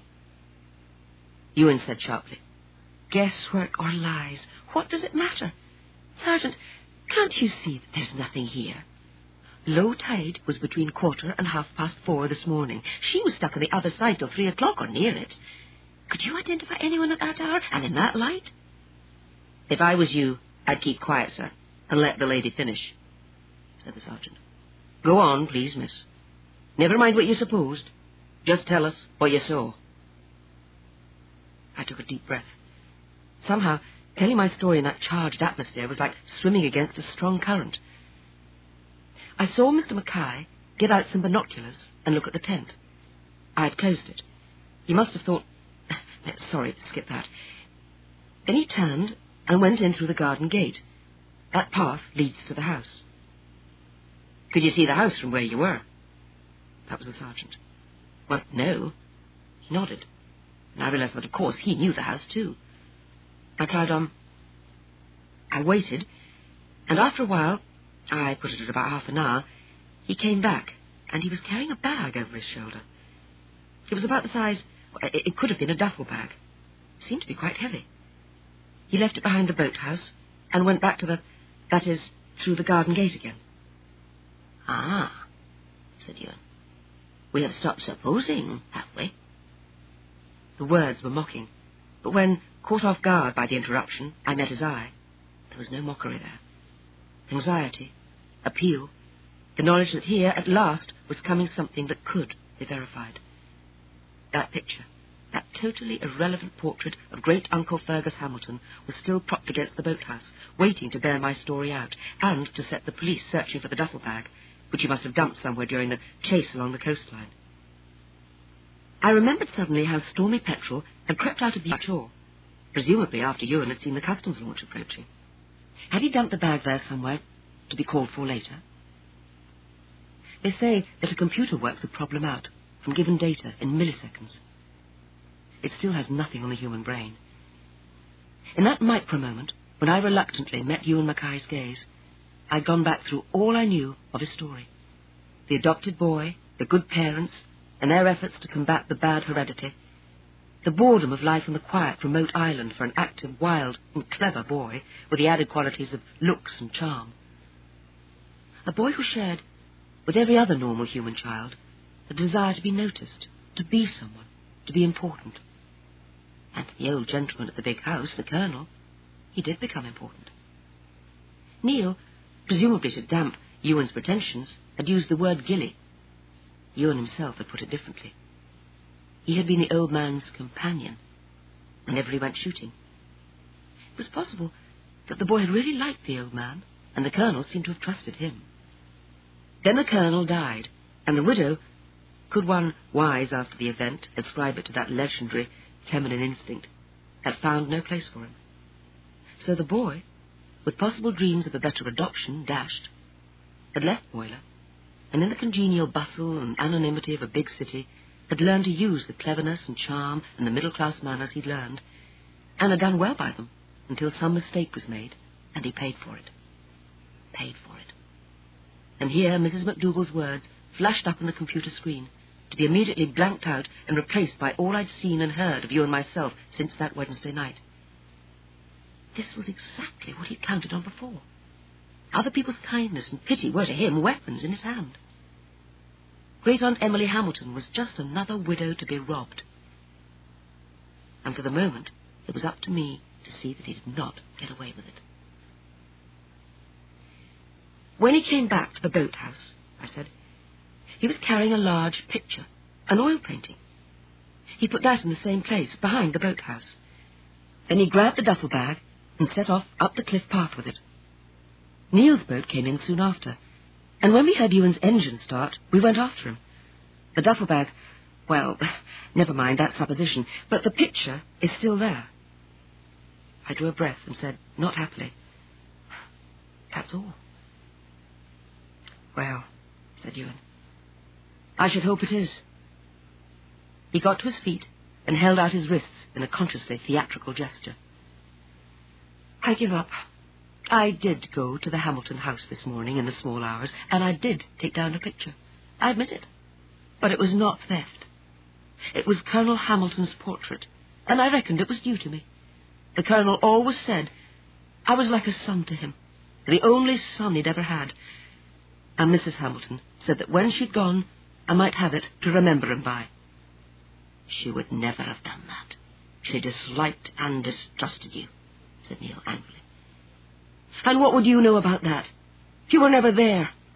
Only on holiday from school. So what would you know about the way they felt about me? Plenty. Suddenly, between the two men, a real spurt of antagonism had sprung up.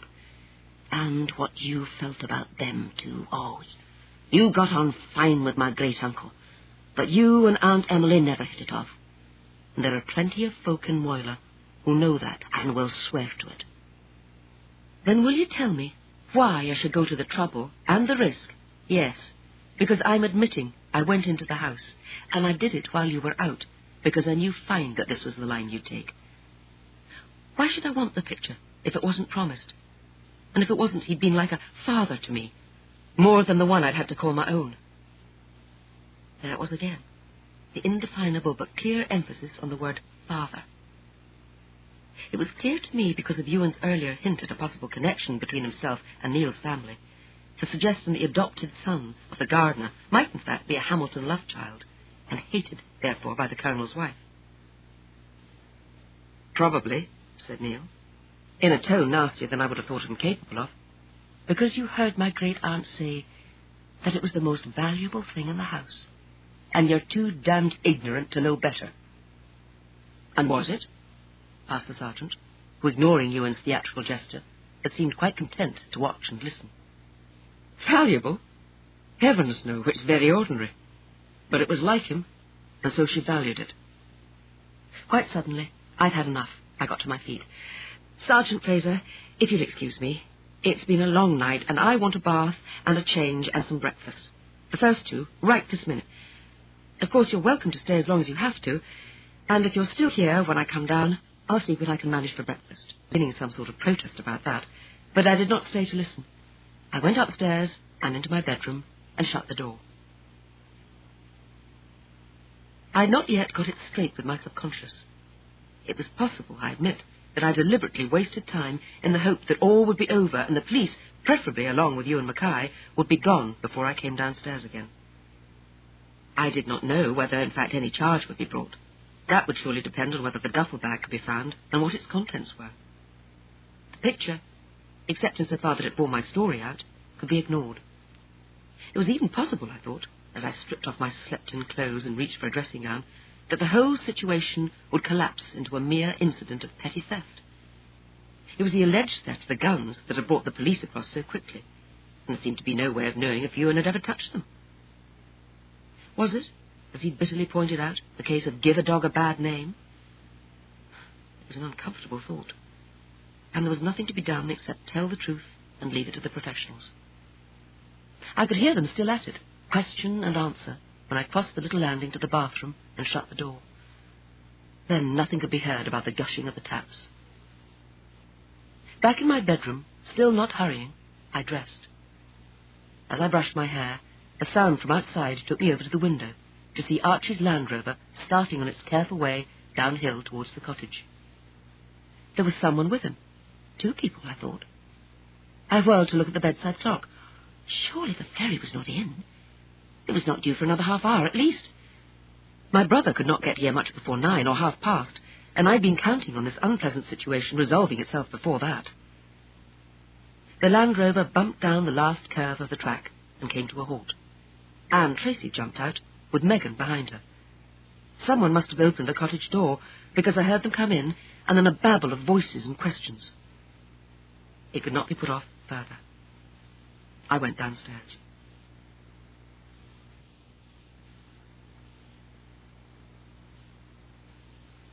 Chapter 17. Here she is. Oh, Rose. Megan and Anne spoke together.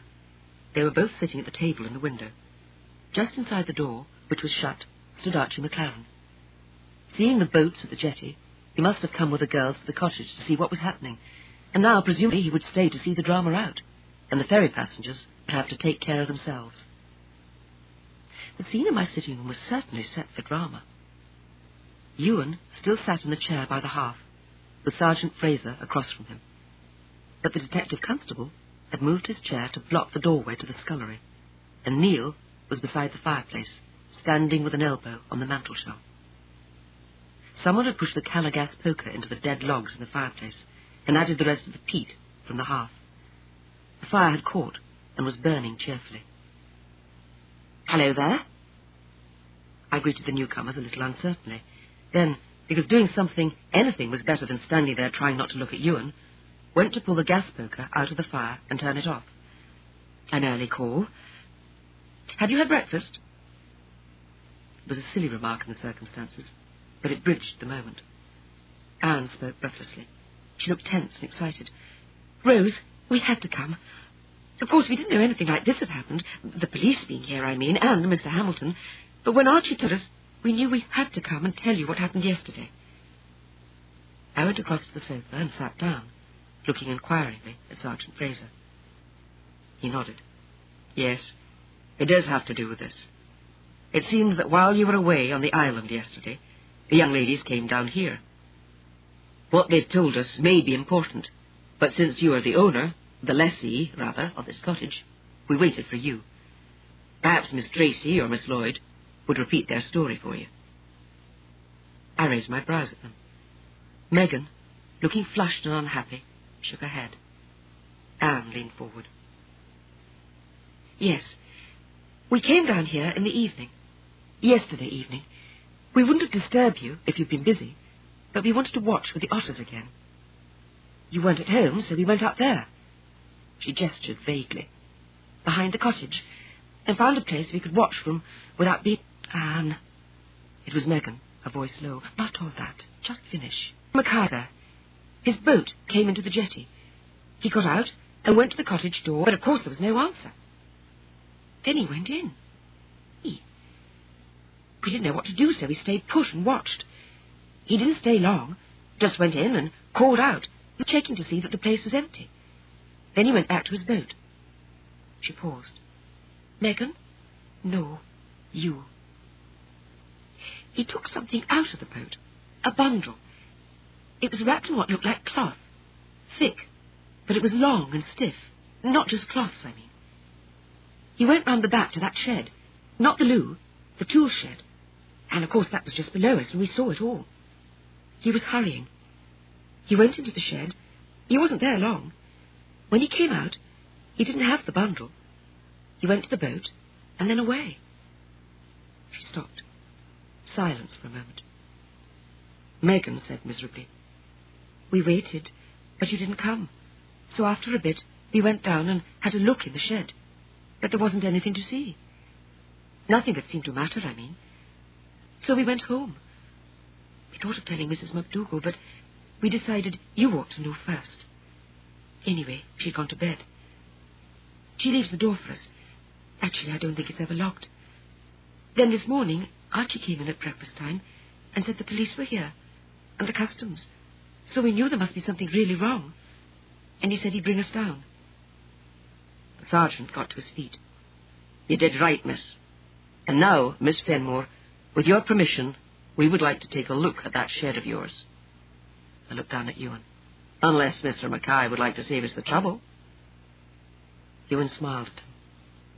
He'd abandoned any pretense of indignation and was merely patient and interested. "Look and be damned," he said, and leaned back in his chair.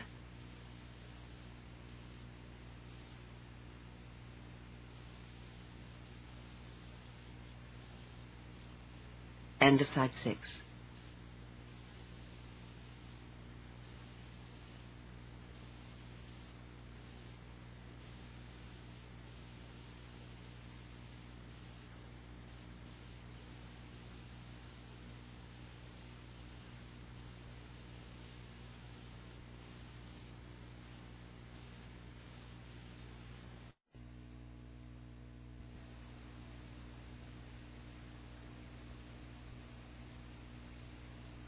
Side 7. "Very well. Jimmy, you stay here, but give a shout for Sandy or Callum to come in here, will you?" "No, not you, Archie. There's the fairy now. Did you not hear her? You'd better be gone. You'll hear soon enough what happens. But till you do, see you keep your mouth shut. Do you mind me?" "I mind you." Archie sketched a farewell gesture to me and the girls, and went so quickly and willingly that I was surprised. Till I remembered that, of course, he would be back here very soon with Crispin, and possibly in time to see the result of the search. "Just a minute." Neil put a hand out as the detective, with one of the customs men, made for the door in Archie's wake. "If I come with you—" "No. You'll stay here, please, Mr. Hamilton."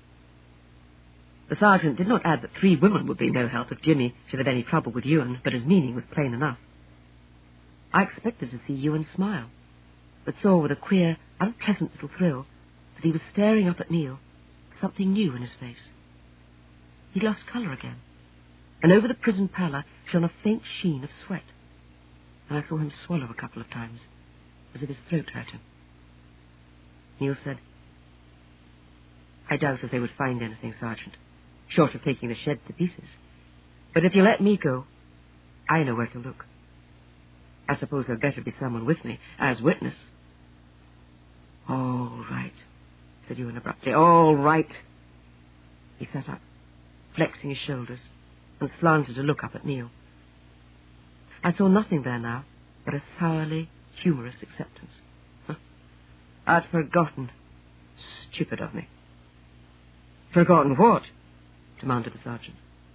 He looked alert and vigorous, not like a man who'd lost a night's sleep. At his gesture, the other men stayed where they were. It was Neil who answered him, Only that he stole my trout rod once, when we were boys, and I saw him fishing with it later, and followed him back home, here, and watched him hide it in the place he'd made in the garden shed. There were a few other things there that I knew had gone missing from people's boats and gardens and so on. I didn't give him away. Boys of that age don't. So his parents never knew.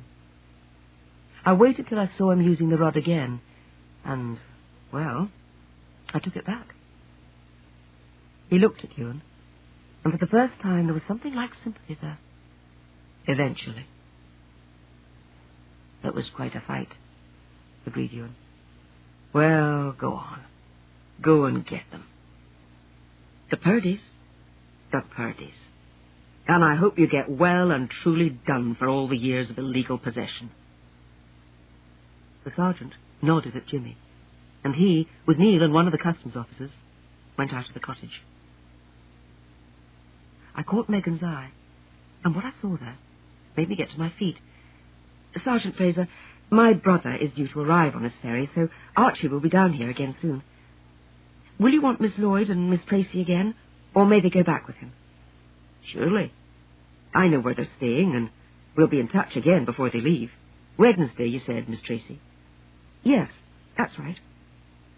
Anne was on her feet, reluctantly, I thought. Megan was already making for the door. Then will it be all right if we wait outside? I asked. Surely, he said again. He had risen from his chair when the other men went out of the room, and now he moved to open the door for us. Megan paused on the threshold and looked back to where Ewan sat, with every appearance of ease, in the armchair by the fire. She cleared her throat, but the words came hoarsely in a rush. I'm sorry. I truly am, but it was the truth. She looked and sounded like an awkward and unhappy schoolgirl. Ewan raised his head and smiled at her, a smile full of his own powerful brand of charm. He lifted one hand and turned it over, palm up. Of course it was. Don't give it a thought. I never had a hope anyway, did I? Dogs with bad names. Goodbye, then. Enjoy your holiday. I saw the tears start to her eyes and said savagely under my breath, Damn you, Ewan Mackay. Then, with an arm round her shoulders, urged her through the doorway and down the path to the beach. Anne spoke quickly, fiercely. Look, Meg, don't upset yourself. What could we do? We had to tell the police. And it's not as if there was any doubt about it, because he admitted it himself. So it's nonsense to talk about dogs with bad names. Compares a thief and a liar. We knew that from Mrs. McDougall, and you said so yourself, remember? He had it coming to him, so don't talk such balls. It was a Judas thing to do. I know Mrs. McDougall told us about him, but he was nice to us. And we didn't have a thing against him ourselves. I knew we had to tell the police, but it still feels like a Judas thing to do. I sat down on the edge of the jetty, where it jutted from the sand above the high tide mark, and pulled her down beside me. Megan. I was still angry, but not with her. This is nonsense, and you've got to snap out of it here and now. Listen to me. I had a talk with Mrs. McDougall myself last night. No, Saturday night. She told me more than she told you.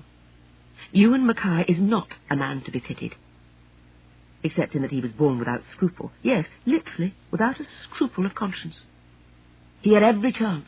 Loving parents, an indulgent patron, brains, looks, charm, all assets. The only thing he didn't have was money. And to get that, he set out in cold blood to rob people. Some of them as poor as himself, but who'd spent their lives working and had saved something for their old age. He robbed them without a second thought of everything they had. Think about them. The last one, the one he went to prison for, was an invalid of 85, and he robbed her of something less than £300, all she had. Not even as much as it would cost him to hire that boat of his. The smiler with the knife under the cloak, quoted Anne. It doesn't matter a damn about the guns, or whatever he had in that duffel bag, I said. But you see what this dog with a bad name is like. He comes out of the slammer, having seen the notice of Mrs. Hamilton's death, hires a boat and comes straight up here to rob the dead, and perhaps, though we do not know if that bit is true, to settle again on the parents who left their home to get away from him. Megan nodded. Yes, I'm sorry. I do see. It was only seeing all those police, and all they wanted was to catch him, and all he could do was sit there, and it was 4-1, 8-1, counting us. I know. It was beastly, but there was no Judas about it. Stick to that. It's over now anyway. There they go. And it looks as if they found the guns. The 3 men were coming round the corner of the cottage. Their search in the shed had apparently been successful. The detective constable was carrying a slim, wrapped object, and under Neil's arm was the long, gleaming shape of a shotgun. They have indeed, said Anne. She did not trouble to keep the satisfaction out of her voice. And let's hope that those so-special Purdies do the trick and put our friend Ewan straight back where he belongs. Megan sent her a look where a shadow of trouble still showed, but all she said was, I suppose it was because it was guns that the police came roaring over like that. I don't think so, I said. You heard what the sergeant said. No, it was before you came down here. Once Neil reported the guns missing, they would certainly come over, but normally it would be by ferry. It wouldn't be so very urgent, and anyway, I doubt if there's a police boat in Oban. But Ewan made the mistake of hiring a boat cheaply from a pal on one of the outer isles, and it was a boat that was suspected of running drugs in the islands. There have been cases, but I don't know much about them. Anyway, that's what brought the customs men roaring over, to see if Ewan Mackay was into that racket. And I suppose the police thumbed a lift with them. Drugs? Megan looked horrified. I don't think it had anything to do with that. He was quite genuinely shocked and scared when he knew, and furious with the pal who'd flogged him his boat. His error. Tried to get a boat cheaply, so brought the sheriff's posse straight in. Serve him right. If he'd had till morning, he might just have made it. And he could have come back for the loot later on.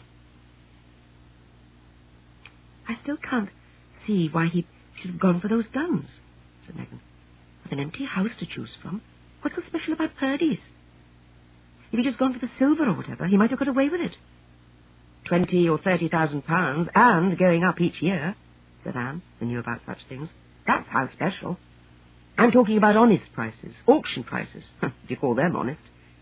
He'd get less, of course, but it still made the trip worthwhile. Good heavens, said Megan, wide-eyed. The thought, unspoken, came to me again that Megan's assets, as the daughter of a farm worker, were much the same as Ewan Mackay's. But they got her to Cambridge on a good scholarship, and will get her very much further. That's what brought him back to Moira, to pick up the guns, said Anne.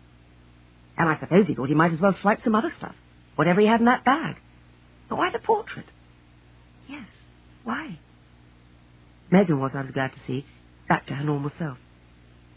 You can't tell me you went to all that trouble for old Lang's sign.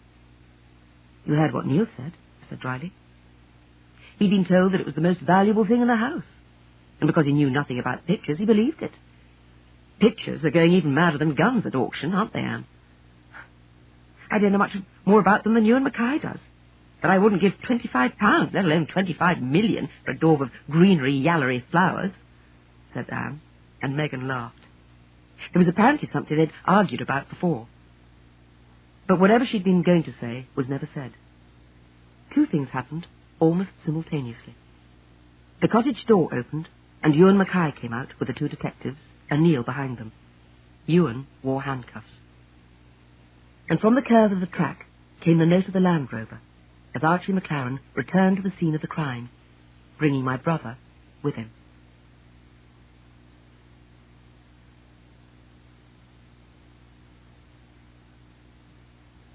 Chapter 18. He brought another man as well. Climbing carefully out of the Land Rover came a man apparently somewhere in his 50s, dressed incongruously for the Western Isles, in a dark business suit 2 sizes too big for him, complete with a waistcoat and tie of such subdued and dreary colours that it had to be regimental or public school. His face, like his figure, looked as if it was meant to be fat and good-natured, but had been reduced by a very effective slimming diet, so that his cheeks looked flabby and his neck showed folds below the chin. His hair had thinned and receded, and showed a pepper and salt powdering of grey, With its pointed nose, smallish mouth, and twinkling eyes of some shade between grey and green, he looked like a good-tempered gnome, of the Zurich rather than the Disney variety. The suit was expensive, and his wristwatch and cufflinks had the rich and unmistakable glint of gold. In contrast, my brother Crispin, tall and thin, was dressed exactly like a doctor on holiday, that is to say, in old trousers, only just reputable enough for a train journey, and an ancient sweater. He slid down from the Land Rover, ignoring the offer of a helping hand from his companion, and got himself adjusted to the elbow crutch he'd mentioned, a strong affair of tubular chromium which supported wrist and elbow on the injured side. His movements were careful, and he limped slightly, but he walked well enough to meet me and leaned down to kiss my cheek. Rose, you look wonderful, and what a great place you've picked. He did not appear to have noticed anything strange yet about the group of men further down the beach at the boat. This is Hartley Bagshaw, who travelled up with me. Mr. Bagshaw? I said, and shook hands, murmuring the usual things about hoping the journey had been comfortable, and had they had breakfast, while wondering madly why Crispin had brought him along. And was I going to have to put him up and feed him, and at the same time trying not to miss what was going on down at the jetty's end? Are you on holiday too? But Mr. Bagshaw's gaze had gone past me, and he certainly had not missed what was going on. What the hell? He said explosively. That's a police boat, isn't it? No, customs, but... And those men, they've got to be policemen. They are policemen. What goes on? And then fortissimo. Ewan Mackay? Ewan Mackay? The police had looked our way as the Land Rover stopped. Then had made some sort of tactful haste to get their man away before my visitors arrived. But now the whole group froze, in the act of stepping escorted into the launch, stopped and turned, with the handcuffs clearly visible. Mr. Bagshaw froze too, for 2 long seconds. Then starting forward, he exploded again into speech, and I learned 3 new words in the next 3 seconds, and then several interesting ways of using well-known and respectable words that would never have occurred to me in a lifetime. I got a glimpse of Archie's face of startled horror, of Anne's mouth dropping open, of Megan's flushed cheeks. Then Sergeant Fraser barked something. Ewan held up his cuffed wrists and laughed, and Mr. Bagshaw shut his mouth with a snap and said, "I beg your pardon, ladies. I got a shock. The police seem to have arrested a friend of mine. It must be a mistake. Excuse me." He darted down the beach towards the group there. In spite of the apology, he was still flushed, and all the good nature had vanished from his eyes, which were bright with fury and what might have been fear.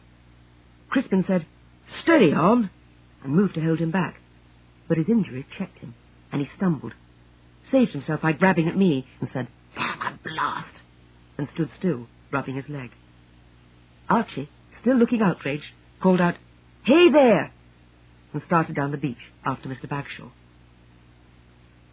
It was reaction, I suppose, from the sleepless night, the unpleasant tensions of the recent interview in the cottage, and now this totally unexpected eruption into the scene. I wanted to laugh, and saw suddenly that the girls, clinging together on the jetty, were about to succumb to the same near hysteria. I beckoned to them, controlling myself sharply, and when they came, introduced my brother. "Anne, Megan, this is my brother. Crispin, meet Anne Tracy and Megan Lloyd." That did it. If I'd hoped that a semi-formal introduction would sober us up, I'd not reckoned on my voice sounding exactly like the lecturer's voice Megan had so wickedly imitated on the Broch Island.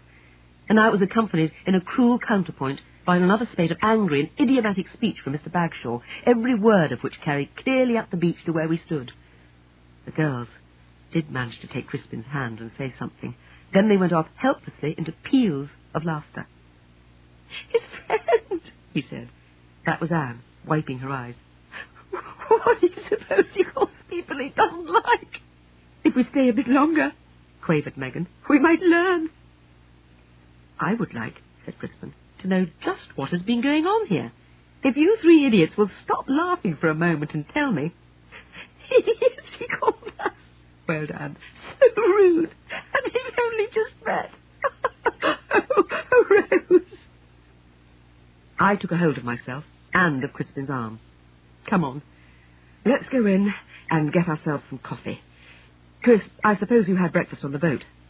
Well, I haven't had mine, and I don't suppose the girls have either.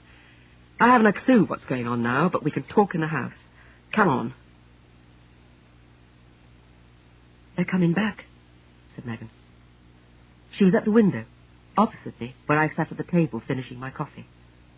All four of us, myself, Crispin, and the girls, had started by declaring that we could not possibly eat any breakfast, and we'd all ended up at the table with mugs of coffee and a stack of toast and marmalade and a jar of local honey on the side. Crispin had even produced a bag of fresh doughnuts, which he'd bought on the ferry, but we did jib at those and put them aside for afters. No one said after what, but we all knew. There would be no peace on this peaceful island until its storm centre had been removed, which might be any moment now. Sea Otter was still at the jetty, rubbing shoulders with Stormy Petrel, but the customs launch had gone, not back to the mainland, but along the coast towards Halfway House and the Broch Island. The detective constable had gone with it, and Neil, along with Ewan and the customs officers. It was to be assumed that they'd gone to look for the dumped duffel bag. I wondered if, having admitted to the major theft of the guns, and with a picture sitting behind the boathouse as witness of my story, Ewan would settle for cooperation as the most sensible course. If so, they would not be gone long. It seemed that Mr. Bagshaw was nursing the same hope. He was down at the jetty, talking volubly to an impassive Sergeant Fraser as an apparently fascinated listener. I'd hoped that the latter was waiting to take Hartley Bagshaw back with him, but from what Crispin had told us, it seemed that he was here on business and had come to see Neil. Over our non-breakfast, we'd exchanged news and stories. First of all, Crispin's injury. This was still painful, but mending normally, and though it would inconvenience him for some time, would not stop him getting around reasonably well, and the elbow crutch would allow him, he said, to use both his hands for the camera. That being disposed of, we all, the girls and I, clamoured for an account of Mr. Bagshaw, but Crispin refused to speak until we'd filled him in on what Anne called the Great Moyler Mystery, and the girls, who of course knew very little about what was going on, supported him. So I told my story, and afterwards answered the questions they asked, while we drank coffee and munched toast and watched the window for the return of the launch. "More coffee?" asked Anne, when question and answer ran at length to a standstill. We all refused, and Megan, picking up the pot, looked a question at me. "What about Archie and Mr. Bagshaw? Shall I make some more for them?" "Not until we've heard my brother's side of it. Chris, who is Mr. Bagshaw? What is he? And did he tell you what he wanted with Neil Hamilton?" "And there did seem to be some connection between him and Ewan Mackay," said Megan, reaching absently for a doughnut. "Wouldn't you say?" "They were friends. He said so," said Anne, on a little bubble of laughter. "But somehow, very likely ones. I wonder where they met." "I can guess," I said, and Crispin cocked an eye at me. "Am I right? Prison? Or didn't he confide in you that far?" "Yes, it was. And oddly enough, he did. There's something about coming through a disaster together that seems to lower the barriers. And he knew I was a doctor, of course. People get used to talking to us. He made no secret of the prison bit. In fact, he seemed to want to go public on what had happened to him, so I'm not betraying a confidence. We travelled up together, and he did quite a lot of talking. He'd just come out after doing 2 years, though he'd been innocent, he said, of any part in the fraud." "Of course. But fraud? Do you mean he was in Ewan Mackay's beastly racket, watching the obit columns and robbing lonely old women?" "No, no. He was one of the men caught up in the Prescott takeover scandal. Do you remember it? 3 or 4 years ago?" "I can't say I do. I don't take much interest in city goings-on. Do you remember it?" This to the girls, who shook their heads. "Ah, it doesn't matter," said Crispin. "Actually, I may say I believe him. He told me a good deal about the Prescott affair. When I say he was caught up in it, I meant just that. He's a tough little chap, self-made, from a rough background. You can ignore the guard's tie, but I'm sure he's relatively honest. It was partly bad luck and partly a rotten partner that landed him with a conviction. However, the point is, the reason he's here, he's a property developer. And when Ewan Mackay, who was due out at about the same time, told him that he knew Moyler, and that an old lady had died there recently, and there might be a good property for sale, Bagshaw was interested. And apparently Mackay promised, for a cut, of course, to help him negotiate with the family. Made out that he was practically one of them himself. He raised a brow at me. I shook my head. No connection, I said. But there's no family to negotiate with, apart from Neil, who doesn't need any persuading anyway. But it figures. Ewan had plans of his own, didn't he? Go on. Well, from what you just told me, I gather that poor little Bagshaw was lined up as victim even before Mackay got out of jail. Bagshaw arranged for Mackay to have funds to hire a boat and get up here to start things moving with the family, which he certainly seemed to have done. Megan said forcibly for her, "You were right, Rose. Not Judas stuff at all. Do you see? It means that even when he was in jail, he was watching the papers for someone else to cheat." "Leopards," said Anne, "probably wouldn't change their spots even if they could." "I wonder how much Mr. Bagshaw gave him for the boat hire," said Megan. "And he even tried to make something out of that by taking the poor old Stormy Petrel." "His mistake," said Anne. "Go on, Crispin." "So that's Mr. Bagshaw's business with Neil Hamilton. He's going to buy the house? And Seal Island?" asked Megan, and looked distressed when my brother nodded. "He's already made an offer," I told him. "At least I suppose it was he, through an agent. He must have set it in motion on Ewan's say-so while he was still in jail." I told them what Neil had said. Crispin nodded again. "Yes, it was Bagshaw. He's very keen. Apparently Mackay really sold him on it. I'd out of the house matters. He'd want something a good deal bigger, but of course there's plenty of room to build. It's the beaches and the island that are the attractions. You know, the sort of thing, an arena and what he calls a big leisure centre and a luxury apartment block with a golf course." "Along the Mahia?" asked Megan, almost in a whisper. "If that's what it's called. The strip along the west coast. He showed me the map when we talked on the train. I did try to say something about the beauty of the islands and what this kind of development does to it. It was no use. I know. It's grim. But what can one do?" "Well, surely there must be something," I said. "I know Neil's thinking of selling, and in fact he's granted the option, but I doubt if he'd want to see that kind of development here. And there might just be some way to stop it and wait for a different offer." "From what you've told us, I doubt it," said my brother.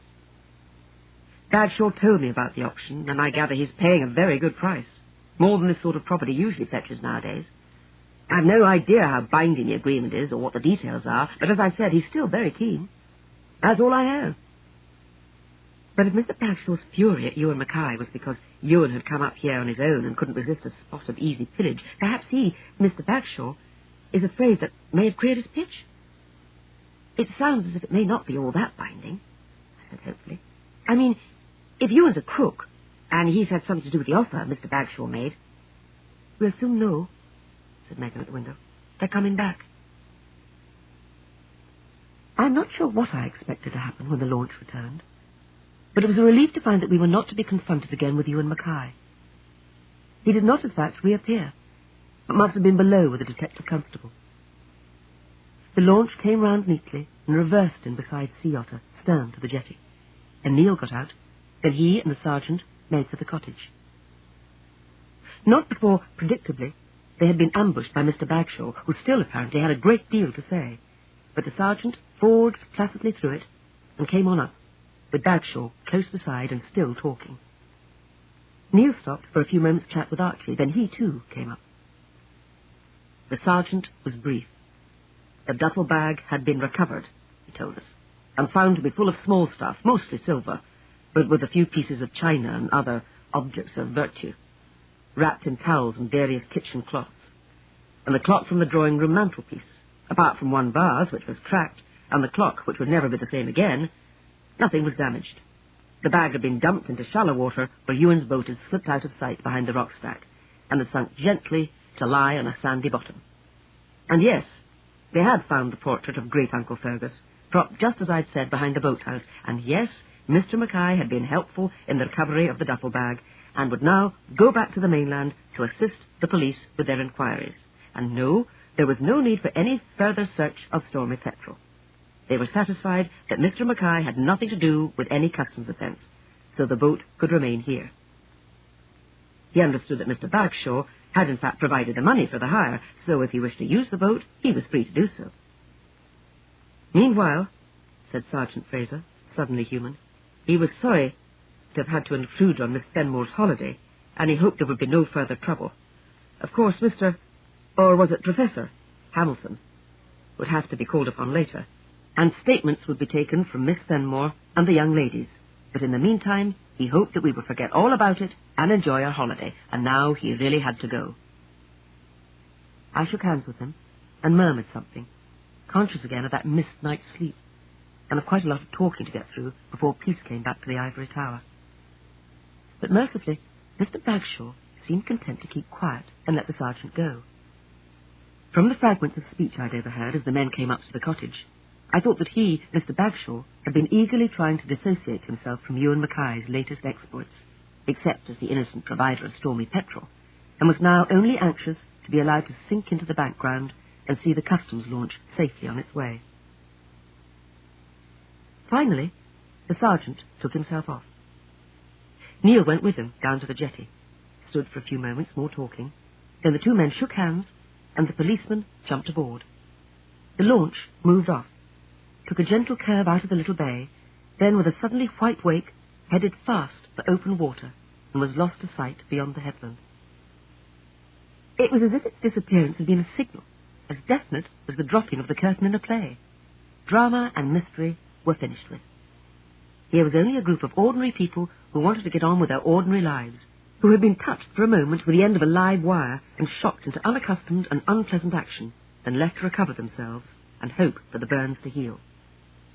Archie, with a muttered word, went down to the Land Rover and lugged Crispin's cases out of the back. Crispin, limping after him, lifted out the precious camera equipment himself. They took the things upstairs and into the bedroom I showed them. Megan was busily clearing the table, and Anne had vanished into the scullery, from which presently came the sound of washing up and a smell of fresh coffee brewing.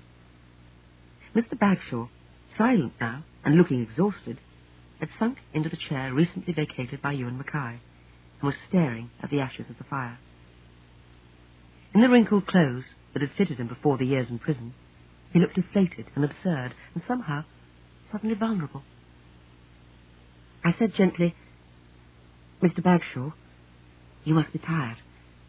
There'll be some coffee in a minute, and then perhaps you let Archie McLaren take you back to the village. Why not leave your business with Mr. Hamilton till after you've rested?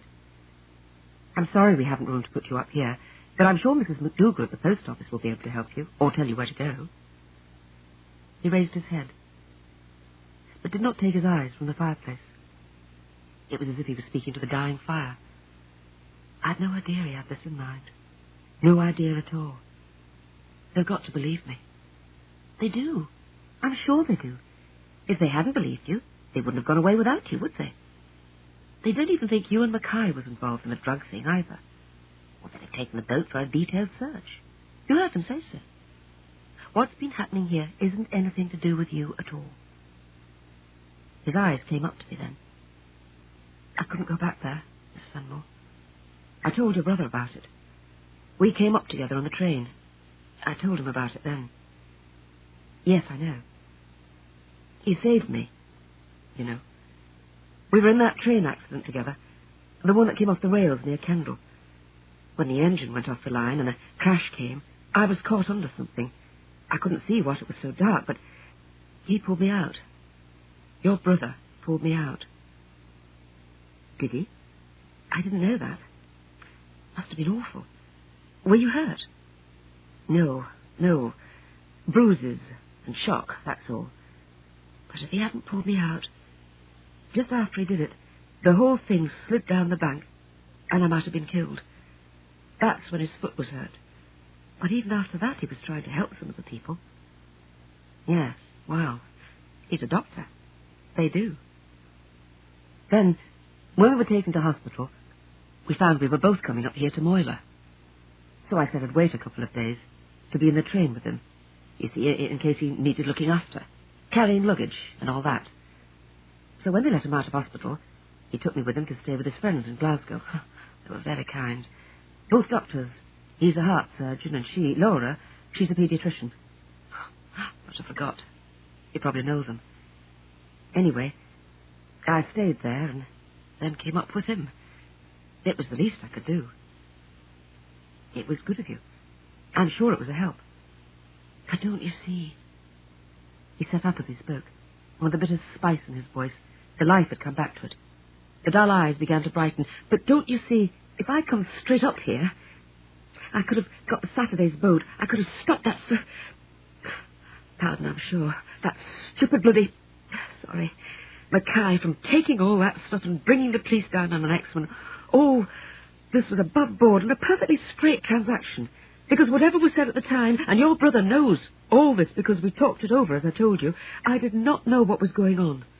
For I do assure you, I'd have been out from under. Because I didn't get much out of it all, except a couple of years that I'd sooner forget, and don't ever intend to repeat. And if I'd known what that Mackay intended, do you suppose I'd have left him up here on his own to queer my pitch and make a mess like this? Coffee? Said Anne, in the doorway. She came in with a tray and crossed the table. Milk and sugar, Mr. Bagshaw? Yes, thanks. Both thanks. And a doughnut? Asked Megan, coming in with a plate. That's terrific. If there wasn't a student of Dr. Finn and I found a few Templars, I'd say fantastic. She met my eye. Yes, I'm sorry, Rose, but you did leave your papers there on the windowsill, and I honestly couldn't help seeing. I say it again. Lit and met. Fantastic. What are you talking about? Anne, spooning out sugar for Mr. Bagshaw, did not sound interested. Oh, Archie, there you are. Coffee? Thanks. I don't mind. Archie came down the stairs and took a mug. Just a half, though. I'd best be getting away again, thanks. You'll be coming with me, ladies. And you? This to Mr. Bagshaw, who gave me a glance and then nodded. I guess so. I guess you're right, my dear. I'll not impose on you any longer. You look tired. And I reckon nothing good will come of this day until we've all rested and got ourselves back to normal. Mr. Hamilton's still out there, is he? I'll get a time fixed with him, and maybe we'll meet again later. You've been very kind, and I'll call on your brother again before I go back to London. He heaved himself to his feet and put his mug down on the table. And when I get the place going here, and your brother will tell you all the plans I've got, you and he will always be welcome, and I'll personally see you get the best everything Moyler has to offer. Thank you very much. He held out a hand, and I took it. Give my best, dear brother, and I hope that foot will soon be better. In the doorway, a thought seemed to strike him, and he paused. That boat, now. It looks as if I'm stuck with that boat, and I wouldn't know how to handle it, not in this sort of place. If you and your brother would like to use it, nothing to pay, of course. It's all seen to. You're very welcome, and when you've finished with it, just leave it. I can find some way of getting it picked up and taken back where it came from. With your brother lame as he is, a boat might be a good way of getting around to see places. Well, how very good of you. It would have seemed ungracious to say that I was counting on the use of Neil's boat, with Neil to manage it, so I merely thanked Mr. Bagshaw again, and watched while he made his way down to where Neil, in Sea Otter, was busy with the engine hatch open. Two of them spoke briefly, and I saw Neil pointing in the direction of Tainacure. And then Mr. Bagshaw shook hands with him, too, and climbed into the Land Rover. It moved off up the hill.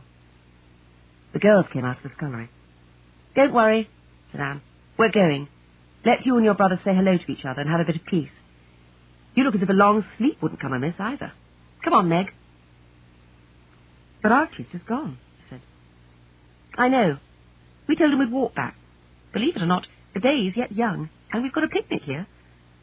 We thought we'd go back along the Mahia.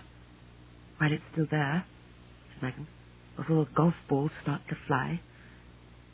Do you think it would be safe to have a swim? I don't know. Ask Neil. I don't mean currents and things. I mean swim raw. We haven't got swimsuits.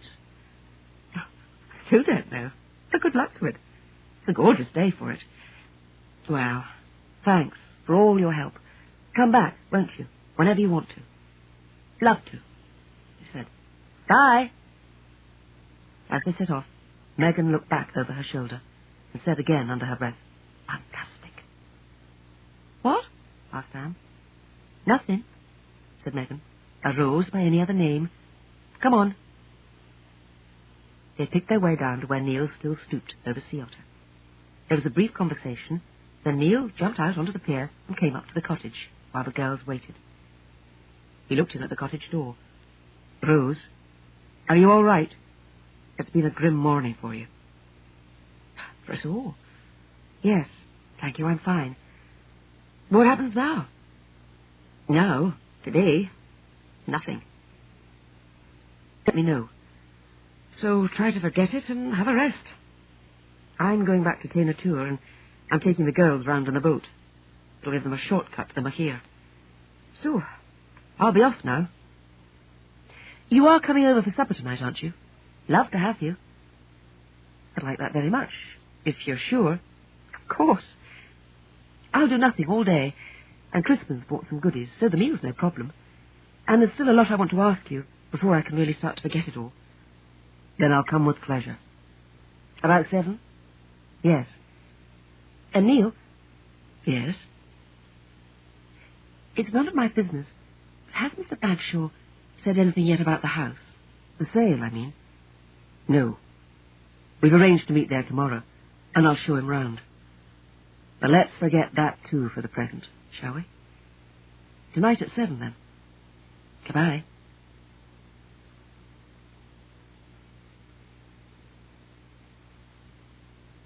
Chapter 19. It was after supper that evening. After its explosive start, the day had been peaceful. No one had called at the cottage. I'd caught up on some of the sleep I'd missed, and then through a long day of sunshine and soft breezes, Crispin and I had talked and lazed and talked again, till we'd caught up on our personal news, and I'd told him all I knew about the recent happenings on Moyla. Supper was easy. Cold chicken and ham with salad, followed by the promised strawberries and some cheese brought that morning by my brother. And afterwards, Neil brought out some camp chairs he'd seen that morning in the shed and set them in the grass by the cottage door. We took our coffee cups out and sat there, while below us the sea creamed up over the stones of the beach, and at the jetty Sea Otter bobbed and swayed alongside Stormy Petrel. It was rather sweet of him. I'd been telling them of Mr. Bagshaw's offer of his boat, but I wouldn't know how to deal with it. I'm not sure if Chris could either. Could you? I could try, said my brother, if Neil will give me a couple of driving lessons. And if I don't have to use this foot of mine, a boat could come in very handy. Neil laughed. The driving part couldn't be simpler, but I'm afraid you'd have to be a bit more active than you think.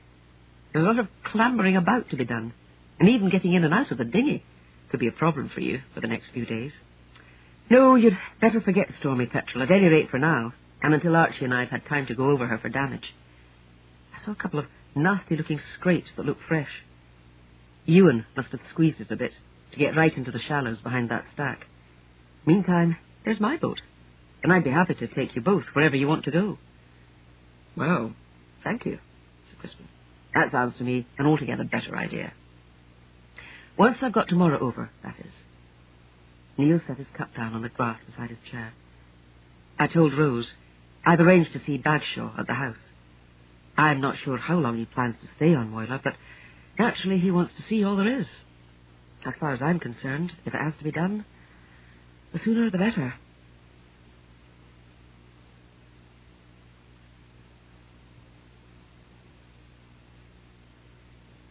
End of side 7.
side 8.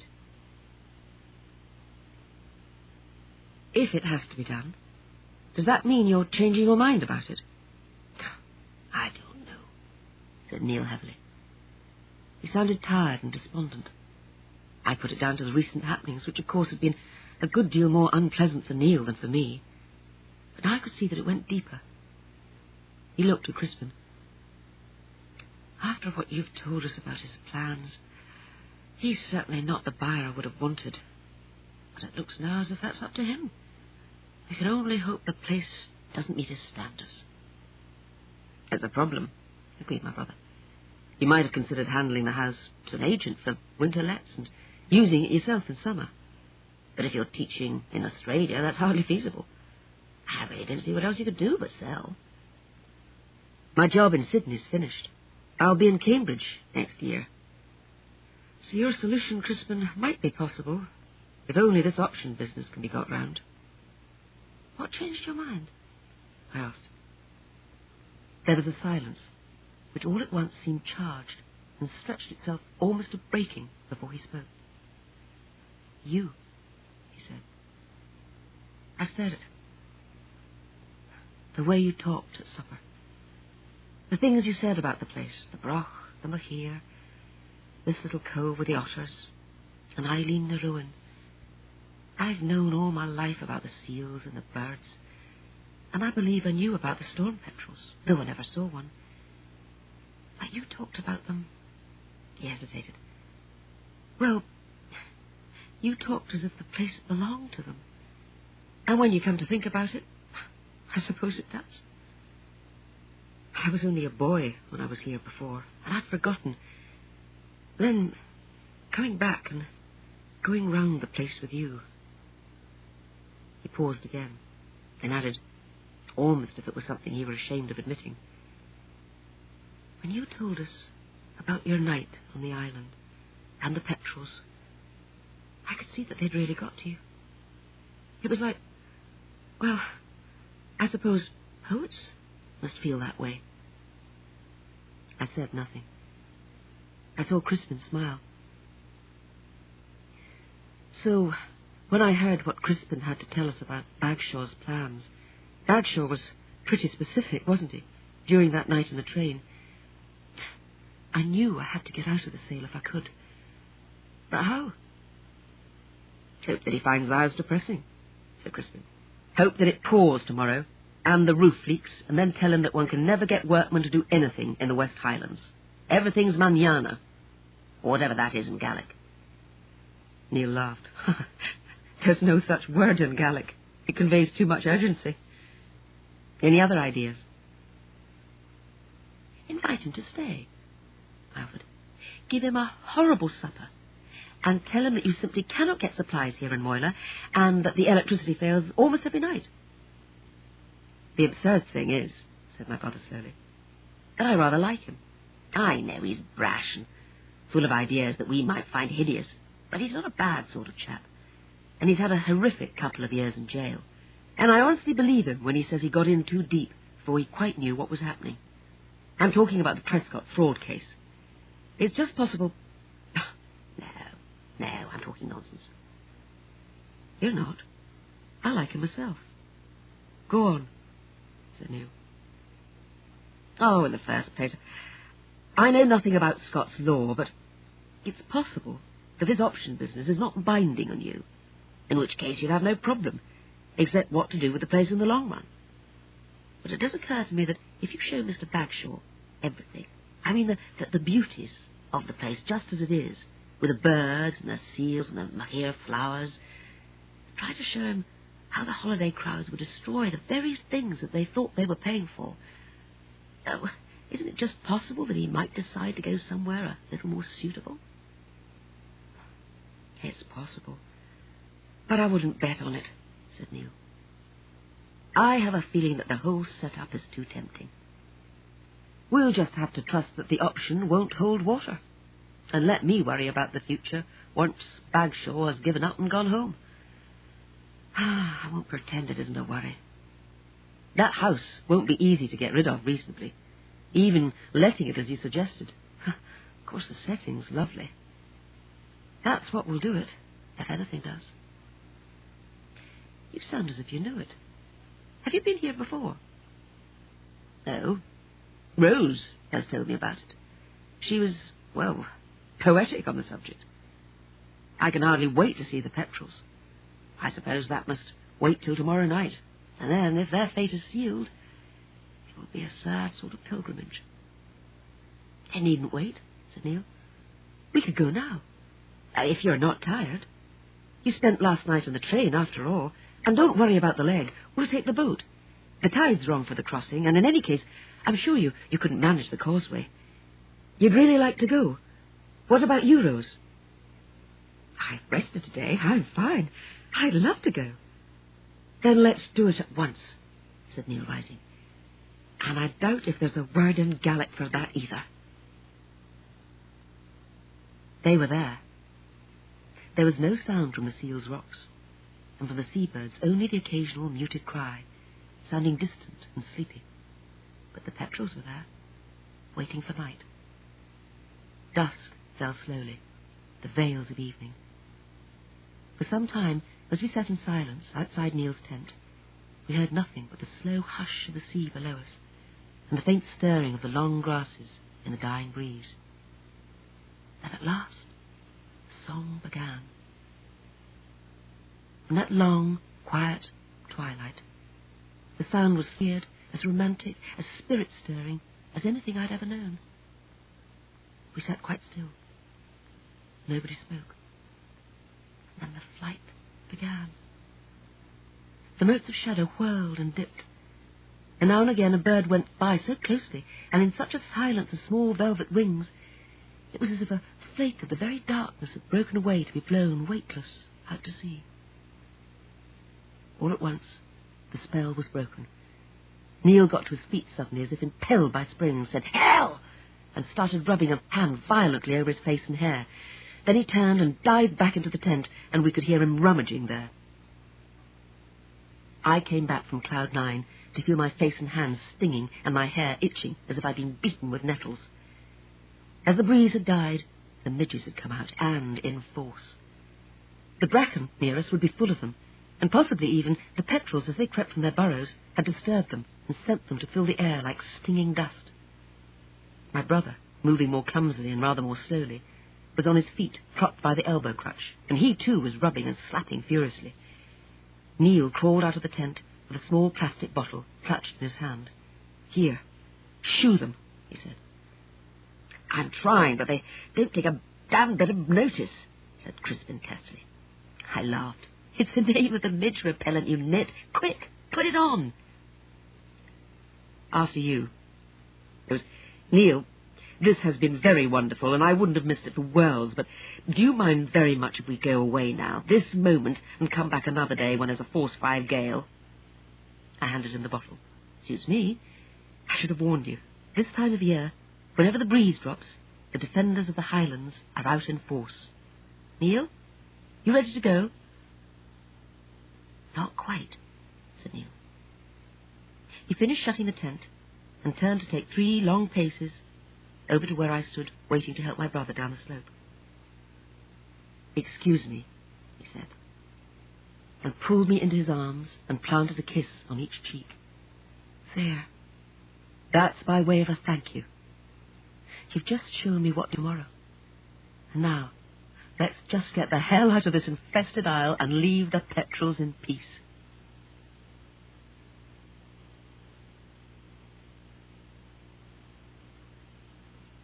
Chapter 20. "I'll be frank with you," said Mr. Bagshaw, sounding very frank indeed.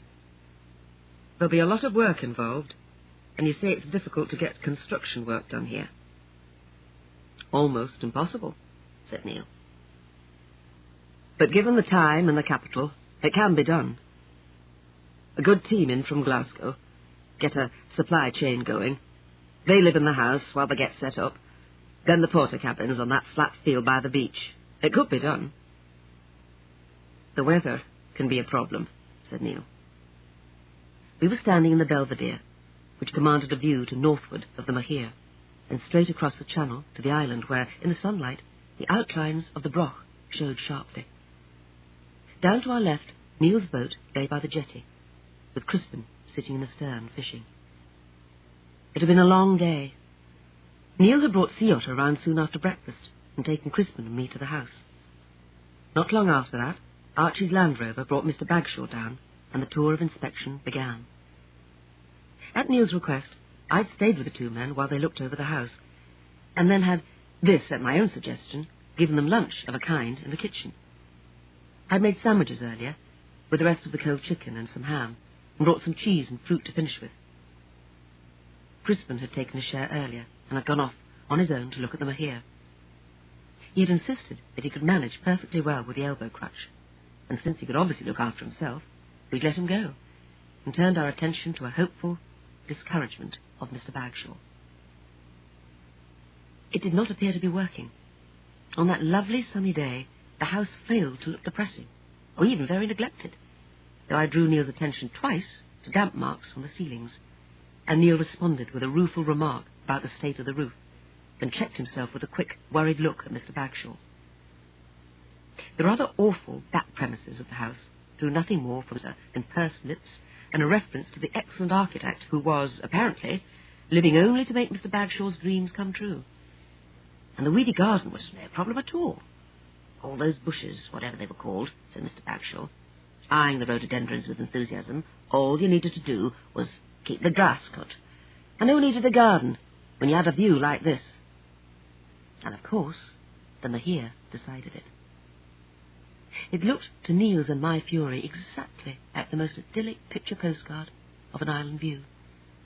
There was a long, gentle curve of milk-white sand, backed by a sea of turquoise and pale jade and indigo. There were the far cliffs, violet-shadowed as any classical landscape.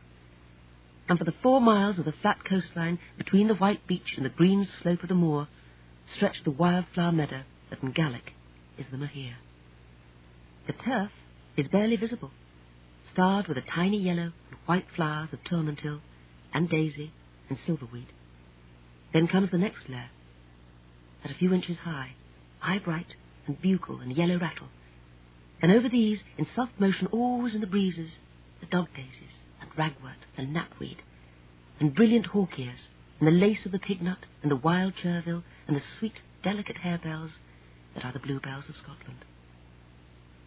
They may not all have been flowering at once, but that is the impression the mahia gives you, and the scent, mingled somehow with the smell of the sea and the tangle at the tide's edge, is the unforgettable, unforgotten smell of the summer isles. Mr. Bagshaw, predictably, was in ecstasies. The bathing, the sun beaches, the pictures and the brochures, the water sports, and yes, he supposed there were wet days, but he'd been assured in the village that television reception was okay, and in fact had watched it last night. And of course there would be nightlife, the leisure centre, discos. So at length we came back to the garden and the Belvedere. Mr. Bagshaw did not notice Echo and Narcissus watching us sadly from their weedy beds, or I'm sure they would have inspired him to new plans, but he kept his eyes fixed on the bright prospect framed by the trees at the end of the Belvedere. "That's the remains of a broch, you can see," said Neil. He sounded tired and dispirited. "An Iron Age stronghold. You won't be allowed to touch that, of course." "Of course not. But it would make another attraction. Culture," said Mr. Bagshaw. "And that's another good beach on the other side. There's something romantic about an island, I always think. Don't you?" "Of course. But the tides are difficult, and the channel can be very dangerous." Mr. Bagshaw was silent for a minute, then turned those bright, chill eyes on him. "I get the impression that you're not all that willing to sell. Am I right?" Neil hesitated. "I suppose so. I realize I may have to, but it's not easy to envisage such changes to a place one's known and loved. And what you propose, Mr. Bagshaw, would change the whole island. I wouldn't want to feel responsible. I mean, I did try to explain." "Yes, you did. But the whole world changes every day," said Mr. Bagshaw with truth. "And this sort of place has to change with the times. People have leisure. And they want clean air and the sea, and to have fun. And if we can provide it here in this country, it keeps their cash here, doesn't it? So you really want to take up the option? I can see nothing against it. Well, that's it then. Neil got up from where he'd been sitting on the wall. But would you like to see the little island too? I'll take you right round it, to the bird cliffs, and then, if you like, we can land you to look at that beach, and the broch. Mr. Bagshaw would be delighted. And presently, he was in sea otter with the three of us, and we were cruising round the outside of Eileen Narone. The birds rose in screaming clouds to the pleasure, different in either case, of Crispin and Mr. Bagshaw, as Neil took the boat gently on and along the Mahir as far as the Peregrine Cliffs. Then, slowly, back again. It was difficult to talk about the noise of the engine. Mr. Bagshaw seemed deep in his own thoughts. I handed round plastic mugs of thermos tea, and then sat enjoying the colours of the advancing twilight and the pleasure in my brother's face. Some time around 6:30, the wind died, and with it the last brightness fell from the day. The evening was still far from dark, but all through the afternoon the slow clouds had been building up in the west, and as the sun sank lower behind them, twilight dimmed the outlines of the land and greyed the sea. I saw Neil looking round him with satisfaction, and then the engine's noise sank to a mutter, and he brought the boat softly to the inner shore of Eileen Narone, and let her drift alongside the causeway. He jumped out and handed Mr. Bagshaw ashore. I made ready to get out, but he shook his head at me. "Wait a bit. Do you mind?" Then to Mr. Bagshaw, "Why don't you go ahead and take a look round before it gets too dark? Take your time. I'm going over to the boathouse for a few minutes to fix something. Okay?" Mr. Bagshaw was understood to say okay, and Sea Otter drifted back into mid-channel. We saw Mr. Bagshaw making his way rapidly uphill towards the broch. Then Neil turned the boat and headed not for the boathouse, but for the headland beyond which lay the cove called Halfway House. It was a narrow cove with a wedge of stony beach, and to either side sheer-sided rocks where a boat could lie as if at a jetty. Landing was simple. We tied up to a ring that he himself, said Neil, had driven into a crevice in the rock many years ago, and silence came back as the engine died. "Am I to understand," said Crispin, "that you're leaving the defenders of the Highlands to do the job for you?" "To make a suggestion, merely," said Neil. "They'll be making it here," I said, slapping. "Where's the stuff?" "Somewhere in the cabin. I never move without it." "One sees why." Crispin was slapping too. "But this surely won't be enough. I don't mean the shoe. I mean the suggestion." I thought it might give him time to think, and give me time to think as well. It'd probably just make him mad at me, but even that might be helpful. "If you did withdraw?" I asked, smearing mid-repellent. "I simply don't know. All we can do is wait and see." We waited. When at length we went back to Eileen Narone, we got a bit of a fright, which I suppose served us right. As the dusk had deepened, a merciful little wind had got up and begun to stir the bracken, but we fully expected to find a furious and agitated Mr. Bagshaw waiting at the causeway, rubbing at his midge-bites, and ready to agree to anything as long as he never need see the island again. But there was no sign of him, and when we called, there was no reply. "They've driven him over the cliff and into the sea," said Crispin. But nobody laughed. To someone like Mr. Bagshaw, not used to the Highlands, and moreover only just freed from a rather restricted form of life, the rocky island could hold, in the half-light, some very real dangers. "I've been a double-dyed fool," said Neil explosively. "Come on, let's find him. Crispin, you'd better stay put. Tie the boat up, will you, please? Come on, Rose." He led the way uphill at a fast pace, and I followed. We paused, but without much hope, at the tent. "If he's been in here, he'd have heard us," said Neil. "Are you there? Mr. Bagshaw?" No reply. He pulled the flaps open to show an empty tent. "I can hear the gulls at the cliff," I said with misgiving. "Only a few. Don't worry. Nothing's happened, I'm sure." He struck me as having a lot of sense. "I'll go over there. I know the ground better than you. You go the other way, downhill, towards the seal rocks, and take care. Mr. Bagshaw, are you there?" He strode away and was soon lost to sight in the growing dusk. On the seaward side of the island, the rising breeze was stronger, and the waves boomed and echoed against the rocks. Some of the birds, disturbed, were out and calling. My eyes were used to the half-light, but even so the going was uneven and needed care. I heard Neil call out a couple of times, but then the wind noises and the sea noises and the lie of the land blotted his voice out. I did not pause to listen for the enchanted sounds of the other island nights. I hurried, trying not to feel the older, stronger enchantment of the lonely highland places, where the ghosts walk of all the dead, and the following shadows thicken your blood with cold. I was almost at the seal rocks when I found him. I heard him first. Not the moan or cry for help that by now I was huffing, but a soft, impatient shushing noise that came from a small figure kneeling, hunched, over something on the ground. "Oh, Mr. Bagshaw! Oh, thank goodness, I was so afraid. Are you all right?" Hush up, lass. Keep your voice down. Of course I'm all right. But there's a bird here with a broken wing or something, and you'll frighten it if you shout. Careful now. Slowly. Here. See. I saw. Below him, barely visible in the deep shadow of a fallen-in rabbit scrape, a small black bird lay, half hidden by dust and pieces of broken turf. One wing, curved and narrow, protruded from the debris, moving feebly. The small body quivered and shifted, as if its feet, under the weight of dust, were still trying for take-off.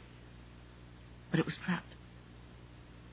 Behind it was the rabbit hole, and to either side the turf bank rose sharply, where the recent fall of sandy stuff had half buried it, shutting it like a golf ball in the bunker.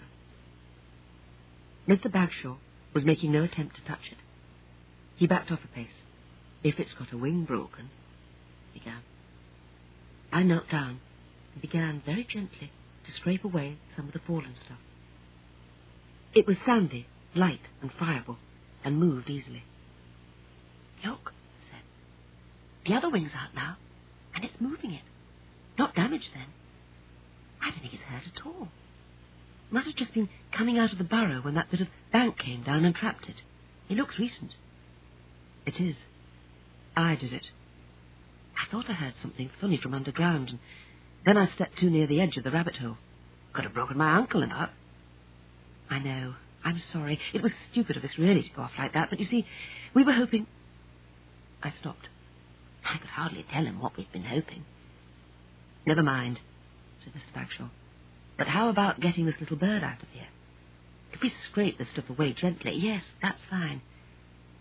What's it doing in a rabbit hole, anyway?" There now. I'm used to birds. I like them. We kept pigeons when I was a boy. My grandfather used to breed canaries. That was in the days when they bred them at the pit head to find the fire damp. I used to help him.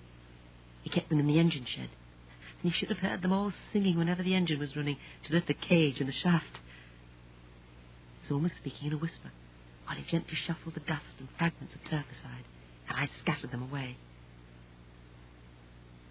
"I think you're right. The wing's okay.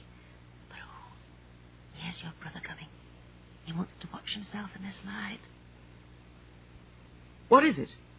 asked Tristan, limping up. Neil must have heard our voices too. I saw him coming downhill towards us. "A bird, here on the ground. A house martin, I think. It can't fly. I thought it might be hurt, but your sis says not."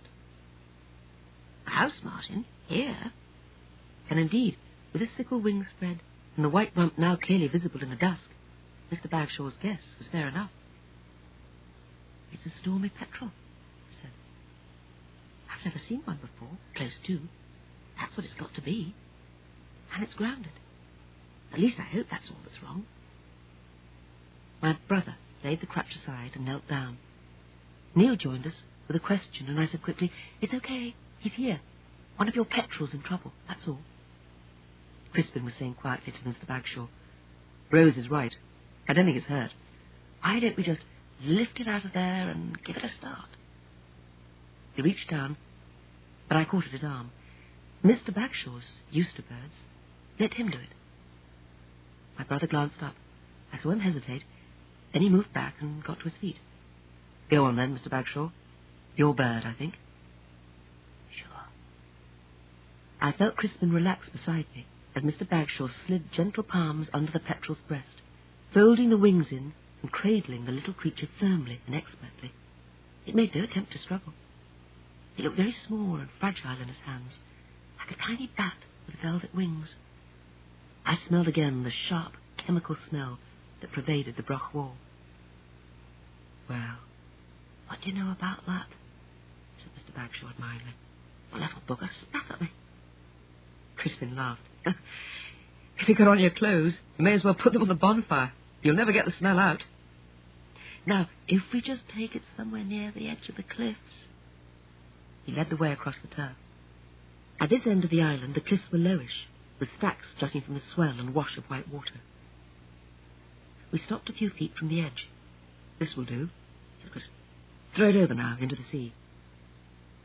Mr. Bagshaw turned to stare at him, his face a pale blur in the dimness. I could see his opening in protest. "Go on," said my brother. "Quickly. That's where it's going. It's a storm petrel. Except when they're nesting, they live at sea, really. They follow ships, and they can swim if they have to. That little thing can fly anywhere, as long as it's at sea. Go on, throw it." "You're the boss, Doctor," said Mr. Bagshaw, and threw. The tiny bird made a curve up into the air, turned over, flapping a couple of times like a moth caught in a draught, and then fell in a great sweeping dive to the sea. For a few moments we could see it, a scudding speck, black against the luminous white of the breakers, slowly out towards the open Atlantic. Mr. Bagshaw was looking down at his hands, curved, as if they still held the warm shape of the bird. "Well, I never did. I wouldn't have believed it if you'd told me. A pigeon, yes, maybe, but that little speck of a thing. What did you say it was?" "A Stormy Petrel. They call them Mother Carey's chickens. The storm birds. Very small, very strong, very tough. I told you. They spend all their lives at sea, except when they come ashore to nest. And they nest on this island." "Yes." It was Neil who replied, and I added, "That was what you heard, Mr. Bagshaw. There must have been a nest in that burrow, and what you heard under the ground was the bird crooning on its egg. They only have one. They sing every night. Its mate may just have come in from the sea to change over on the nest. Usually they wait until it's darker than this." "You don't say." He looked out for a few moments towards the deepening darkness to the west, filled with the sounds of the sea. He spoke to Neil. "You didn't tell me." "No. We try to keep quiet about them, because they're so rare and so vulnerable when they do come into land." "I see. And you didn't tell me about the seals, either. Did you know there are a lot of seals at the end there, on the rocks? Some of them with young ones, too." "Yes, I knew. The island's called Eileen na Rowan, which means Seal Island.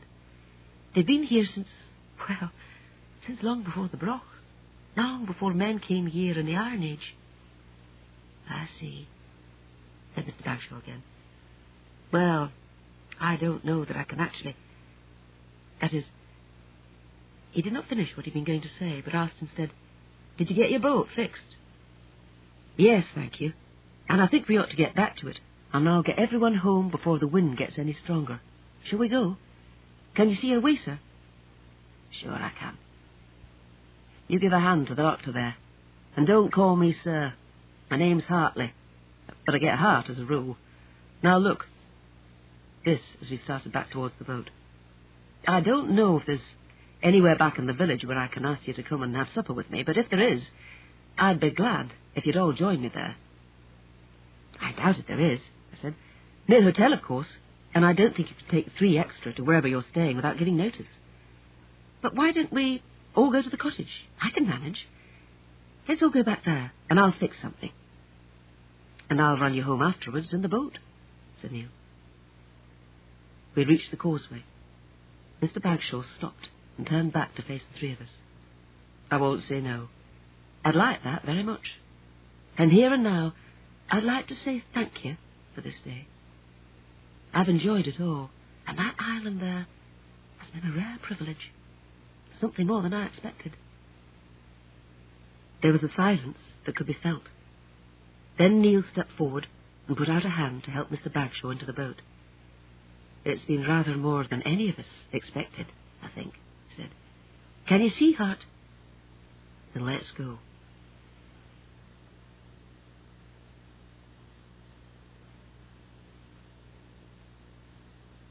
Chapter 21. It was a good supper.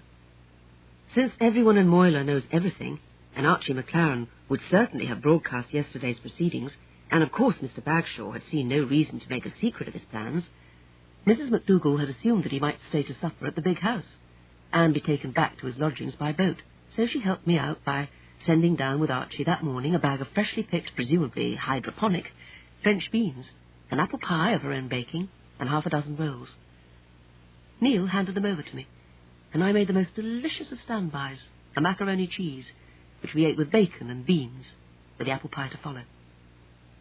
Mr. Bagshaw, remarking that this was the best food he'd tasted in a very long time, ate with great enjoyment. The burning subject of the house sale was not even touched on.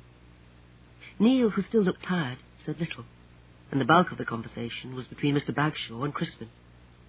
The former obviously regarded my brother as an expert on birds, and asked more questions about the petrels, and in his turn, Crispin asked about the vanishing art of canary breeding.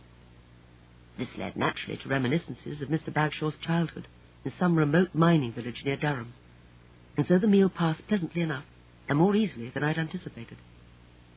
Neil helped me with the clearing and the coffee. As we waited for the kettle to boil, he said softly, I can't thank you enough. I couldn't have coped on my own. That's all right. Did you gather from what he said that he's planning to leave tomorrow? Yes. I did make an offer of a bed, as I thought there would still be a lot to talk about, but he said he wanted to go back to the village to get the ferry in the morning. So your guess is as good as mine, but... He stopped. What? He lifted his shoulders in a tired shrug. But whatever comes in the near future, I do most passionately want to see this place left in peace. Aunt Emily used to call it her ivory tower. He gave a little half laugh. Something everyone should have. They're getting rare. And expensive. That's the trouble. Well, we'll try and pay the price, if he'll only let us. Here, let me take that tray. I can manage. Neil, Crispin brought some brandy. It's in that cupboard, and you know where the glasses are. How about that? Wonderful. I carried the tray through and handed cups of coffee round. Only instant, I'm afraid. How'd you like yours, Mr. Bagshaw? Milk and sugar, please. Thanks. And thanks to Crispin, brandy, said Neil, coming across with the glasses. Just what the doctor ordered, said Mr. Bagshaw, and laughed heartily at his own joke. Thank you. That's plenty. And now... He took a sip, raised his glass to me and said across it, I'm not going to make a speech, folks. I wouldn't know how. But there's something I've got to say. And the first thing is how much I've enjoyed this little trip and getting to know you folks. I can't say that yesterday was anything great, and I'm sorry for what happened with Neil and that little rat, Ewan Mackay. But it wasn't any doing of mine. And you've all been good enough to treat it as such. Little things against me that weren't my fault neither. Either. So here's to you. And thank you, all of you. And especially you, Miss Rose, for this. A gesture took in the table. You're welcome, I said, smiling. I thought you said you wouldn't know how to make a speech. That was a pretty nice one. I haven't done yet. He was looking at Neil now. You all know what I came for, and about my plans for opening the island up. I like the place, and it could be done. Boy, could it be done. Except for two things. Which are? This from Neil. You don't want to sell, said Mr. Bagshaw flatly. And don't think I didn't get all the things you let drop about the weather and the roof leaking and the light failing and no one coming to do the plumbing when the toilet seized up. Excuse me, Miss Rose. No, Neil, let me finish. Whatever you've been told about this auction business, there's no way I could make you sell if you didn't want to. And after today, there's no way I would make you either. Because of the second thing. This time, no one spoke. He took a sip of brandy. That island, the Seal Island, he called it. It's a romantic little spot if ever there was one. History, nature, good beach, nice harbour, the lot. But it would take a rhinoceros to want to sunbathe on those beaches, and you can't tell me you didn't know it. What the hell are they? Midges, said Neil. Argyle variety. He set his glass down. The colour had begun to come back into his face. He spoke soberly. Mr. Bagshaw, Hart, I owe you an apology. We all do. I feel ashamed about today, and I've no right to be thanked for it. It was a conspiracy to make you hate the place. It was all so stupid of us to think you wouldn't see it. And to leave you deliberately, yes, of course it was deliberate, on the island at the time when the midges are worst. That was childish, a rotten thing to do. The only excuse is you seemed so keen, and I honestly did think I would be held to it. And you took it all so well. You make me feel ashamed, and I beg pardon. I hope you'll forgive me. And me, I said. You've been sweet, Mr. Bagshaw, and I'm sorry. For what? Giving me my favourite supper? Forget it. You, Mr. Neil, are a very lucky man. Neil looked blank. I felt myself go scarlet. Crispin smiled into his brandy glass. Mr. Bagshaw pushed his chair back. And now, I'd better be going. Neil, you and I can talk on the way back in the boat. And don't feel bad about it. As far as I'm concerned, there's plenty of good fish in the sea still. And I'll find some place where I won't be doing Mother Who's-Its chickens out of a roost. And where I can get the John men to the same day. I'll say good night then, Miss Rose. And thanks again. And no hard feelings. Crispin. My brother was on his feet. I'll see you to the boat. Leave the dishes till I get back, Rose. He went out with Mr. Bagshaw. We'd help him carefully down the steps to the path. Neil smiled at me. The tired look had dropped away. I ought to make a speech, too. Thank you for today. And I really mean that. It's been quite a day, and I don't know where I'd have been without you. Shall I see you again soon? I'll be here. The ivory tower is mine for another 6 days. For as long as you like. And rent-free at that, said my landlord. Crispin's missed a whole week as it is, so why not stay over and make it up? I'll fix it for you with the agents. Now, I really must go. I'm just hoping that the lawyers or the police won't drag me straight back to Glasgow, but I'll be round with a boat just as soon as I can make it. So, see you soon. And in any case, yes, see you next term, he said, and went. The sound of the boat's engine died. Crispin came back to help with the dishes, and then went up to bed, while I set the place tidy for the night. Before I locked the door, I went outside, and down the steps to the edge of the beach. Crispin's light was out already. My own tiredness had gone, but I welcomed the silence and the solitude. It closed me round, blessed silence, made up of all the peaceful sounds of night, the whisper of the sea on the shingle, the breeze in the bracken, the rustle of some creature in the grass, a splash from the tide's edge, and a movement among the rise and fall of the sea tangle, dark in the dark. Good night, I whispered, and went indoors to bed. I was just falling asleep when, from somewhere just outside the bay, I heard a boat's engine mutter softly past. See you next term, I said, and smiled into my pillow. I believe I was still smiling when I fell asleep.